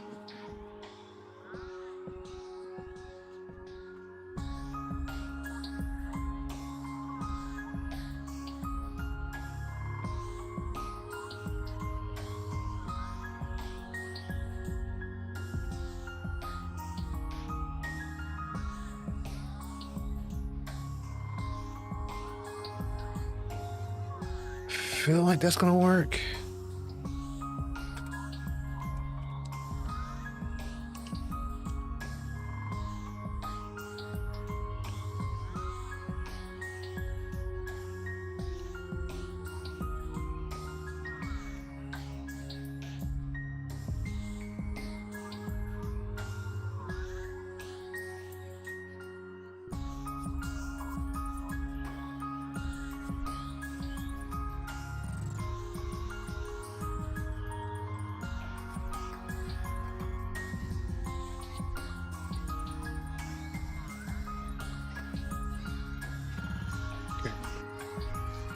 And chain being destroyed.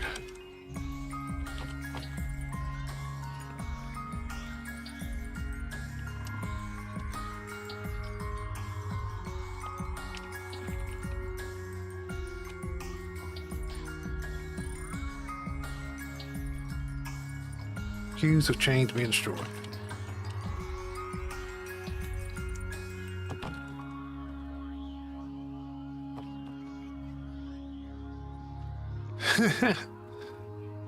I think I got it. May have lost some brain cells, but I think I got it.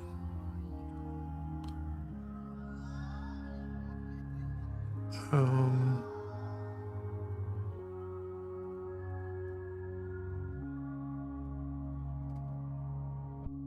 I'm trying to think. I know I should be.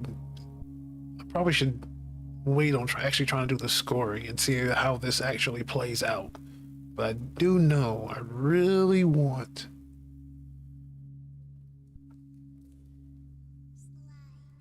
Yeah, I should be passing down the multiplier, but I'm not going to worry about it right now. Let's just actually get this, see if this works. Oh, I actually have to actually use this function.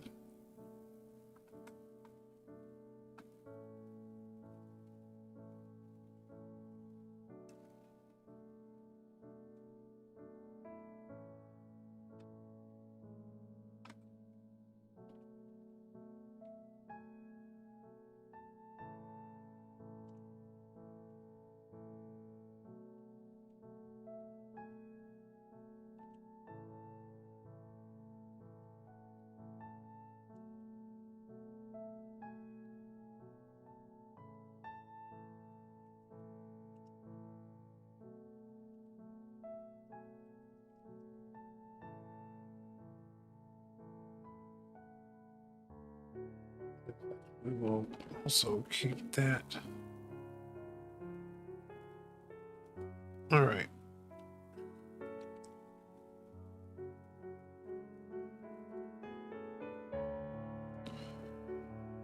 Hmm.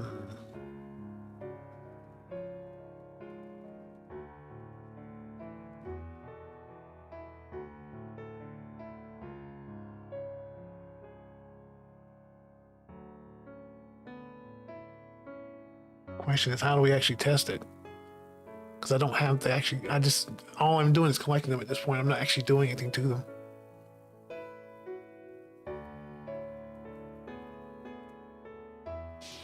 I mean, I could just do something funky like this.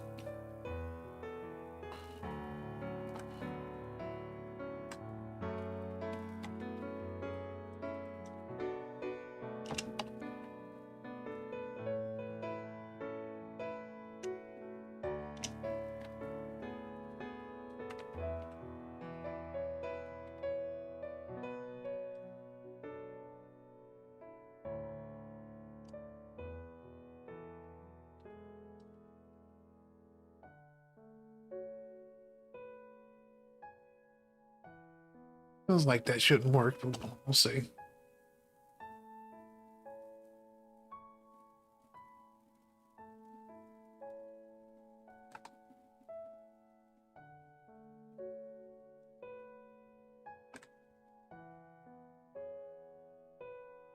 Build the chain real quick.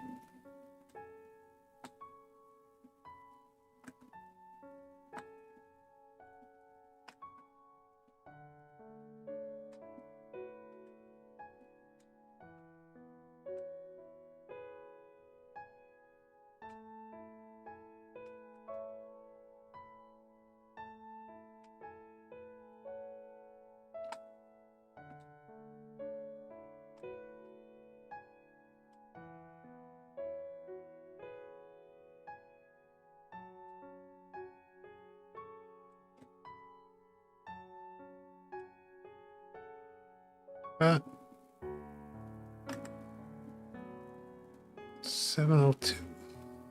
So something I messed up. 702.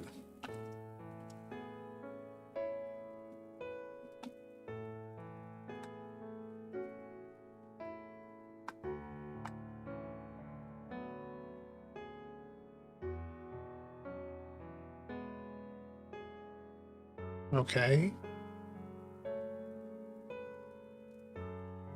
It's out of range, which means this was probably 0?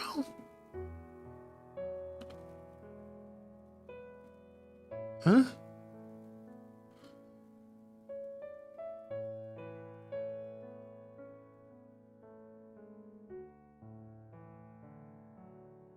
You should at least have 1 in there.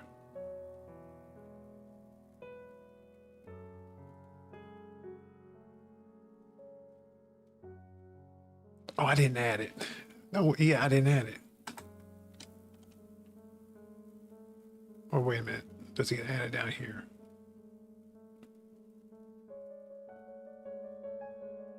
Yeah, but I'm calling it here. That's the problem. Okay. Yeah.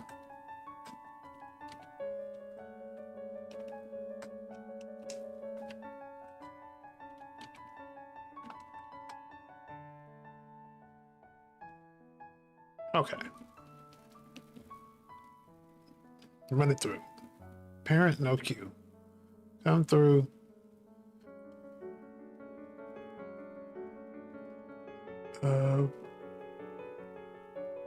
Add the parent here to the first queue, to the first chain. Then you're passing it down to your child to add itself.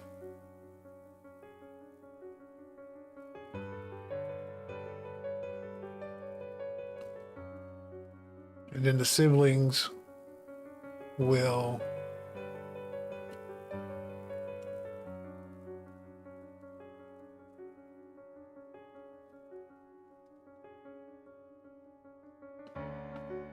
oh, okay. It could be known here as well.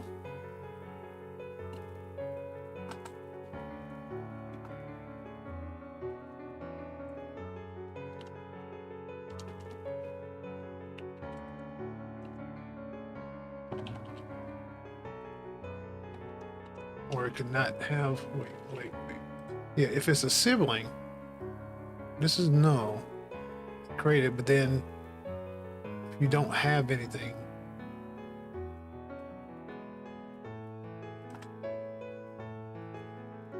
then create one.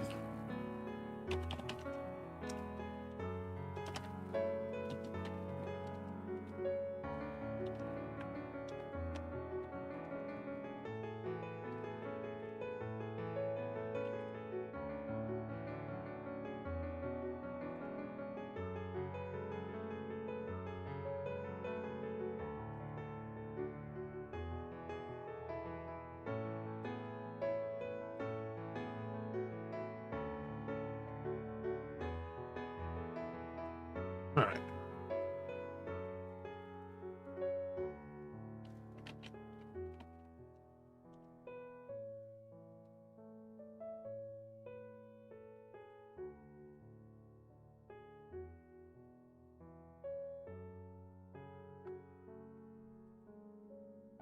I should have gone back and seen what happens if you sibling sends down to a child.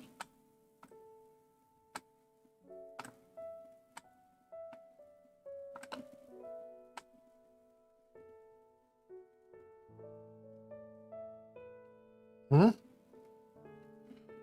Ooh, I think we might have done something bad there. I think we over stack overflow.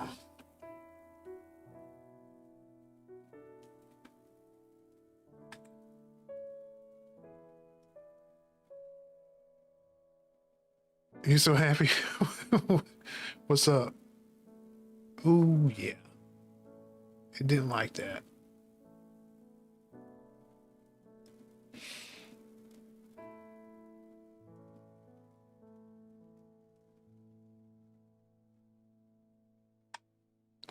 Two, 724, yeah.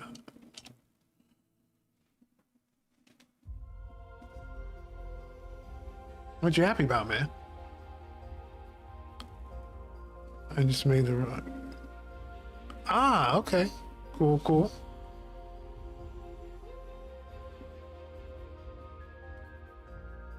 Okay, I may have to rethink this. There's gotta be a better way. I probably have to like do some like flag for the flag for destruction.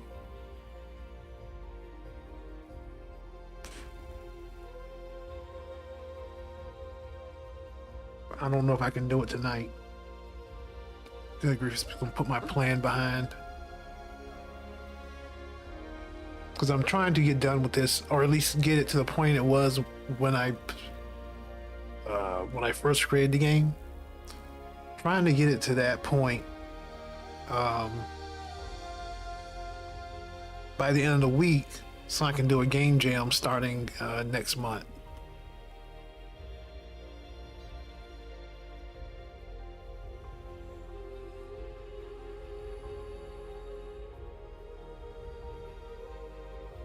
This is, I think I made this too convoluted. I'm going to have to go back and undo all this. Just go ahead and scrap it all. And then essentially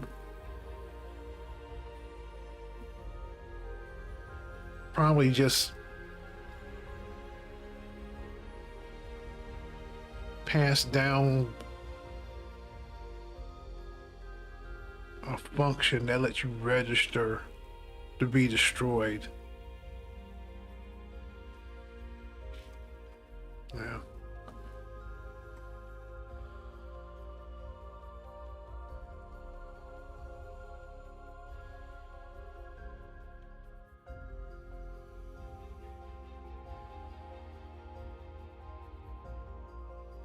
Dump all of this.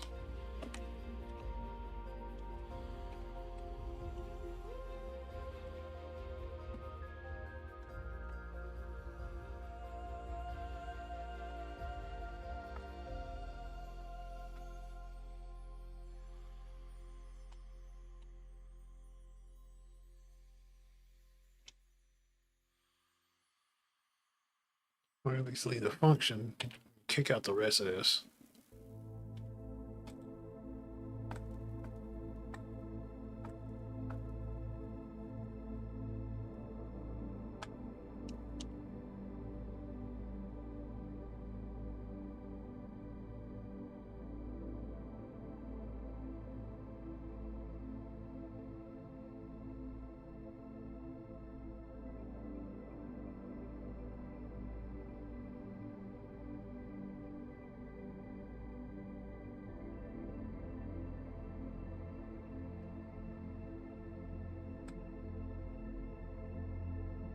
Then I have to pass down.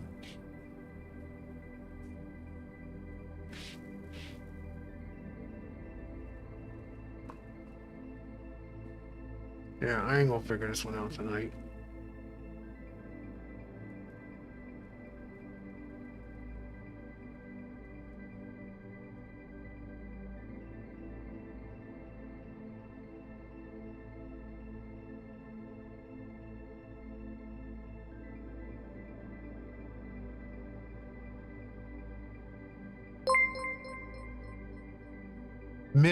Minima Studios is now rocking with the big Minima man. Studios, man. I'm glad it said it for me because I was gonna mess it up.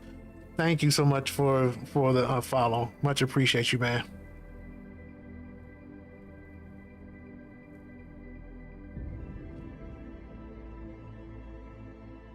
What are we working on here? What we failing on, but I'll show you what I'm working on.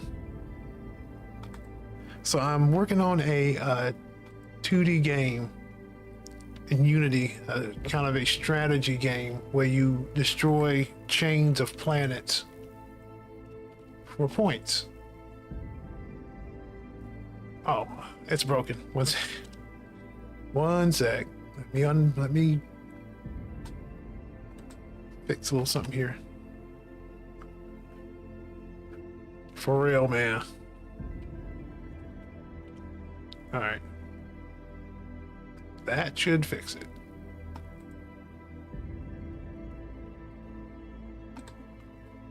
So essentially, create planets.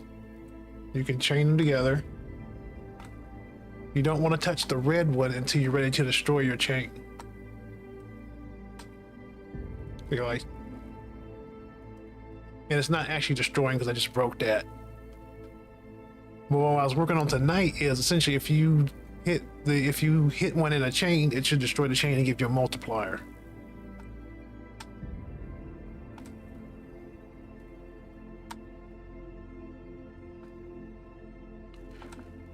Yeah, the goal was to this is a game I made 10 years ago on XNA. And so the goal was to convert it over to Unity. And I've actually been able to do it in like 5 streams. And what I was trying to do is get it done by the end of the month, but it doesn't look like it's going to happen because I still need to. The 2 things I still need to do are get the pointing system done and then the level system done, and then I'll have it. I'll have it at the same point as when I stopped working on it initially.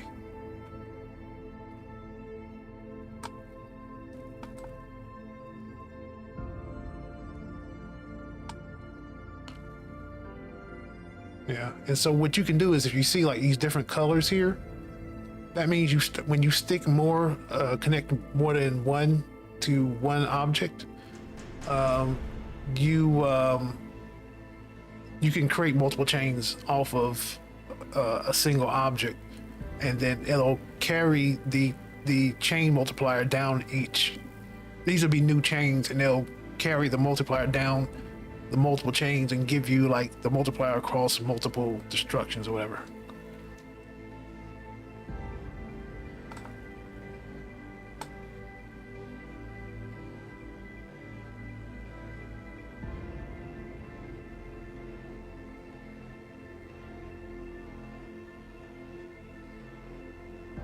Yeah, and I thought about that because some of the ideas I had was like items,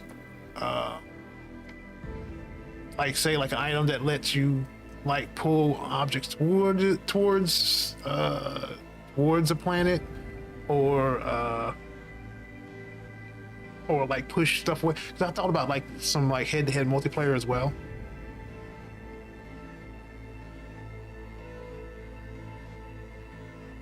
Yeah, my only thing with that is I just want to make sure, like, if it's moving, then there's a chance that you can actually, well, that actually might not be a bad idea. If it's moving, then you have a higher chance of hitting the red. And don't mistake the speed at which this is moving.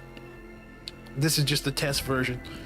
Like, the thing I'm supposed to work on next stream was the levels where you could have, like, 10 reds and 1 blue, or, you know, they move, like, super fast, or all this stuff where you have a timer and maybe some challenges. That was the next thing, because that's essentially where I'd gotten the original idea to. But yeah.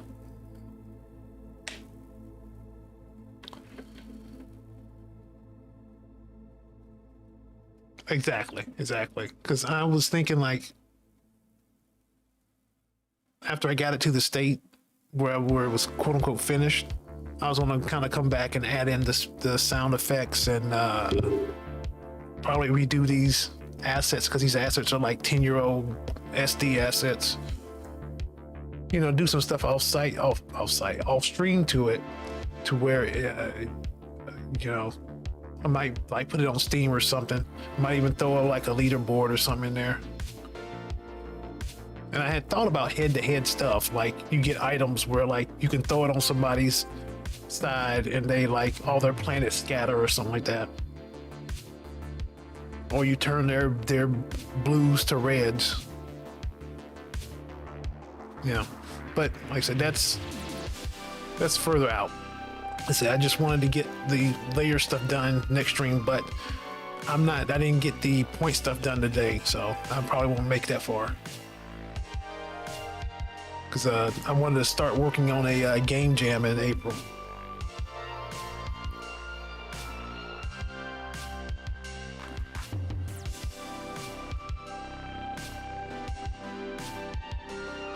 So, because exactly, dude. Yeah, so I'm in my office. So I work from home for my day job, and I'm in my office now, sitting at the same desk that I work at. So it kind of, I really just want to like go downstairs and not, you know, when I'm like want to play games or something, I want to go downstairs and actually play on my console, where I'm not feeling like I'm at the office, because I'm sitting at my desk like right now. I mean, I don't necessarily feel like I'm working right now, but you know, it has the same vibe of I'm sitting at my desk as I would when I'm doing my day job work. Anyway,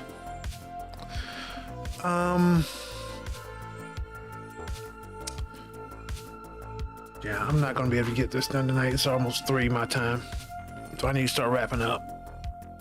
But thanks to everybody that showed up. Man, it's been a great night. I've had so many nice people show up, some friends of the stream. Most likely I will be back on Thursday, Wednesday, Thursday, maybe. Thank you, man. I appreciate that. I hope to see you around, man. Yeah. Most likely we'll be continuing the instructions, chain stuff.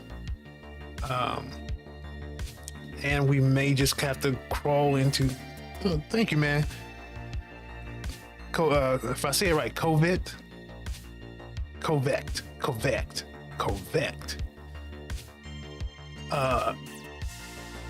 Yeah, thank you guys for showing up and hanging out with me. Much appreciated. Like I said, next time we'll probably be trying to finish this off as much as we can, and probably we'll go into a little bit until April. But you guys take care, have a good night, and I will see you next time.